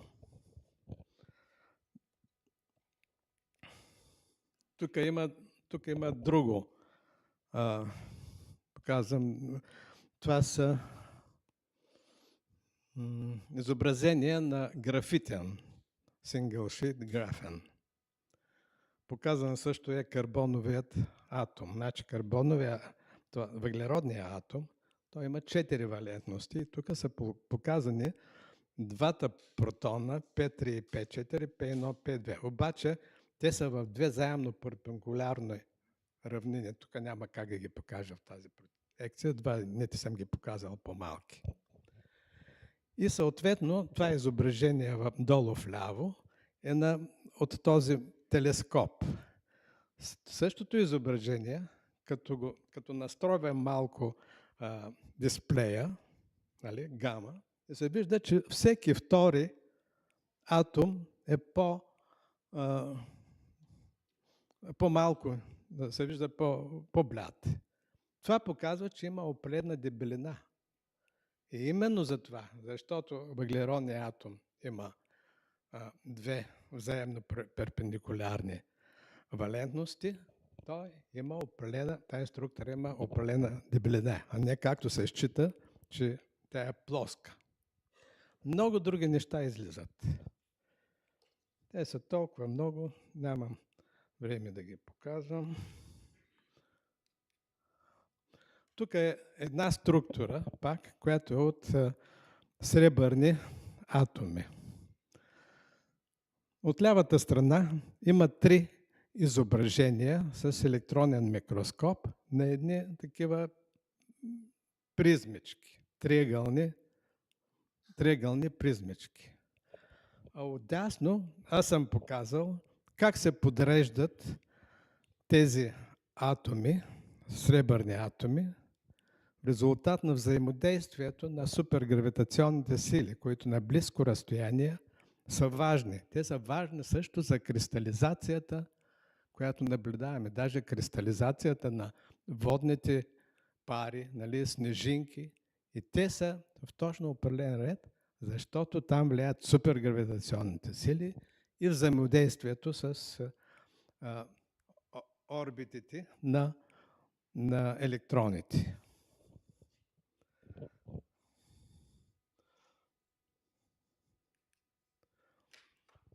Тук показвам как на базата на тези атомни структури могат да се градят молекулите. Тук съм показал прости молекули, кислородни молекули, молекулата на озона, молекулата на водата и също съм показал, че едно различно състояние може да има молекулата на водата, което е известно като браун газ.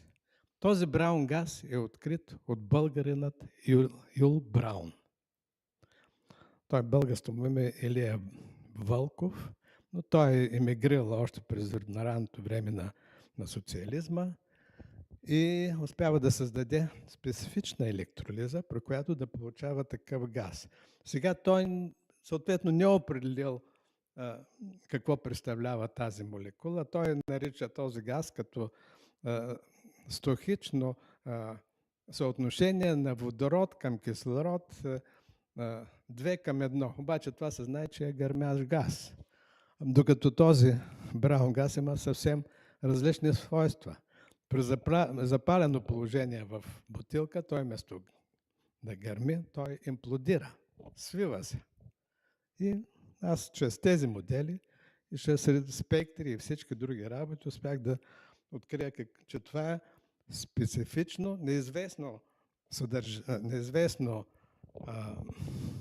състояние на водната молекула. И много други неща просто стават логически обясними. Тук са показани пък това, което се знае за формата на аспирина. Тук вече органични молекули. С тези атоми могат да се градят прости молекули, могат да се градят органични молекули и да се изследват.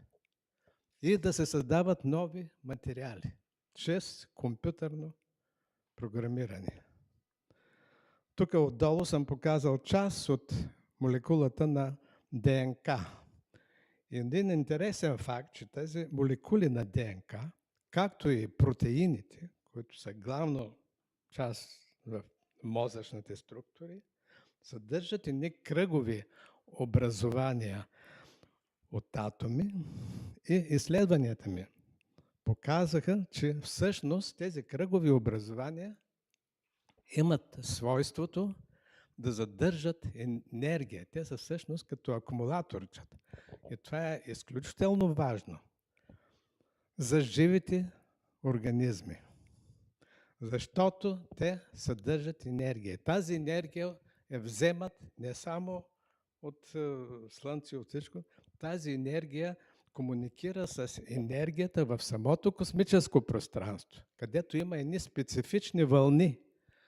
Те до сега се смятат, че това е резултат от големия взрив и се определя background radiation, съответства на 2,71 Келвин, обаче това са едни вълнения в тези вълни, които взаимодействат и комуникират с електроните, дават енергията на електрона, което се знае, че непрекъснато се движат електроните.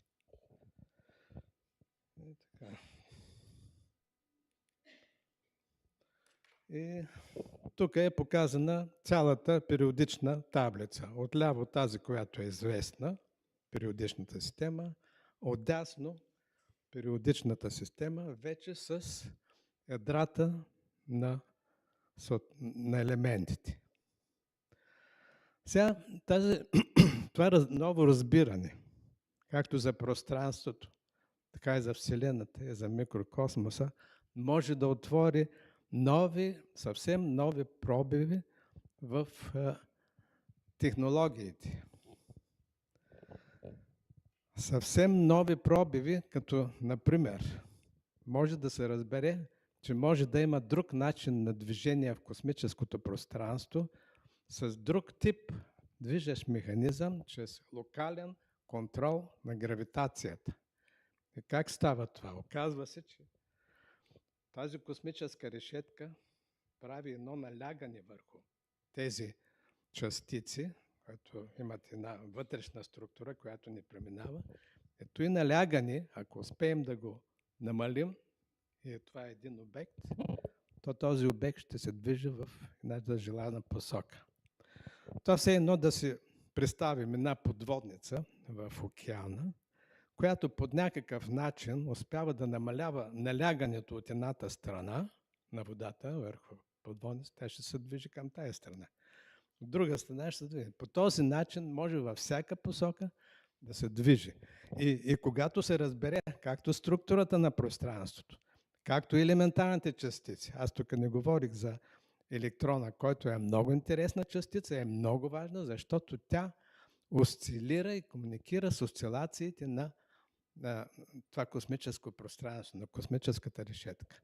И тогава именно може да се възбуди този ефект на контрол на гравитацията, при което може да се пътува по съвсем друг различен механизъм.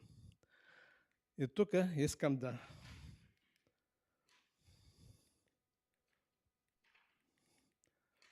наблегна на един важен момент. Ние се намираме в една критична фаза на нашата цивилизация, където ние сме достигнали до едни технологии, обаче без да разбираме основата на това, което правят те. Например, ядрените експлозии. Ядрените експлозии, например, те разбутват тази космическа решетка и затова се получават такива ефекти. Не само това, получава се ефекти на торнада. И ако разгледате, ако видите този вебсайт, ще видите, че при ядрените експлозии в атмосферата, как едно кълбо се взривява, след това от Земята се вдига един стълб, налягането в кълбото е супер огромно, а стълба, който се вдига, пронизва това кълбо. Там се получава антигравитационен ефект. И при една ядрена война с стотици хиляди такива, значи може да се получат такива гигантски торнада, такива се получават на Слънцето, които да изхвърлят част от земната атмосфера. И това да означава край на живота на Земята. Между другото, при Марс се е случило нещо подобно. Не от изкуствени там ядрени, може би някакви естествени, обаче е установено, и американският учен Джон Брандербург е написал книга, има и статии също, че знае се, Марс в миналото е имал реки, океани, течаща вода, обаче сега атмосферата е под 1%, всичко е изпарено. Това е мъртва планета. И според него това е станало в резултат на два огромни взриви, подобно на термоядрените, при което атмосферата изчезва. Как достига до това? Чрез изследване на метеорити, идентифицирани от Марс, при които той намира изотопи, които се получават само при термоядрените опити в атмосферата. И това е моята идея и главната, която исках да покажа, че когато се разбере същността, истината за какво представлява Вселената, микрокосмоса, има огромни възможности за нови технологии. И, например, този ефект, който аз съм изследвал, съм нарекал SARC ефект, който дава антигравитация. На негова база могат да се построят съвсем нови станции, при които свободно да отидат на другите планети на Слънчевата система, техните спътници, където има огромни ресурси и просто няма смисъл от войни на нашата Земя за ресурси. Има огромни ресурси. Ние живеем в такава Слънчева система, където всичко е в изобилие. Просто тези милиарди, които се насочват сега за военно противопоставяне, всичко това може да се насочи към една нова област на изследване, да се разбере, че човечеството е едно семейство. Няма смисъл да се избива и унищожава. Няма смисъл да се гради и след това да се унищожава. Гради, унищожава. Най-важно е това познание да бъде разбираемо и да достигне до хората, защото то не може да стане без съответните инвестиции. Това са съвсем нови, неразработени области. И така, благодаря.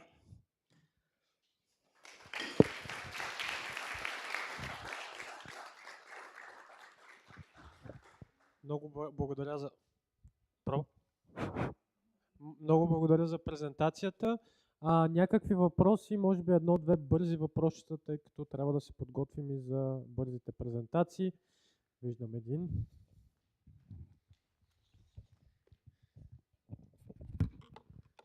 Вие споменахте едно много интересно явление, за което казахте, че фотоните, когато се движат в тази космическа решетка или етера, както вие го нарекахте, не губят своята енергия. Това наистина много интересно. те явно не си взаимодействат с тази космическа решетка и минават през нея без да си взаимодействат. Може ли да отговорите защо това се случва? Дали това са някакви електромагнитни взаимодействия защото знаем, че светлината е електромагнитна вълна. Това е много интересно. И втори въпрос е по-скоро свързан с тази форма, която показахте на атомите. Как я наблюдавахте тази форма? Вие показахте електрически телескоп, не телескоп, микроскоп по-скоро. Да поясните малко за самата форма, защото изглежда наистина доста интересно. Първо за фотоните. Знае се, че имат електрически и магнитен вектор, който се върти. Обаче тук при това нещо аз намерих каква е формата на електрическото поле и на магнито. Значи магнитното поле винаги върви като затворени линии. Обаче при фотона то се върви, но едновременно се завърта като спирала. И магнитното поле е синхронизация на тези космически нодови, докато електрическо поле ги удължава. Значи магнитното поле служи един вид като изолатор между енергията на фотона и космическото пространство. Затова той се запазва енергията. Това е експериментално доказано до невъзможност, да, че запазва енергията.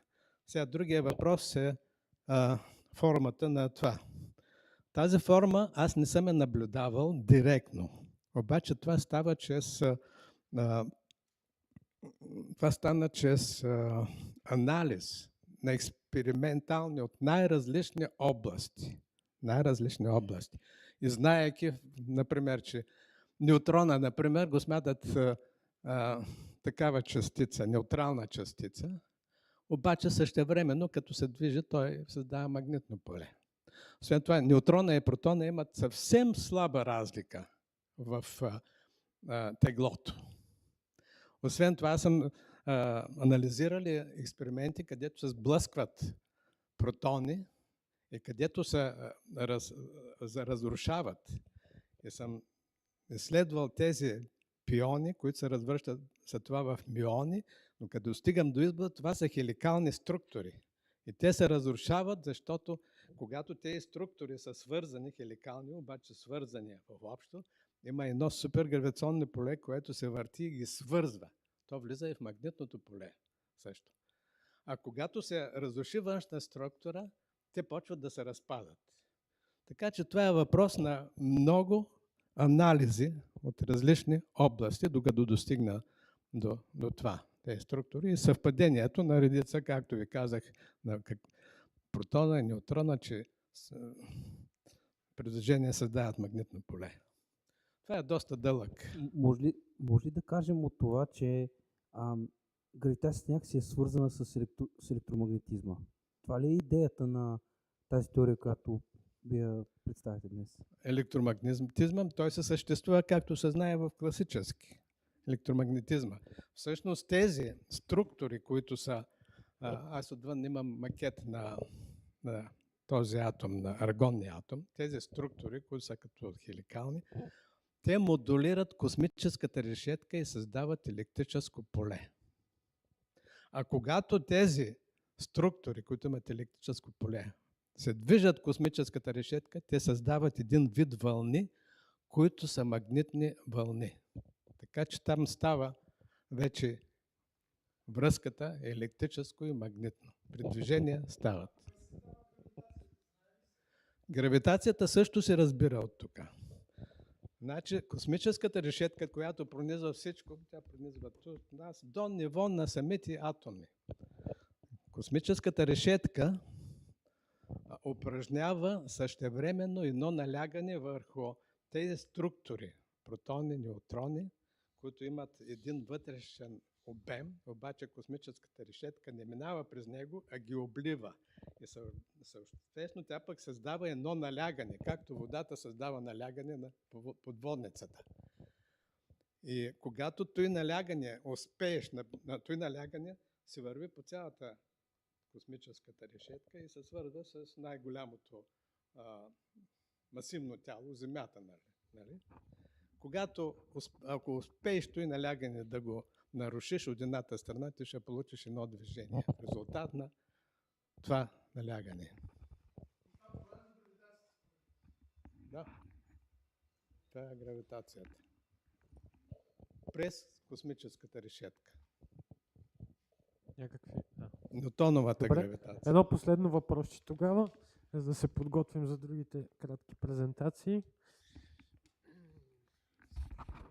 Може би е доста странен въпрос, но има ли някаква връзка между спина, който е известен, например, за протони и електрони, и това, че два протона в ядрото на един атом са способни да седят заедно, а не да се разхвърчат и да избягат един от друг? Да.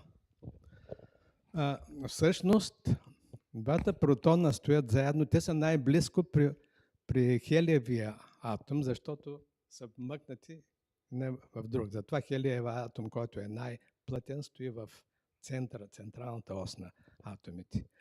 Всъщност това, което ги държи, е супергравитационното поле, което на това близко разстояние преодолява електрическото поле. Всъщност супергравитационното поле е причина да създаване на електрическото поле на това близко разстояние. Обаче, ако се отделят на известно разстояние, вече и супергравитационно поле намалява, пък електрическото то не намалява и се получава вече отблъскване и разпадане.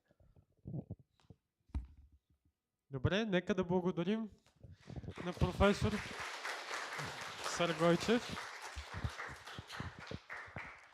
Сега сме приготвили, ще премина на английски. We will now go to the lightning talks, and we do have one young person that's going to tell us a bit about two topics.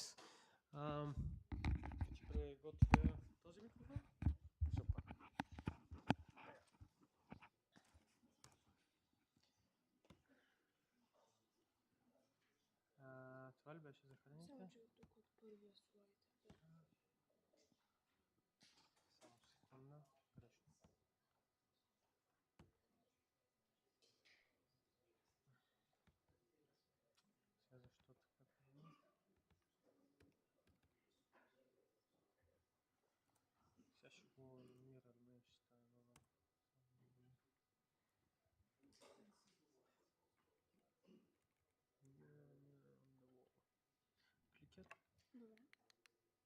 Да, това е надолу.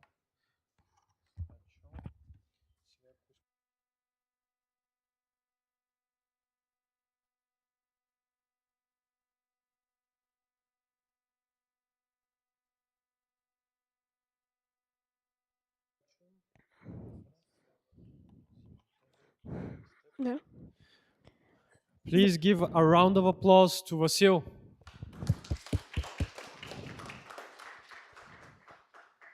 Здравейте на всички, казвам се Васил Терзиев. Днес ще ви представя моята презентация относно космическите храни в България и космически лагер в Турция. Както виждате на снимката, това е част от космическия комплект от храна на мисията Аполо. Чушки, моркови и други космически храни, това са включени в космическото меню на нашия български космонавт. Днес готвачите са Българския институт по криобиология към БАН.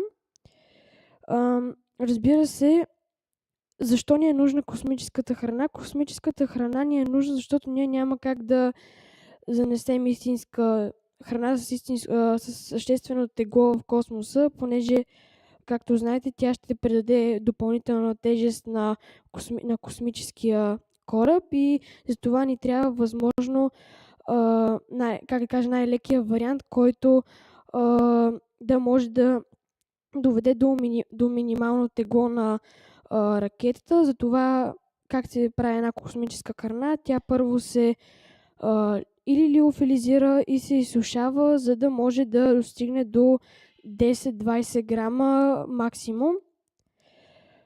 Също България участва в един много известен експеримент за тъй наречената космическа оранжерия, която се намира на космическата станция Мир от 1988 година до 2001. Оранжерията се казва Свет, но вече, понеже, както знаете, космическата станция Мир вече не функционира и така вече няма оранжерията.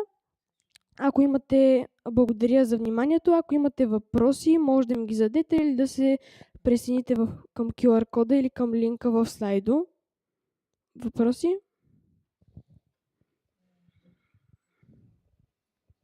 Добре, тогава преминавам към следващата презентация.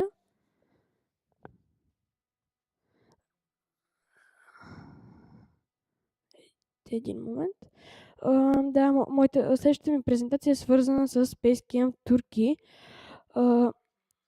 Това е един лагер, създаден през 2000-та година от Кая Тунчер, с целта да се обучават нови кадри в космоса. Разбира се, в лагера има различни предизвикателства, като различни мисии, като тази. Това сега, което вие виждате на проектор, това е мисията Discovery.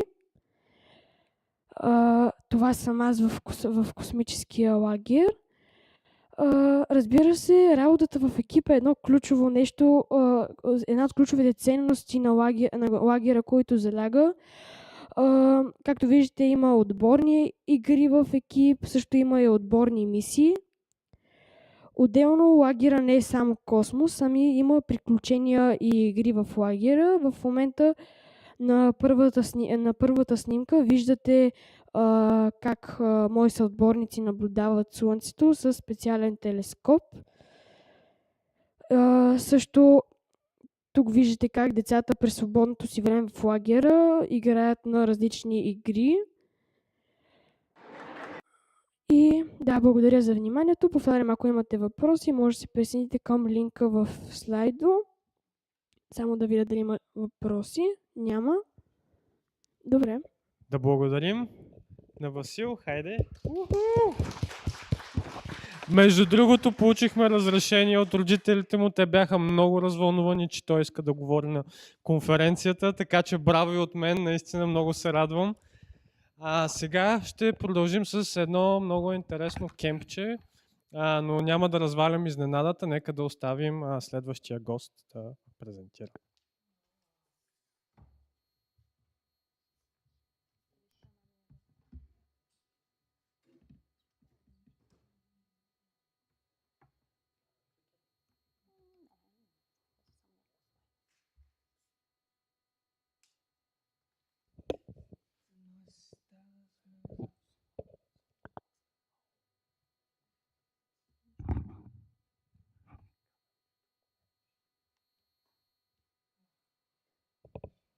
Technical issues.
Здравейте на всички! Много благодаря за търпението, за да се справим с тази кратка неуредица и много благодаря за поканата да бъда тук днес.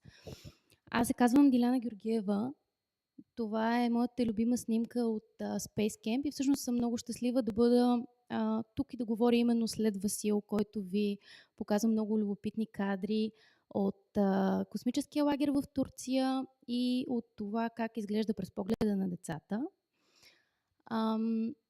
Аз съм представител на Център за творческо обучение и ние сме организацията, която партнира на Space Camp от вече 17 години и сме организацията, която помага за това български ученици да могат да отидат в лагера, да преживеят това приключение, бих се осмелила да кажа. За учениците то се случва в рамките на лятната ваканция, една седмица, имат STEM дейности. Успяхте така да добиете представа от презентацията на Васко. Освен това, тук в залата виждам още един възпитаник на лагера от тази година, Ерике. Защо е важно да има такива възможности? Това бих по-скоро искала да обърна внимание. Тук на този слайд ще видите, може би аз няма да се виждам, но вие ще видите няколко много важни числа, с които ние в Център за творческо обучение много се гордеем. 201 е броя на децата, които това лято посетиха лагера в общо 4 групи. И това е рекорд за България до момента в историята на кемпа. Второто число е броя на кандидатите, които написаха своите творби и искаха да го посетят, което също е рекорд за България до момента. Разбира се, надяваме в следващите години да продължаваме да покоряваме тези рекорди. 3 е броят на индивидуалните награди тази година. Във всяка седмица лагера дава само 2 отличия от около 200 деца. В 3 от групите ние имаме медалисти и сме много горди с тях. 12 е пък номера на груповите отличия и отборите, които са спечелили и са се представили най-добре, в които е имало българско участие. Какво още се случва в Space Camp, освен това, което се случва и за децата през лятната ваканция? Тази година ще имаме 2 много вълнуващи нови възможности. Следващата седмица буквално ще имаме гости от лагера, които ще посетят България и сме организирали 2 събития. Едното от тях е именно в Пловдив, така че всички вие се чувствате поканени. На тях ще имаме възможност да чуем директно от тях какво стои зад програмите в лагера, как са изградени на база на STEM, какъв тип умения развиват учениците и защо са важни. Ще поговорим малко повече за партньорските програми за училища и ще поговорим малко повече за една нова възможност, за която ще ви разкажа след малко. На QR-кода ще видите малко повече детайли за локациите и какво да очаквате в програмата. Какво още? Новото нещо, както ви споделих, освен че сме много горди с успехите на младежите, с участието им през лятото, за първа година през ноември 17-20, виждате, ще имаме група учители, които ще посетят лагера с цел обучение.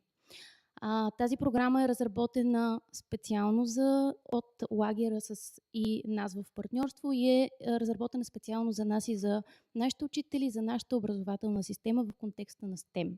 Така че това е нещо, което не се случва за всички, а е ексклюзивна възможност. Аз тук в аудиторията виждам хора, които се занимават в сферата на науката и технологиите, виждам и родители.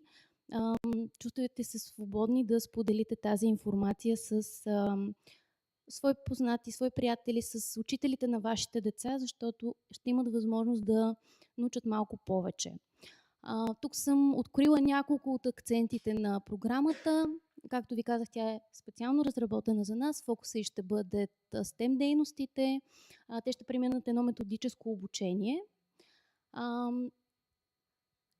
Ще изпробват тренажерите и симулаторите, за които Васил доста малко спомена, но едно от най-любопитните неща всъщност са симулаторите, в които вие можете да изпитате нулева гравитация или да с помощта на 3D очила да се разходите на Луната.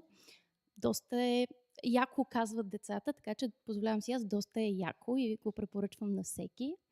Това също ще бъде част от програмата тази година. Това е накратко информацията за лагера в аспектите му за ученици и всичко, което правим. Споделих ви най-новите неща, които са пък възможности за учители. и директори. Ако имате някакви допълнителни въпроси, отвънка има едно банерче, аз съм около него, така че мога да ви отговоря на всичко, което имате нужда и ви е любопитно. Много ви благодаря за вниманието.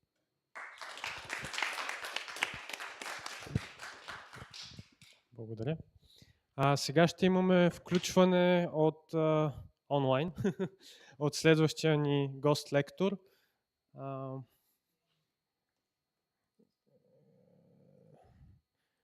Okay, just to switch to Marcin. Marcin, can you hear me, by the way? Can you give a thumbs up if you can hear me? Marcin, can you hear me, by the way? Okay, let's fix the audio from the streaming server. Okay, can you say something like testing? No, we cannot hear you. Just a second.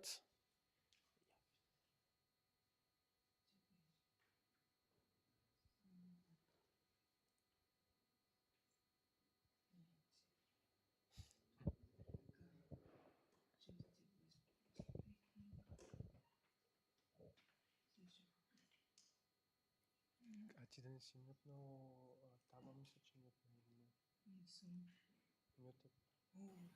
okay. Can we try again? Can you say something?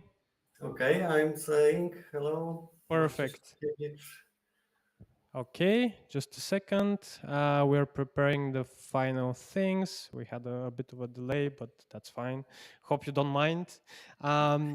I can say that I actually said it earlier, but when I was opening the conference, but we met in Code Dive. I know that this year probably I'm not visiting, but I hope to see you next year there as well. Have you planned anything there, like presenting any other topics that you want to share? This year, no. This year, no. And it was even motivation to send materials for your conference. So, because I didn't plan to speak on Code Dive. So okay. I thought Good maybe there is a chance on your conference. Well, then let me tell you, thank you for participating, even though you're online. I think most people would be very interested in the topic that you have chosen to present. And also the people online, of course, because we are live streaming, just to set up the live stream. Okay, perfect. Yeah, I can see that now.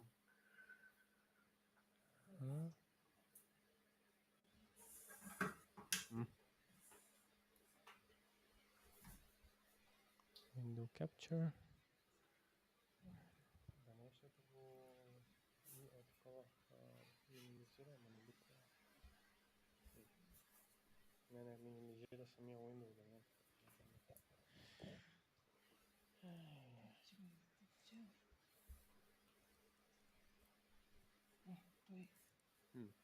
Okay, we lost connection with the Firefox browser for some reason.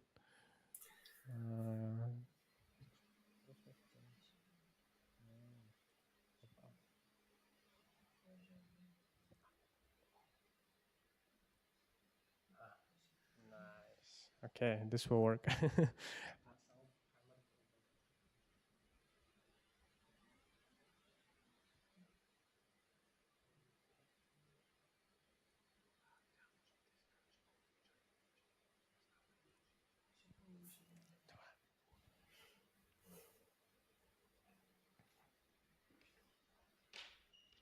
Should I say a joke?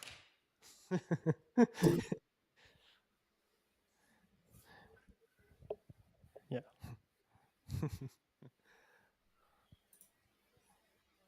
Silence joke, yes. Sadly, I'm a father now, so the only thing I can probably create as a joke is a dad joke, right? So I don't want to bore everyone else with dad jokes at this point. So okay, so we have the okay, perfect.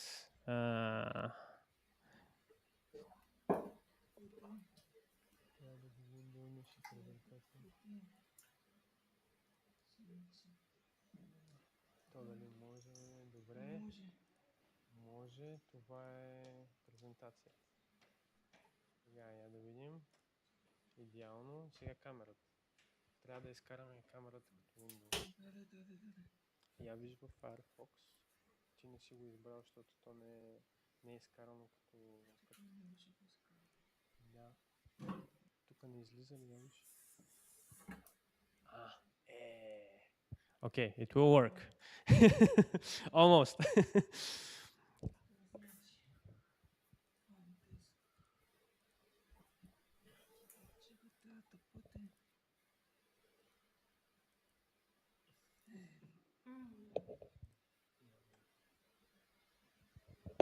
So again, we have a bit of a technical issue, so let's wait for our technical guy to set up the stream.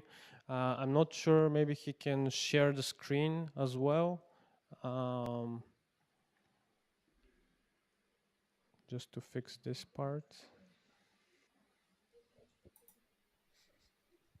It's a complicated setup, I have to say, because the platform that we are using, we have to both cut the camera but also the screen, and then put it both in the same place on the screen so people can see it.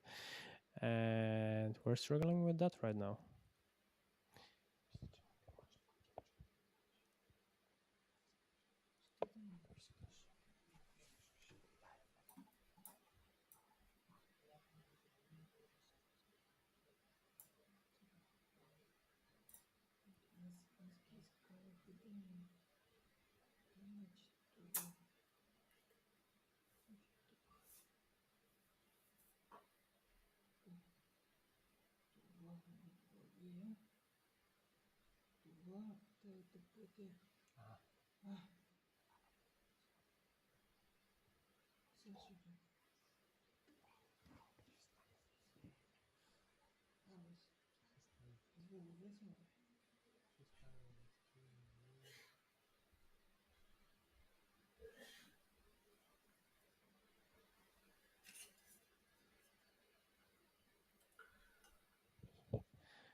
Чакай малко, че главата ми.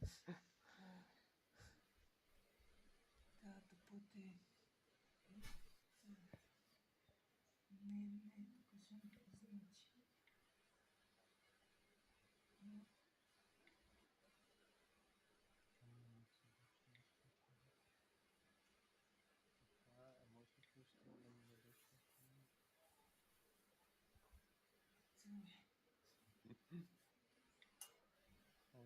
Станах много. Не.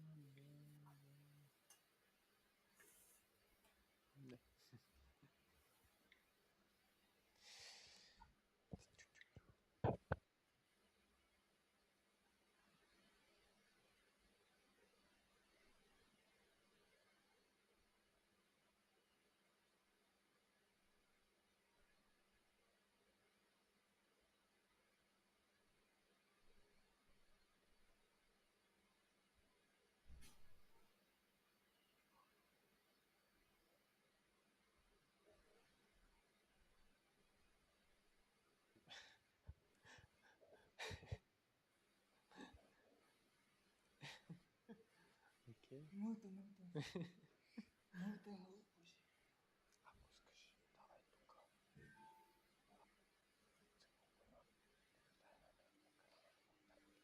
Ако искаш, давай тук. Firefox е да го сложа на екрана.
Okay, I think we're good to go. Can you hear me? Yes, I can hear you. Okay. Can we double check the stream that it's working? Just a second. Okay.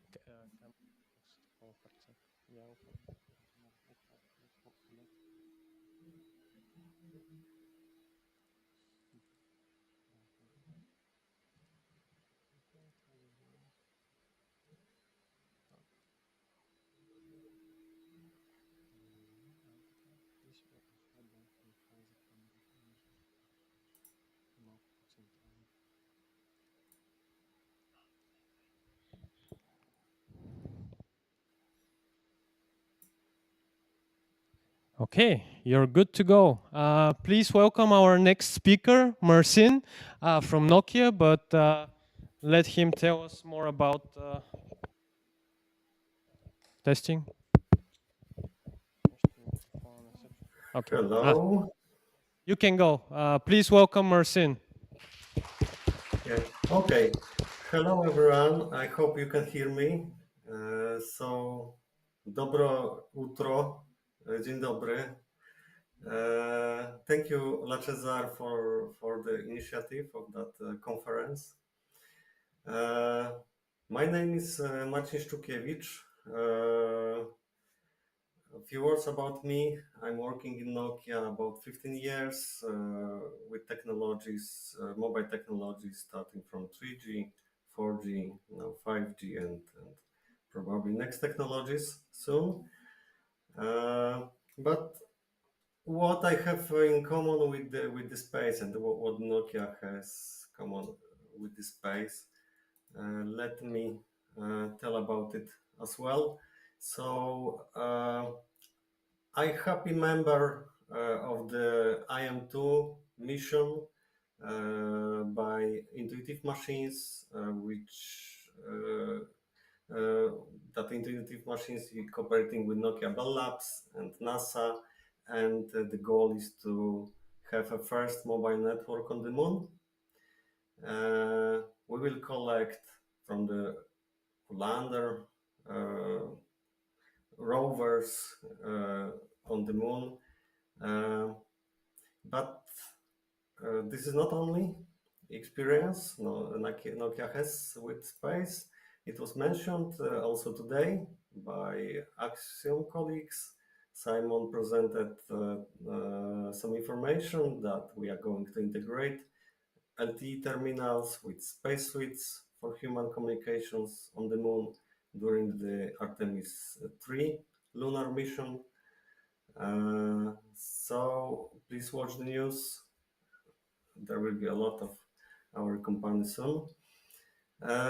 But okay, we started high at the moon, but now we will move toward the Earth, but we still stay in the space topics. Today I'm going to present introduction to non-terrestrial networks. So this is a technology coming from 3GPP standard. So when we think about the new releases and of mobile networks like 5G, 6G, that evolution, we more talk about about the transmission speed. So this is the main topic. Maybe a little bit about new frequencies, but that non-terrestrial network aspect is relatively poorly known. So let's change it a little bit today. I would like to introduce some terms, some architectural ideas to create dictionary for you, and which is used in mobile and satellite network industry, and I hope it will make easier to find and understand information we are reading about. So Maybe let's start from the motivation, and that motivation we should start from the talking a little bit about coverage. Coverage, of course, of mobile networks. So we can consider it by population or area coverage.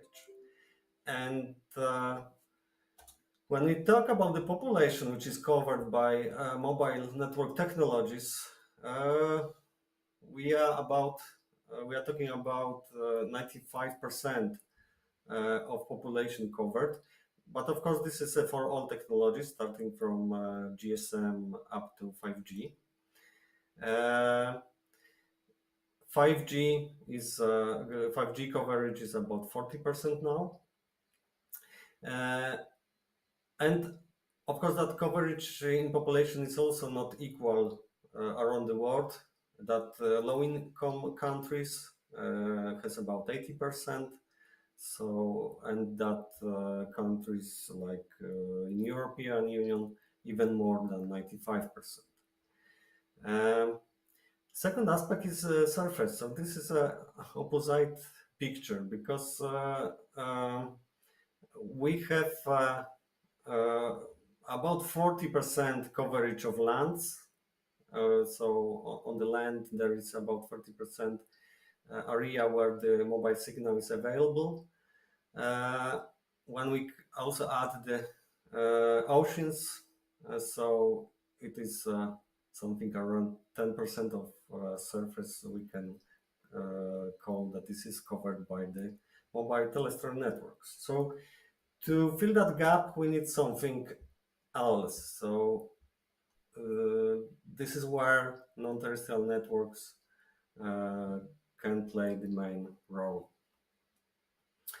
Okay, so let's start about talking a little bit about those two words, because the current situation is that we have a 3GPP mobile, which we know very well, and everybody of us is using it, and there is a satellite SATCOM network industry, which is a second world, let's say. So those are barely connected.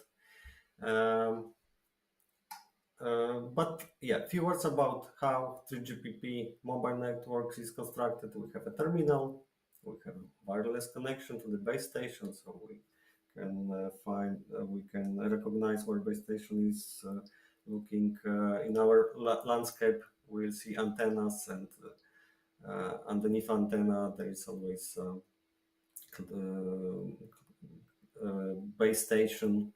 In 5G we call it G0 B.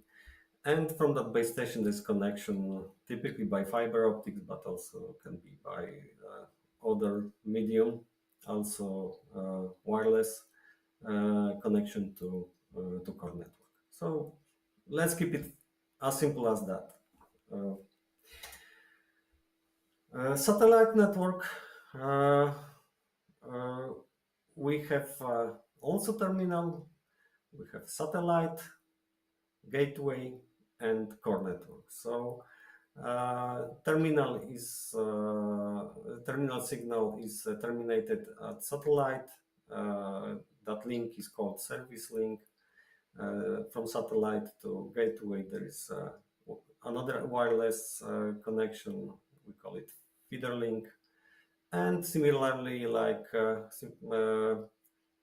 for terrestrial mobile networks, from gateway we have connection to some kind of core network, which is not, of course, in the same standard like core network for mobile, 3GPP. So from the user perspective, those are, like I said, two separate words. So one is for terrestrial connectivity, and another is for satellite. Even worse, there is no standardization on that satellite networks, because well-known SpaceX, Starlink, or Eutelsat OneWeb has own standards, proprietary standards, which doesn't allow to interconnect, so between vendors. Of course, completely different is in that standardized 3GPP mobile networks, where we can have roaming between different partners, and from user perspective, there is no need to change terminal, even if the vendor of the service is changing. But of course, 3GPP is not sleeping, and also that industry want to change situation and standardize satellite part under some same rules as it was done for terrestrial networks. And starting from release 16 of 3GPP, there is there are recommendation and the standards for specific parts from which we can build non-terrestrial networks and integrate them with the terrestrial.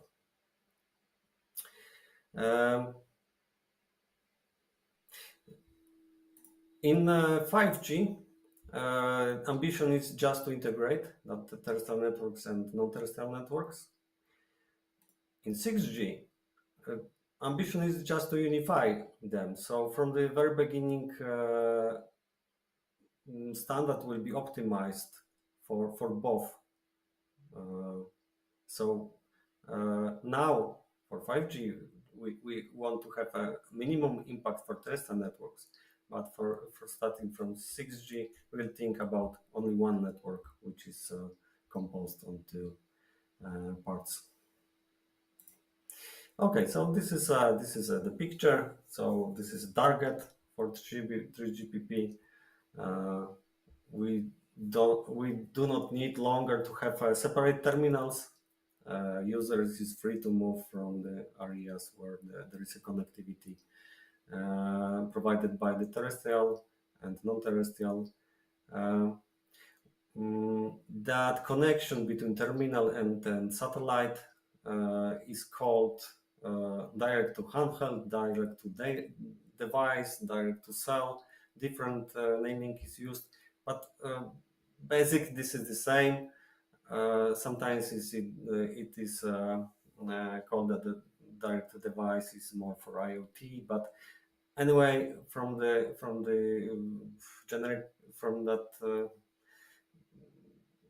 basic, when you think about the basic rules, this is almost the same.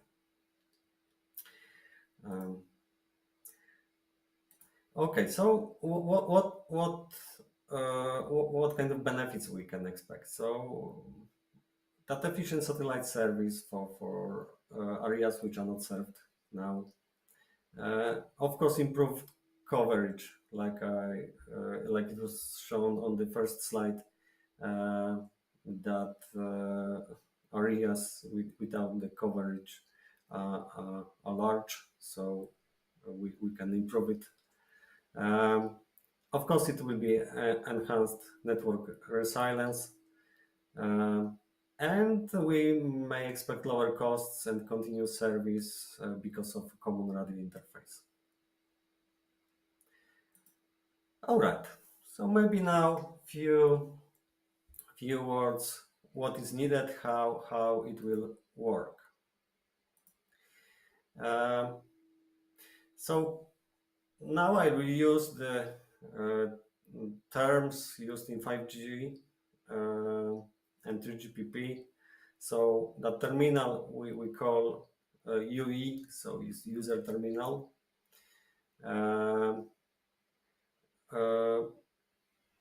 Base station is called G-Node B, and interfaces for 5G. This is a new radio user interface, and there is another interface between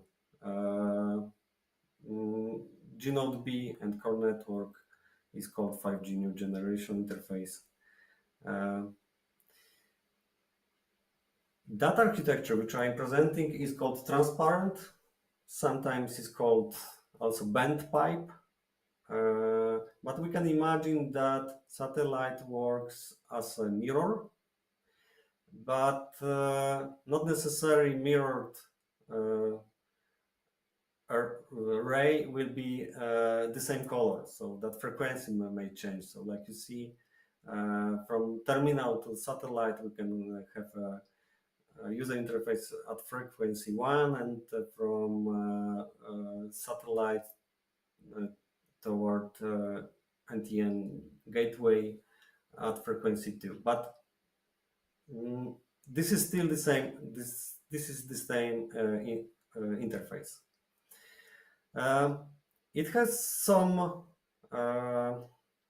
advantages, that architecture, because payload on the satellite is quite simple.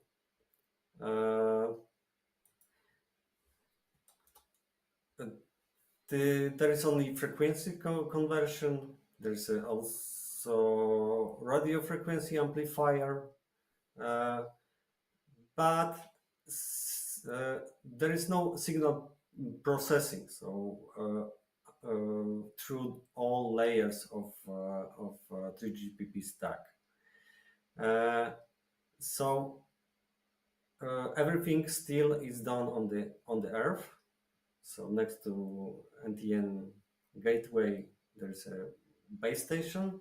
That part which is in that green rectangle is some kind of frequency relay or remote radio unit functions are only implemented there. Most of the processing, all processing is done on the Earth. But the disadvantage is that there is a high latency, because signal before it's processed have to go up to the satellite, down to the gateway, is processed, and then goes back to satellite and to terminal. This is the two-way communication, and because of that, we may expect lower throughput. Improved architecture we call regenerative architecture. So this time situation is like that. G-Node B is moved to the satellite. Is that payload of the satellite is G-Node B. So which performs digital processing functions as the modulation, decoding, switching, routing, coding, modulation, etc. So everything what is needed. But user interface is terminated on the satellite. So if we are talking about that, round trip time is shorter. So we can think about 2 times shorter. And that allow us to achieve a much higher throughput because of that lower latency. But disadvantage is complexity of such architecture. There is another third option, because functions of G-Node B may be split in such functions like remote radio unit, like distributed unit, central unit.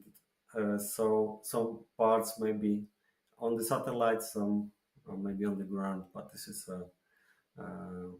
let's say this is still a choice of the next implementators which architecture to choose. But the most complex is that with G-Node B on the satellite, the less complex is transparent architecture.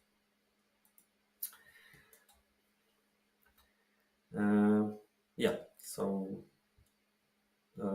there is recognition of all signals received from Earth. Okay, but a single satellite is not enough when you think about the global connectivity. So we need more of them. To be honest, we need thousands of them to create constellation. As well, we need hundreds of the gateways on the Earth. So to connect two terminals, for example, we need such configuration. And we need something new, which was not yet shown on the diagrams. There's one another link. This is interface between 5G G-Node BIS. It exists, of course, for terrestrial networks as well. Here, that over that internet, over that inter-satellite link,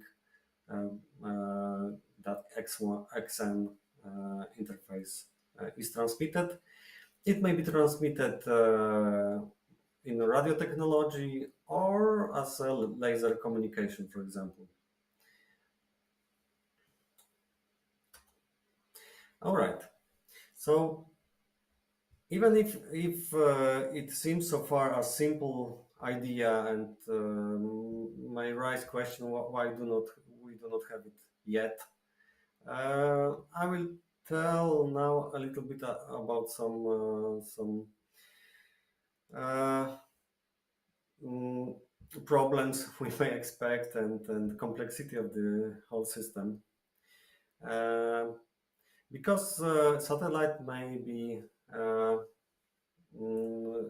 operating at LEO orbit, so this is low Earth orbit, MEO orbit, so medium Earth orbit, or geostationary orbit. Of course, distances are completely different for GEO. It's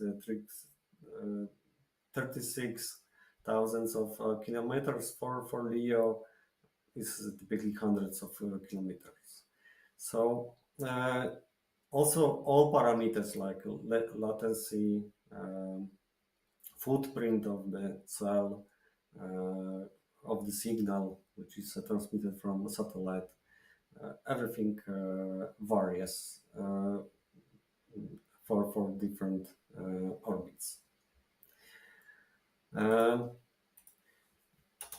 But orbits is not only solution for non-terrestrial networks.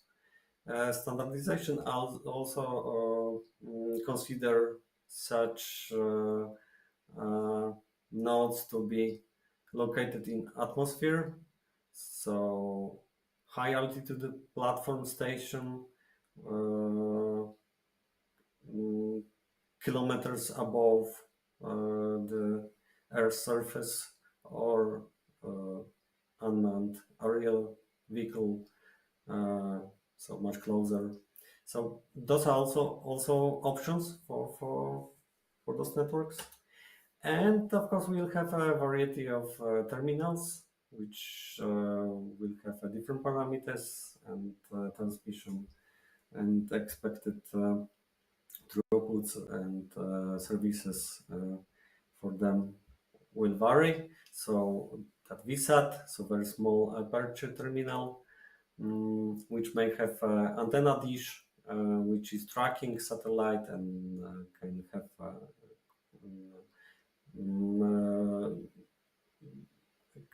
at which we can achieve very good transmission parameters. Typical handheld, let's think about the smartphone, which we have. And there's also a big expectation for IoT devices, which typically low power devices, where transmission is not so, maybe the throughput is not so high, but also the antenna zones are small, so budget of such link is very demanding.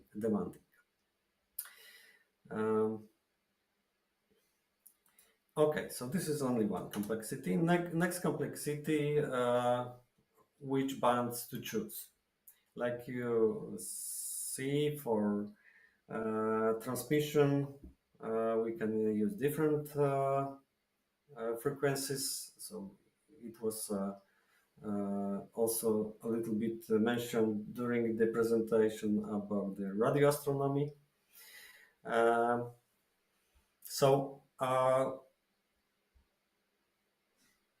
the choice of the band we will use also have some drawbacks or advantages for parameters. So lower frequencies, we can expect also lower throughput. For higher antenna size, opposite is larger for lower frequencies. The last one, that attenuation is higher frequencies are more sensitive for attenuations from the atmosphere, for example. Okay, but what NTN want to use? So in the first try, frequencies are around 2 gigahertz, so very well known frequencies also from the terrestrial communications, so that the same range. So this is what 3GPP is planned in the first standards. Later, there is also plan to use higher frequencies, close to 20 gigahertz, so between 17 and 30. It is called MTN frequency range 2. For example, mentioned earlier, Starlink or OneWeb are using also frequencies above 10 gigahertz.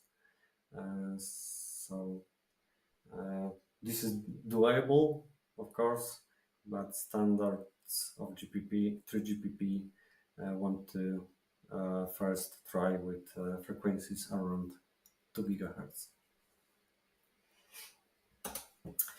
Okay, more challenges.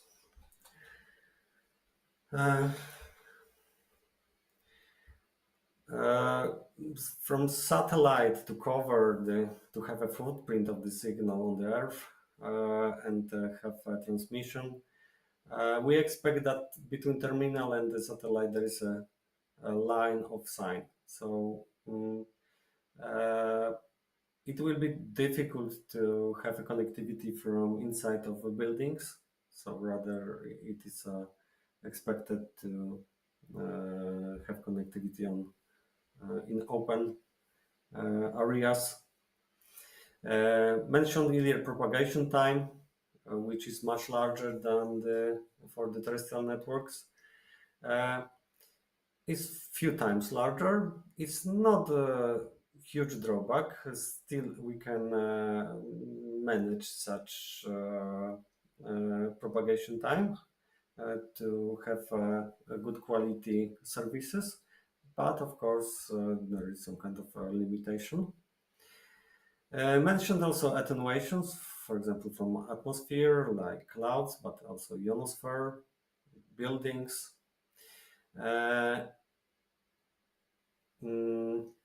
Elevation angle. Because cells operated by satellites are much higher than those operated from the Earth, there's a big variety of the parameters depending on where user is located. So just underneath the satellite, there is a shorter path, of course. Angle is 90%. At the edge of the footprint, signal footprint, of course, there is a lower angle, much larger distance. So this is a challenge as well for the technology. And we'll have elliptical beams. So let's imagine like we have a torch in the hand. So when we are putting light vertically on the floor, we have a circle. But when we keep torch at some angle, we'll see elliptical shape on the floor. So it's the same with the signal of the shape of that cells from the satellite, and it is also causing some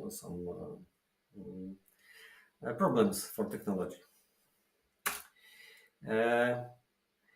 That is interesting because everything is moving in that non-terrestrial communication.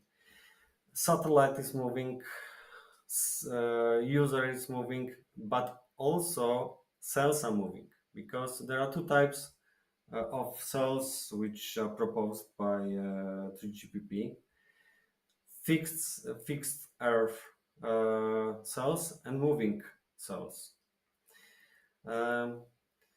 But for low Earth orbit, so LEO orbit, we may expect that cells will be moving, so that moving cells will be chosen, and it causes a lot of challenges for technology,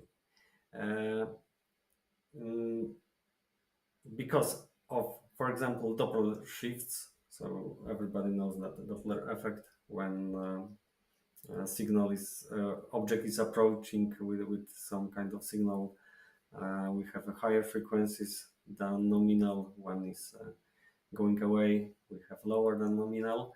And here, if satellite is moving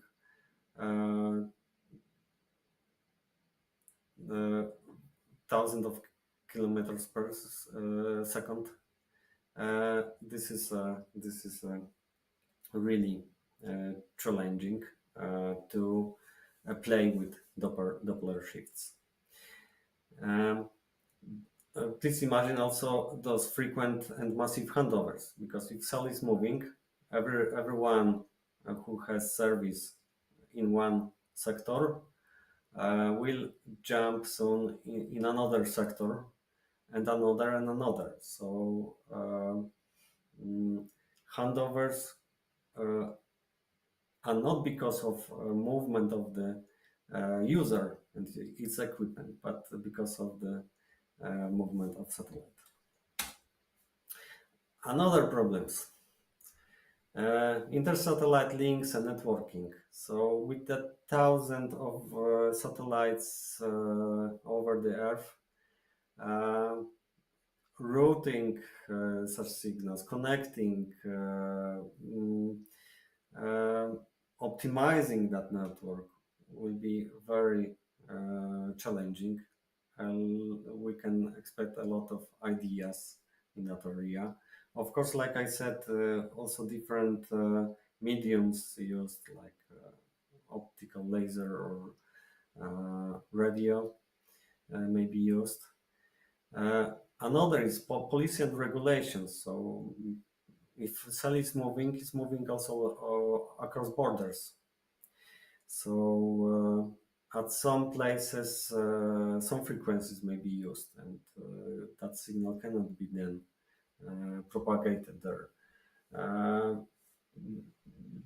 It may be limited, just some countries may not allow to have a signal from satellite. So etc. etc. Also, such regulations like light pollution.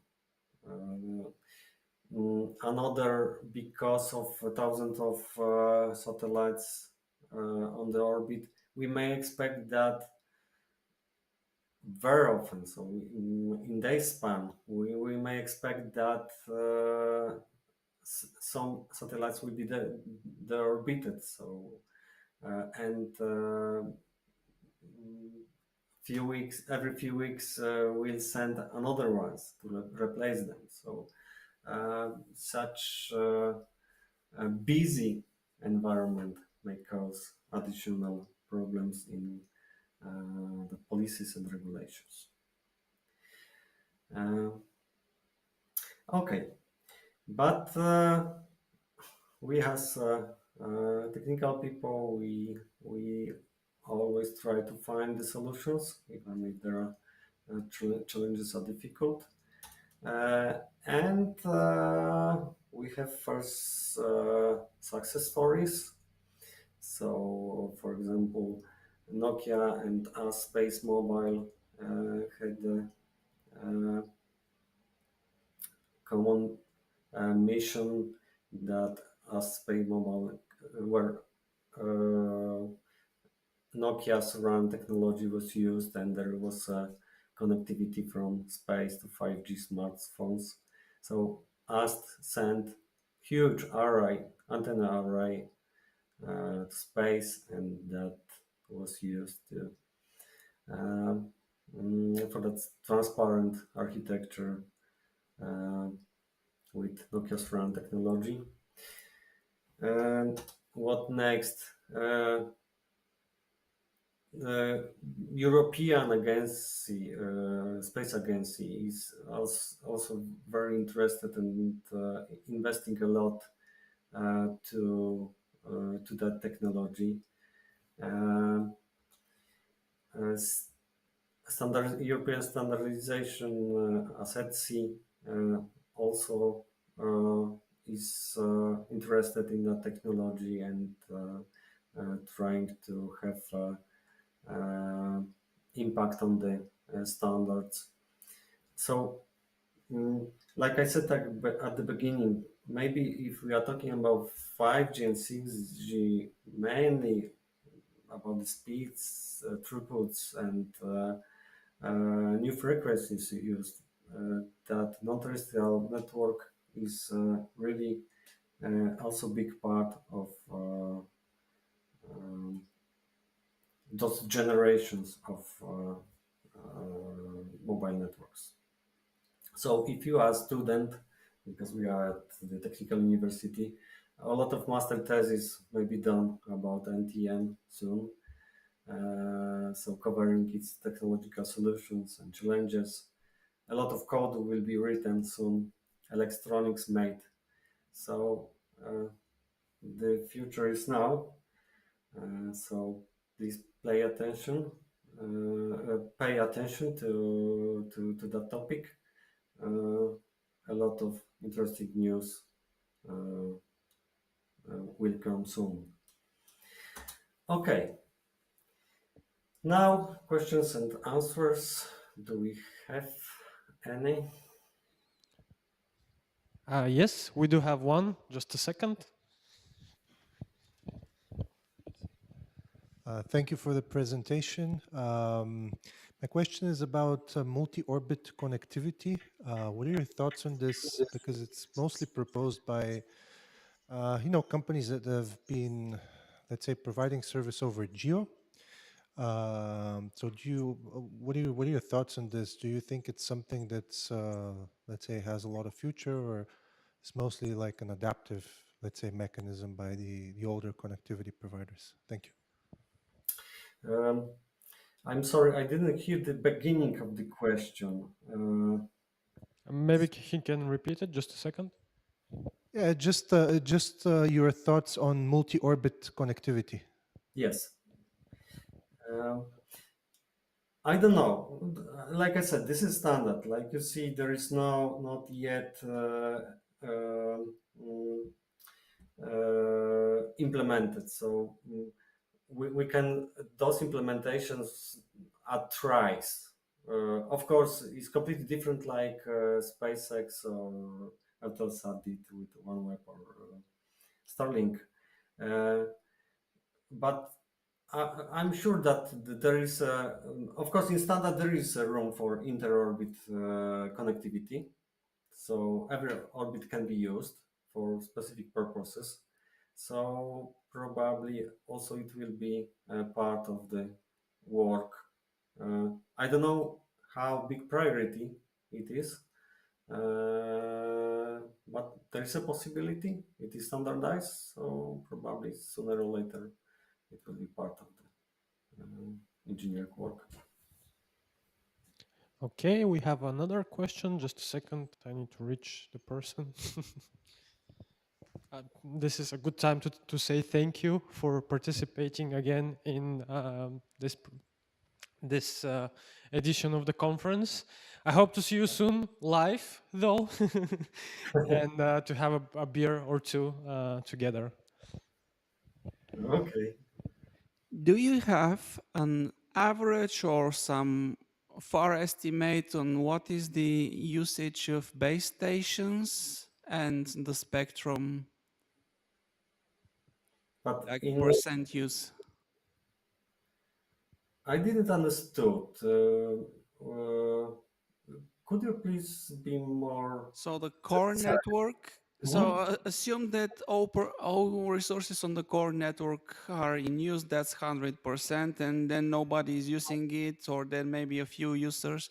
So that's between 0 and 100%, and then also the spectrum of mobile networks in general, if you have any idea. Oh, I do not have such data. So Okay. sorry. Thanks. Any other questions? Yep, we have one more. Just a second. My question is more when it comes to like feasibility in terms of people participating in this. As you stated in the beginning, there is an issue with, for example, Starlink only allowing for its own terminal to be connected to it.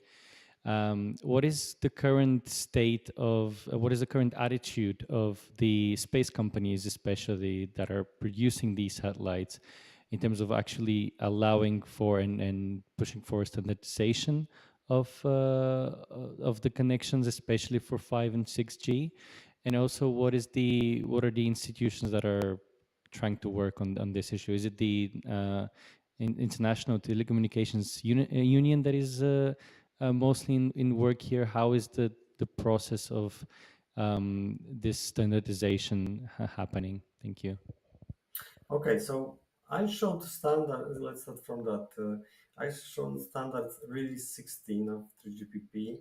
There is already release 17, 18, 19. So if basics were in release 16, there's a lot of done also for the next standards. And in all of the standards, participation is, of course, by universities, by that institutions, like you said, international telecommunication unions and similar space agencies as well, and main players like big operators and telecom companies like Nokia. So I encourage you to just write it in any browser you have, and you will see how many informations about the non-terrestrial networks, and you will see also who is writing those articles. So there's a big noise, maybe only limited to that people who are interested in it, but there are really big players engaged in the technology.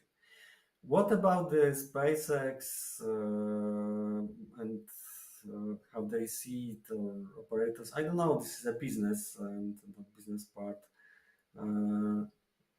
soon want to see probably the income, and if that income will be with high probability, then we'll see the first releases as well.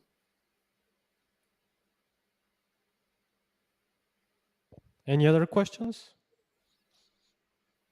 Okay, I think that's it. Again, thank you, Marcin. A round of applause for Marcin.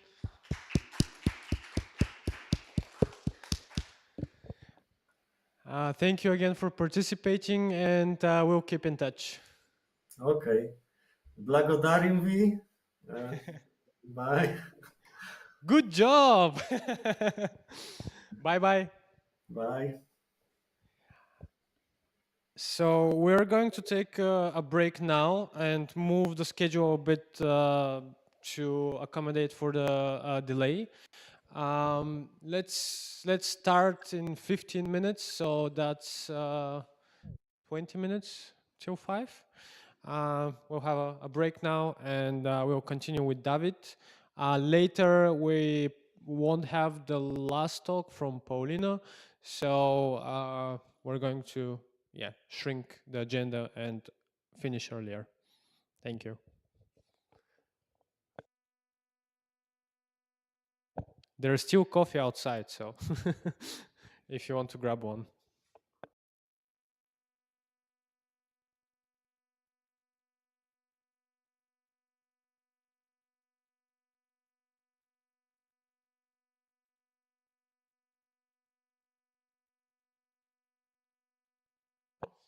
Между другото, забравих да кажа, следващата презентация ще бъде интересна, тъй като е техническа, но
Okay, I think we are ready. We have 1 minute, so I'll go and call the rest of the people. Just wait, David.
Okay, people are coming. Woohoo! David, you won't be alone in the room.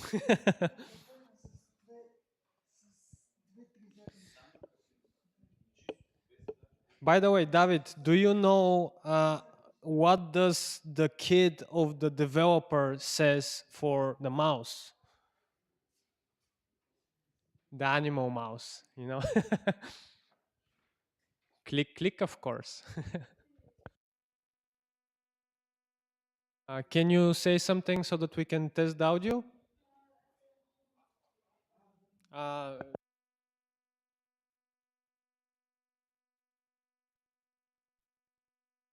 Yes, just a second, we cannot hear you. Okay, you're unmuted now. Full screen. Perfect. Yep. Perfect. We can hear you. Yay. Okay. Perfect. So, without further ado, let me mute myself as well here. This is David. He'll tell you a bit about himself, I hope. But something to know about David, he actually did this presentation in one of our casual meetups at Aerorust. Casual meetups are a thing that we started doing. I mentioned it in the beginning, just coming together and discussing topics. And I was very surprised when he wanted to do this talk. And of course, he proposed to do it here today in front of you. It did make he did made a lot of changes, and for the better. Believe me, I checked. And in general, he's a very active person in the community. So please, warm welcome to David. Hello. Thanks, Lacho, for introduction, for invitation. And yeah, so this talk, this presentation is a short story about how I spent weekend with IMU, which will be this talk will be just a shallow dive into embedded trust and sensors. So this is more technical presentation. There will be some code examples, but hopefully you won't, it won't be that scary.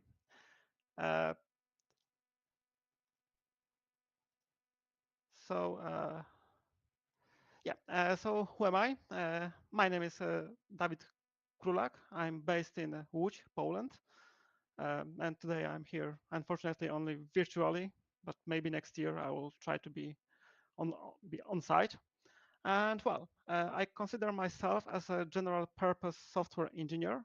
So basically, programming is way of solving problems. It's language is just the addition It's just a tool. And about a few years ago, I became the Rust enthusiast. I've learned about this programming language. It's really interesting. You should check this because no matter what you do, web or embedded or blockchain, just it's everywhere nowadays. It can be everywhere. It's not everywhere yet, but hopefully soon it will take over the world. And also, I'm an amateur volleyball player, so some sport activities. If you are spending a lot of time in front of a screen, just take a walk, do some sport activity. It's really, I guess it might be beneficial for for us as we are spending a lot of time with computers, just to get in touch with the real world. And uh, and also, I'm passionate about European space exploration and engineering programs.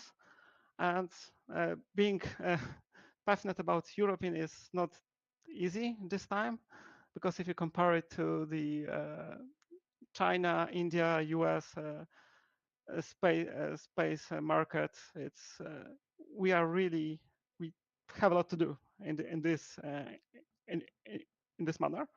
However, I want to, because I'm passionate, I want to learn more about this. I want to learn how things works. And one of the way of learning how things work is to build something on my own. So I was thinking where to start, what to choose. Obviously, as a one person, I won't build a satellite, I won't build a plane, but maybe I can start in some part of those systems. So maybe some rocket engines, maybe GPS, maybe recovery system, drones, avionics, batteries, etc., communication satellites.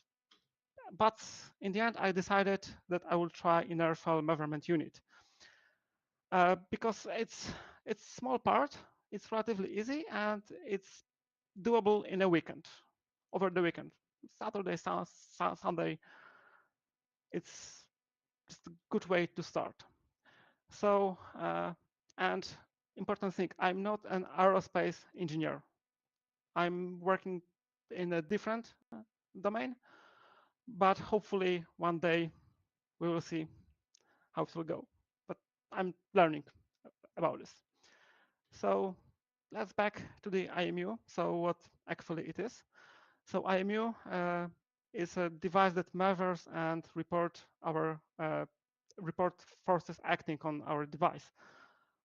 So it provides some details about orientation. And knowing our orientation is important because we need to know where we are facing, where we are looking at. If we, let's say, want to go somewhere, change our position, first we need to rotate. But to rotate, we need to know where we are looking at right now and where we want to rotate, where we want to end to start actually moving. Our body is doing this this automatically. We are not feeling this, but devices like boxes, drones, and etc. We have to provide those information. And if we add, and if we want to measure position, then we are building inertial navigation system, and IMU is a part of this because we can, from some forces, we can guess how far we went in any direction. So IMU in real life can look like the image on the left, which is some of the rocket IMU, which is a big chunky piece of hardware, and can be also the smaller one, like the single sensor that you can embed into your drone project or any drone or any embedded project. But what data it's actually giving us? So IMU can report quaternions or Euler angles. And if you haven't heard about quaternions, if you will start doing stuff with attitude orientation, you will get to this term very soon. It's one of the foundation for the mathematics. And quaternions are it's a special number system. It's like complex numbers, but slightly more complex. However, those are preferred in advanced software because they are easy to calculate by matrices. So computers are really good at calculating matrices. But on the other hand, it's a new concept that we have to learn. And we will leave it for now. It's not needed for a Hello World application. So we will go with Euler angles, which is just angles in radians or degrees. Slightly more difficult for calculation, but yeah, it's good enough for now. So in terms of angles, we have three angles that I guess you've heard already. It's yaw, pitch, and roll. So yaw is in this this axis, like the pitch is this, and roll is rotating. So it's pretty easy to think. And when we are coding this, when we are writing software for handling this, it's good to keep one order of those angles. And the preferred one is yaw, pitch, and roll because it's easy to remember. If you think about what plane have to do during takeoff, it first has to yaw. So on the runway it's yaw. It's aiming towards the runway.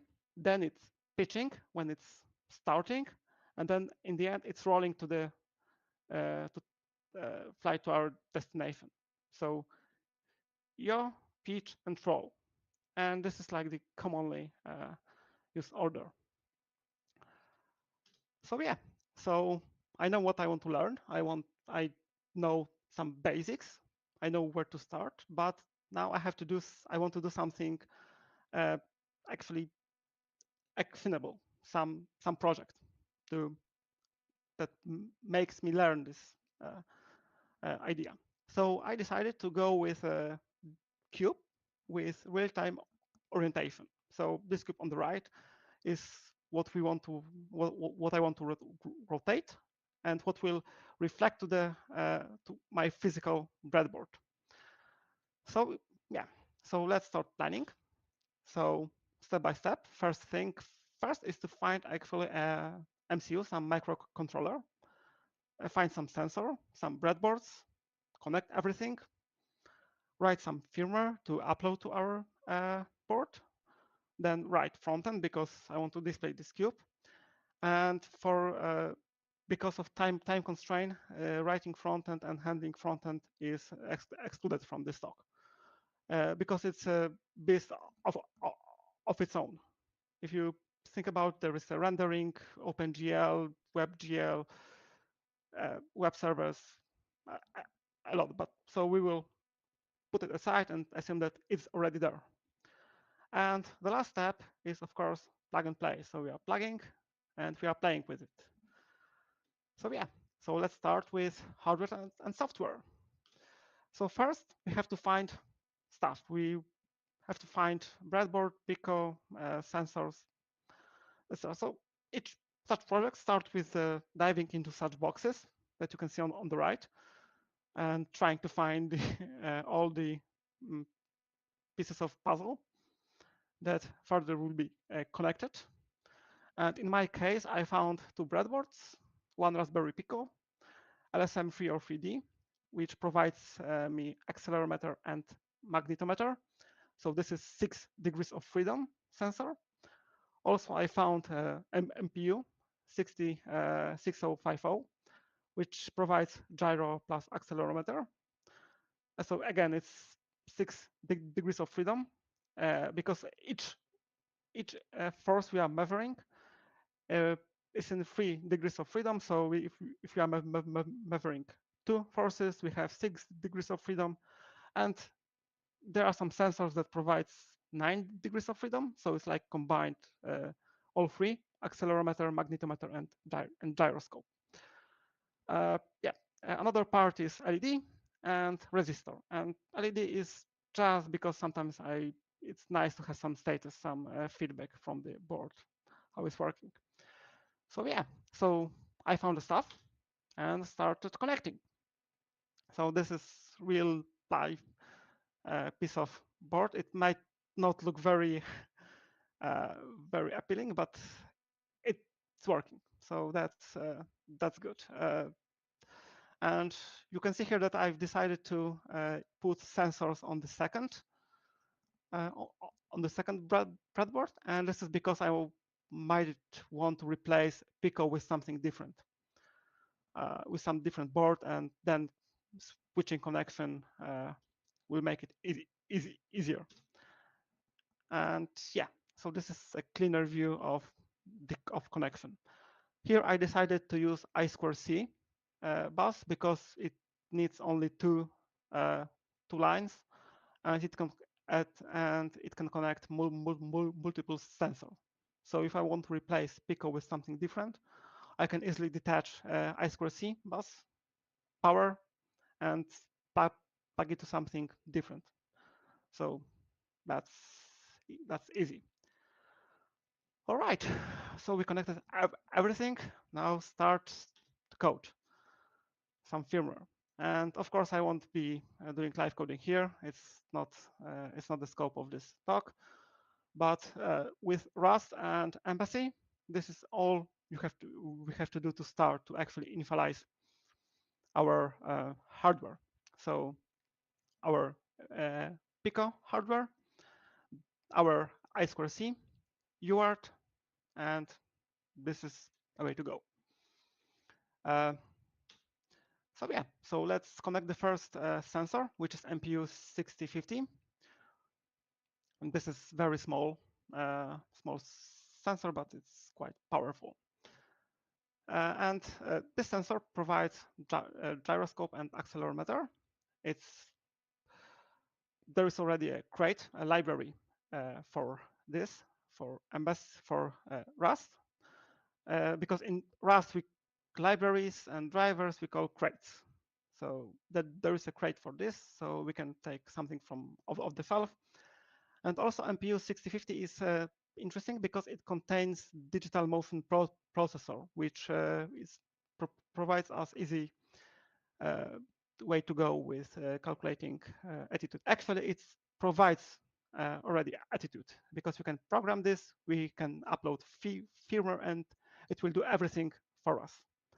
However, there are some drawbacks. First, that might be a licensing problem.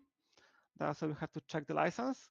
And it have to be uploaded. It have to be uploaded to the sensor. So it's like external binary blob, which is something. In some cases, it can be tricky. It wasn't tricky for my case, but it could be. However, we want to learn, so we are not going to use the digital motion processor. We will implement everything ourselves from scratch.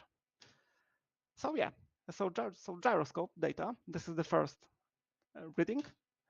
So it reads angular velocity, degrees per second. Also, we need to read time between measurements, and we have to integrate those, and we should be ready to go. And here you might see the first problem. This is problem with frequency of receiving data. If you have low resolution of those data, we might get very inaccurate. We might be very inaccurate in our measurement. But yeah, let's try to do this anyway. So code might be a little bit scary. Hopefully it's not, but it's doing. But that's it. This is the whole Rust code that is needed for calculating this. It's just taking those three axes, x, y, z, calculate and multiply, sum, and send via UART so we can receive it. And when I connect it, it looks pretty nice. However, after a few seconds, it starts looking like this. Even without I wasn't moving it, it was just staying still. it wasn't. It's not. It's not reflect the reality. So there is something wrong with it, and I dig deeper, and the thing is, there is a drift. There is a low frequency drift noise, also called a drift, and as you can see in the column, those are measurements I've taken directly from the sensor. The numbers are going one way or another, so those are increasing or decreasing, and this is like not the perfect. So let's see if we can fix it. So we can fix it by adding accelerometer. So we can add measure forces, and accelerometer is using gravity to detect our orientation. So this is not detecting current change, detect current state, because the gravity is acting. Of course, it's not the perfect for satellites, as gravity is not acting, but on Earth it's sufficient. Also, we have to do some math, and with some math we have yaw and pitch. We don't have yaw, and this is because force is acting in this axis. So if we go like pitch, the force vectors are changing. If we are going this, vectors are changing. But if we are going in this axis, in z-axis, there is no changes in force, so we cannot use it. Also, the other problem is noise. There is a high frequency noise in this sensor. So we have to filter this out somehow, because otherwise the image is shaky. The cube is shaking all the time. So again, we have some data, we have some measurement, not perfect, but let's see what we can see later. So let's connect second sensor, which is LSM 303D, which is accelerometer and magnetometer. From this sensor, I've used only magnetometer because accelerometer data I've already taken from MPU. And also I wanted to do my own driver for this because I wanted to learn something new. And okay, I've learned how to write driver a few months back because I wanted to, and I wrote a driver for this. So I'm using here my own driver. However, if you want to write your own driver, this is first place is a data feed that you want to check. And you are reading pages after pages after pages. However, those are the most important pages because those contains register that you are writing and reading. So how to operate, how to actually write and read data from sensor. And I won't go through the whole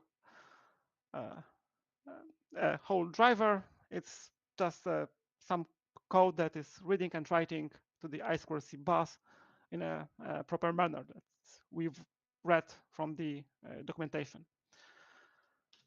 However, in Rust, there is some interesting thing because I2C is a bus and only one driver can own a bus. So this is like protecting us from reading and writing from random bus, especially using asynchronous code.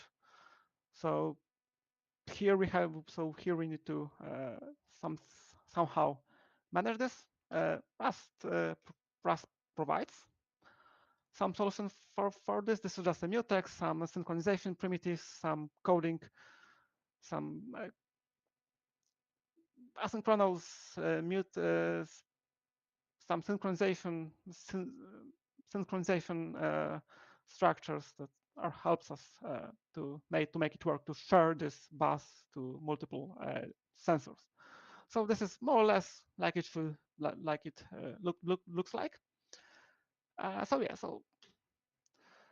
So we are adding magnetometer using custom driver. So we have yaw.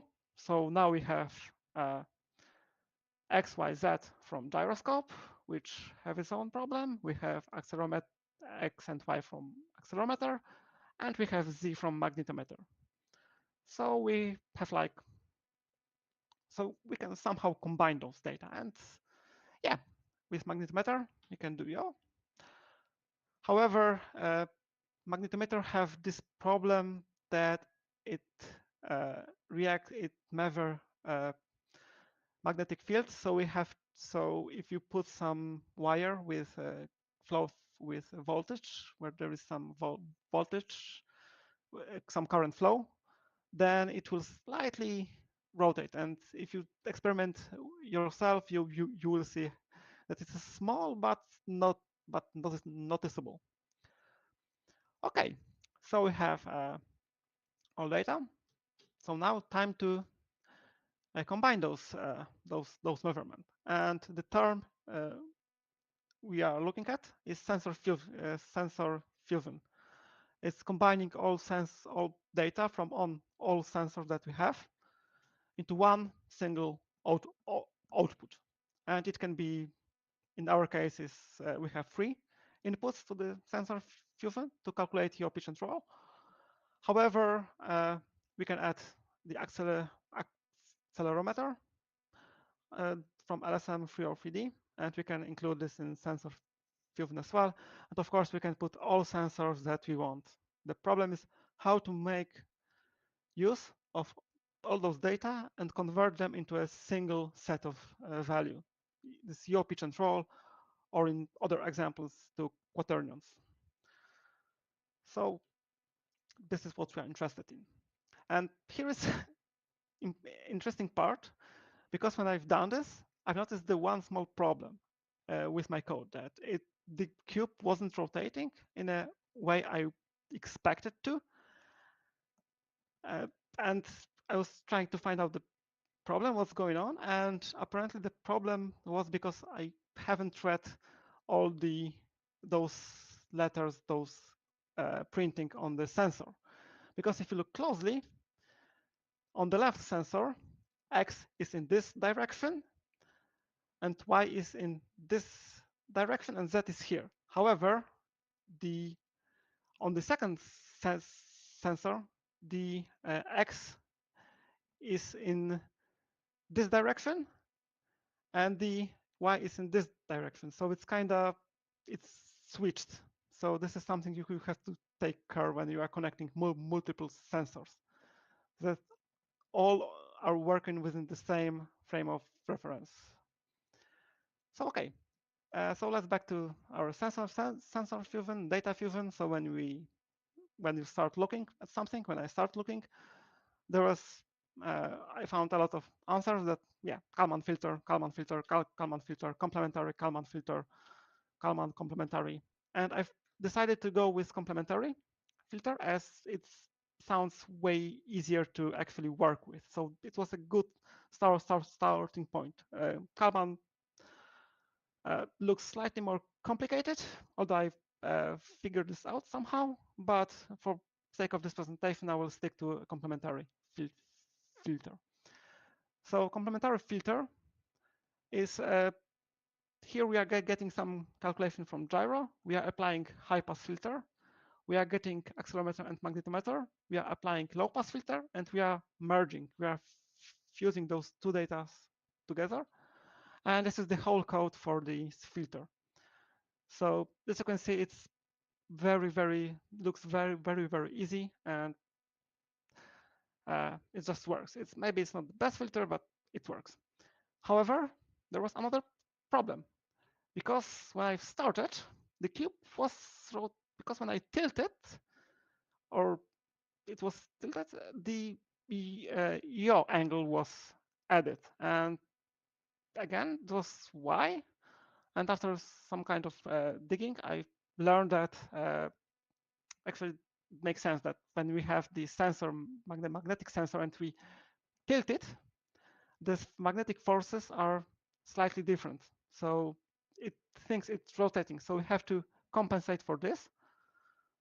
So yeah, so we have to add tilt compensation, which is again a few lines of code, have some math operation.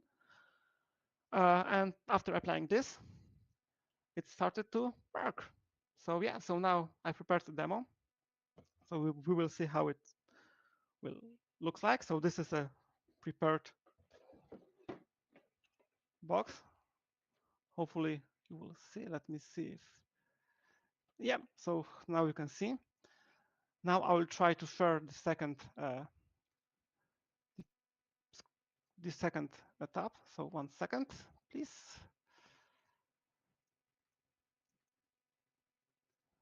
So hopefully you can see right now. Yes. And this is real live demo. So if I rotate it here, it's alive. And the tilt is correct. So yeah, so demo worked on conference live. Take it for a okay. So yeah, demo. So this is backup, but we've seen this is working. So we can move on. So is it end of a override or just the beginning? So let's see what I can learn more from this. So first, yeah, it's very far from real world application. I wouldn't put it to some drone or something and give it a try because it might not work pretty well. There are some edge cases that I found during testing and experimenting. However, it's a good platform for. Can you just wait a bit and return a few slides because we missed the audio? Yes, from here. We need to fix it really quickly. Sorry demo? about that. Okay, now we can hear you. Yes. Okay, tilt compensation. It was presented. Can you hear me at this slide? Yes, I think next one, just after the demo. Go ahead. Okay, after the demo. After the demo, yes. Okay, so is it end of the right or just the beginning? So obviously this is not a real world application. It's not ready. It's far. It's very, very far from the real world application. But it's a good platform for learning, I think, because it's from this point, I can go in many directions. I can, yeah, take care of some edge cases, detect them, and handle them, like negative angles. I can learn about different filters, maybe implement Kalman, maybe Madgwig, Mahoney, etc. Some, I don't know, maybe some machine learning, some AI stuff. Why not? I can work on math, use some matrices instead of derived equations. I can work on sending data transmission, how to compress data, how to send data more reliable with some checksums. Maybe replace RP my Pico with something more powerful like STM, NRF. There's a lot of places. Maybe I can try to design my own head and design my own PCB, which contains all inputs for those sensors and for Pico. So this is like so here this story with IMU ends, but also begins a new journey here. And we will see where it will lead me. So yeah, so if you want to learn about something, just pick something small, try, and trust me, you will learn a lot just trying to build it yourself. Yeah, that's it. So thank you. And are there any questions? Thank you, David. Are there any questions? Yes, there is. Just a second. I'm getting there. Hey, so I actually built the same thing like a couple of years ago. And the only difference was a different compass or magnetometer. And I was curious, what latency did you achieve after all the filtering? And also how many samples do you collect each second? I I think I have this on some another profiling. I have some. I will have to check this. I don't have this the number. So it's very slow. Computation is very slow. It's very fast. Computation here, the filtering is fast. The slowest part, in my case, is sending data via UART, and numbers I don't remember, and I don't have those on site. It was in the first version of presentation, but then I removed this because I didn't want to put too many numbers. Sorry, I. And Not answer. you mentioned you had issues sending the data over the UART. Are you able to, so when you are reading the sensors, are you blocked from sending over the UART, or can you do the same, can you do both of them at the same time? I'm using, even if I'm using asynchronous code using Embassy, I'm using only one core. So there is no such thing as sending and reading simultaneously.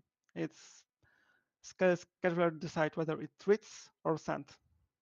Well, there is, because I did it in my operating system. Okay, thank you. Okay, I'm interested how you could do this on one core, but okay. I can get you in touch with Georgi and to discuss this. Any other questions?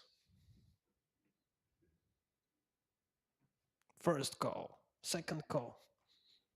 So, okay, thank you, David. A round of applause for David. Thanks. And enjoy your evening. Thank you again for participating. And yeah, we'll keep in touch. Thanks. Bye-bye. See you soon. Bye. Bye-bye. Okay, so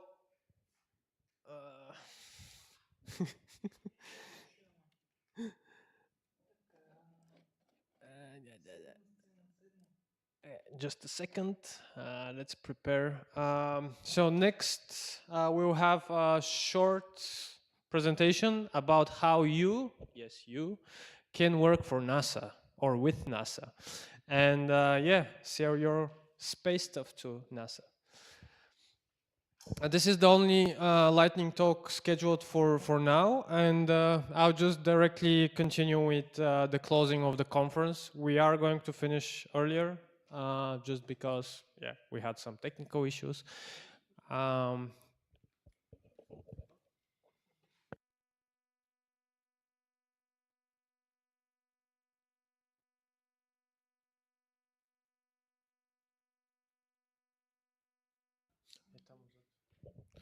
Just to remind that we have a social part. It will start earlier.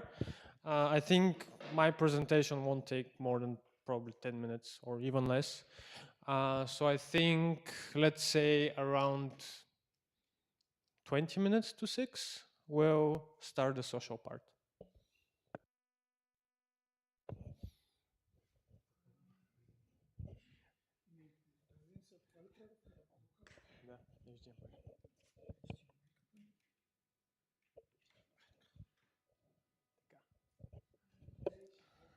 Okay, perfect. Да, секунда.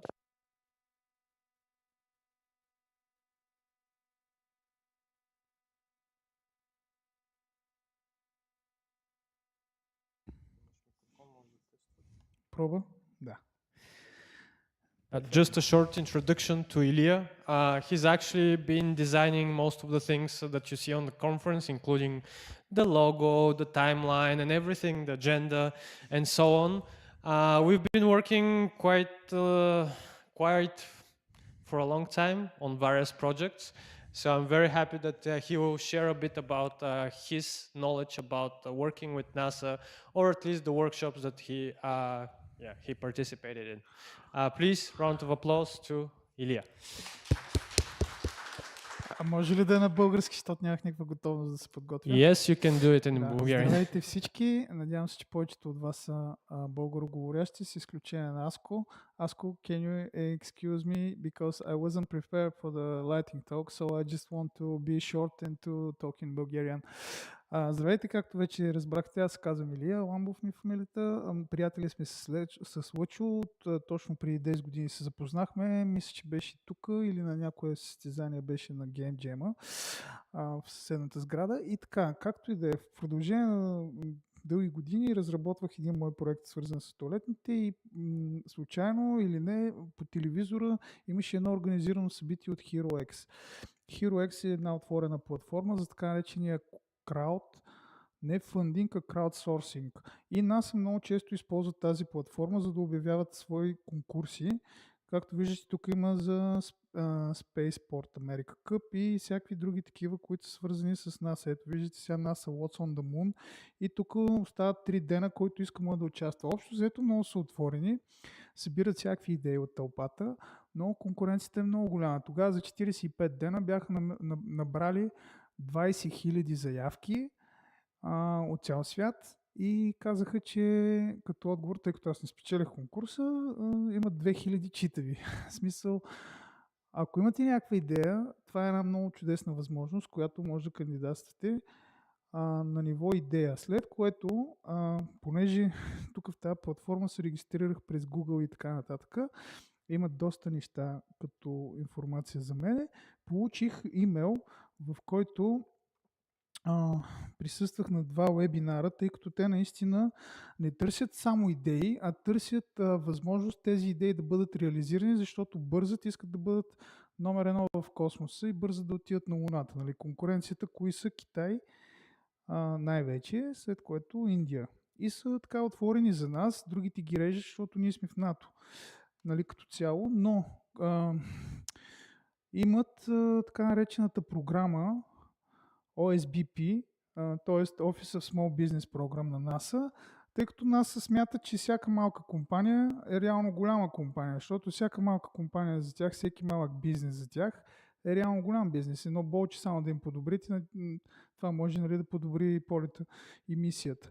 Но, за да бъдете одобрени, тъй като имах 2 вебинара с тях, процесът трае от 6 до 18 месеца, някой път 24 месеца, което е близо 2 години.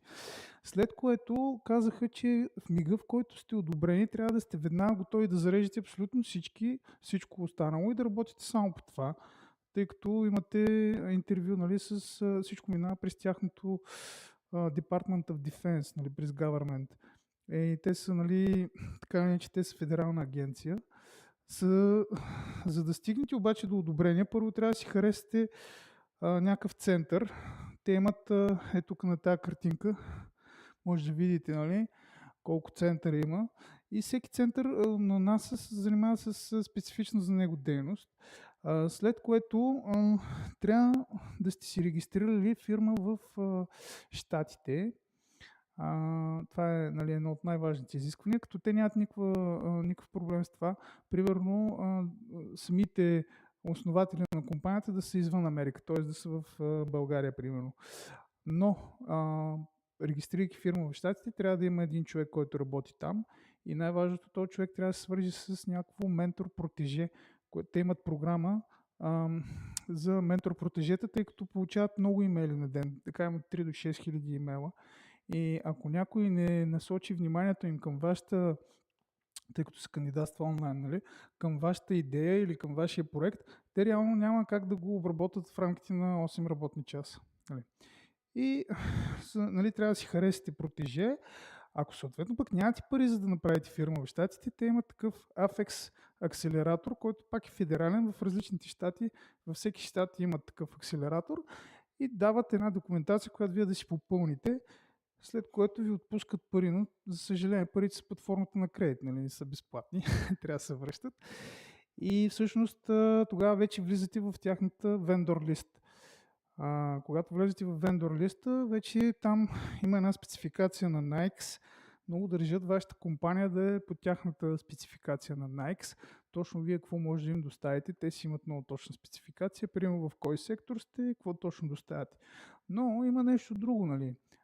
По принцип дават тази година даваха $150 000 за идейна фаза и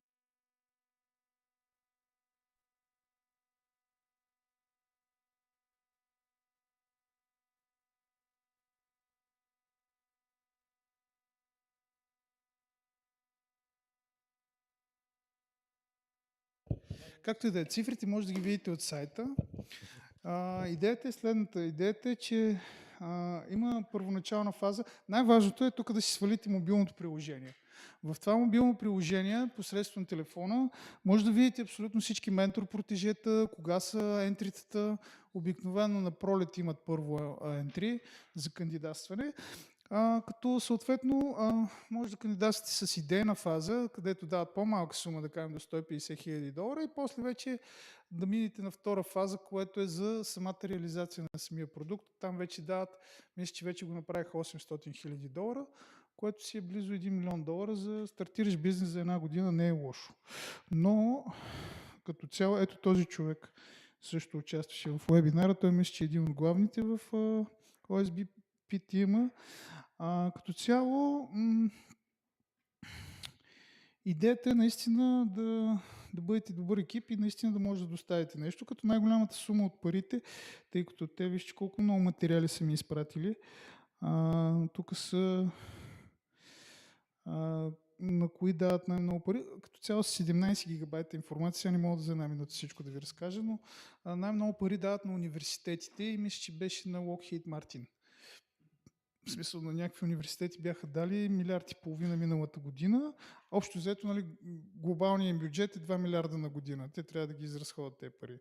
Нали, като за тях най-важното е, нали, екипа да може наистина да им достави нещо, а не просто да е, нали, само идея, която не може да бъде реализирана.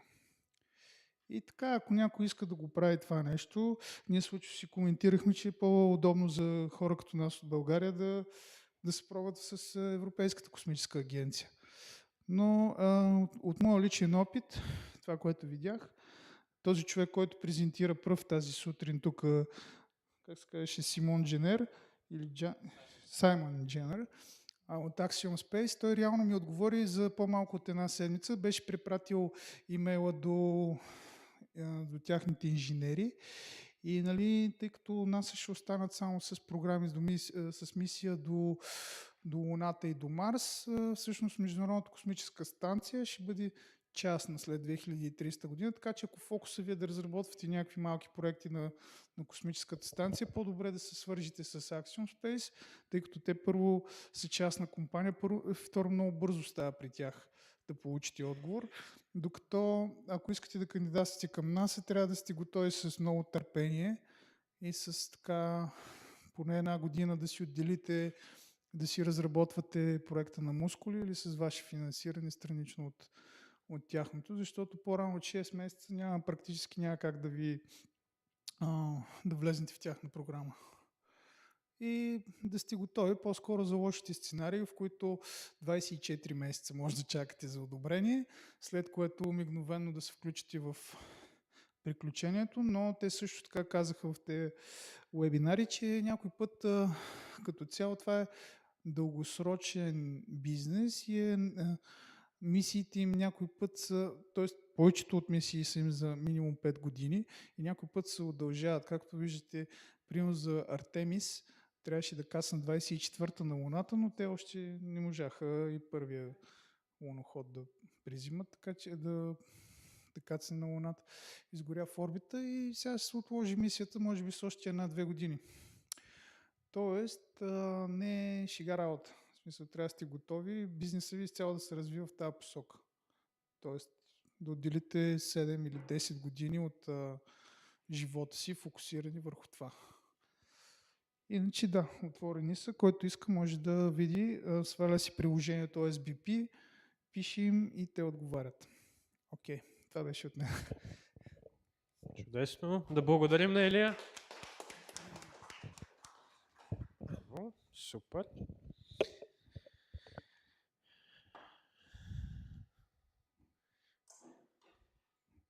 Just to quickly change the laptops, fix the live stream. Are we streaming?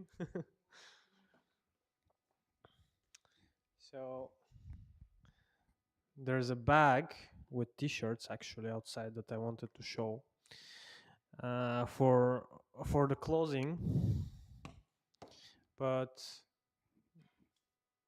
Георги, дай ми една турба отвън ще видиш отдясно една турба пластмасова сини тениски. So why didn't we give those T-shirts? You'll find out in a moment. But let me just put my slides on. They're short, but I'll explain a bit more. Let's see. Closing. Perfect. Well, now we know that Wi-Fi stopped working a few times.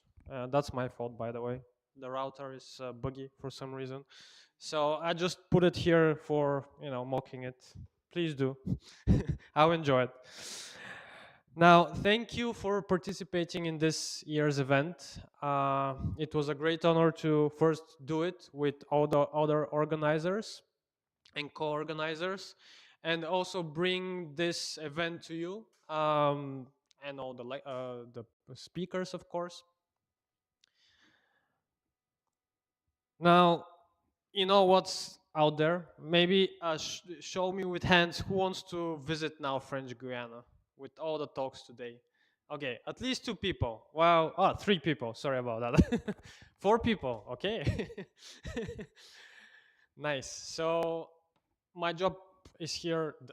My job here is done. So I can go home, right? Well, not yet. Social will begin in a moment, not in 6:30. I definitely would encourage you to, again, follow Aerorust on social media. And I will tell you a bit about our plans in the coming year, hopefully. Videos will be uploaded to YouTube as well, with translations, hopefully both in Bulgarian and English. And now the future awaits, and we are living in this future, right? We are seeing the new space race. We are seeing this shift in mindset that space is very close and space is reachable even by students, which is amazing. If you think about it, students making nanosatellites and launching them into space. Not only students, there are even school students that do that. It's a wonderful time to live in. However, this is not the end. This is only the beginning. As you see here, I've put out some statistics that, for example, in Europe, Germany saw a 10% increase in the workforce for aerospace. And GFAS, French organization, reported a 7% workforce increase. Of course, we have to talk about students as well. And we saw almost 500,000, I think, still in 2023, that enrolled in aerospace or space-related studies, which is huge. And it will only grow, right? Because we're just beginning. The hard thing about beginning is that you need a lot of education, good education, a lot of activity, a lot of events, and finally, of course, a lot of people.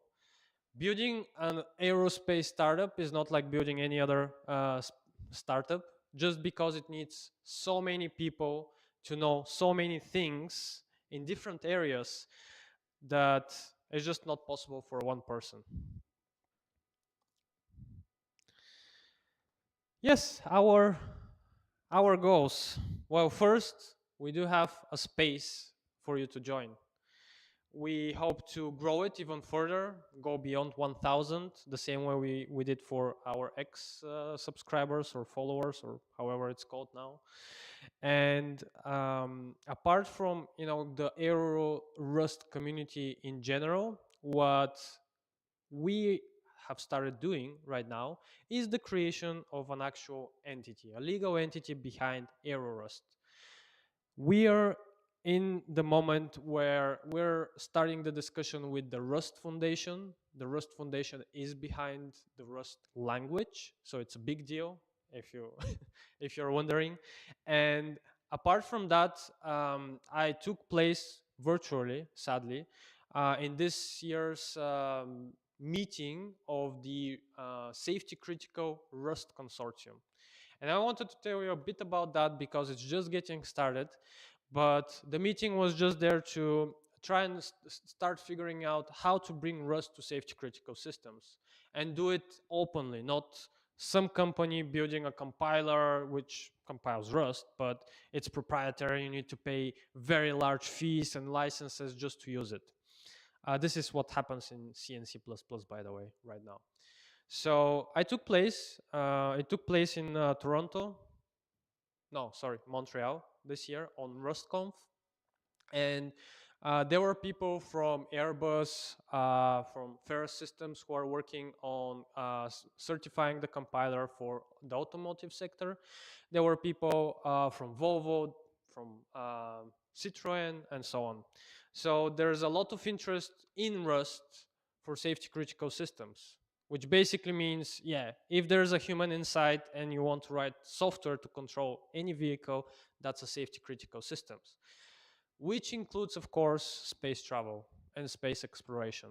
Of course, you have many standards, you have many restrictions there, and it's just not possible for a single person to do it all. But as a community, we can help not only the companies, of course, but also the people that want to learn and start their own journey in the aerospace industry.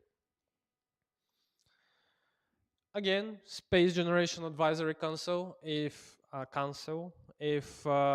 yeah, you're interested in this kind of events, please talk to me, or let's connect, because we are looking for active people. We want to make much more events than now. Sadly, we need people for that. And to end this, I want to say welcome to Aerorust, because being part of this conference, even watching on YouTube or just joining Discord and lurking around, is being part of the user group. How I began with this quote from Michelangelo, this is where you are right now. You're the user group. And yeah, enjoy the social part. Thank you.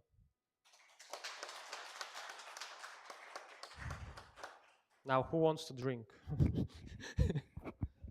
Woo! End stream.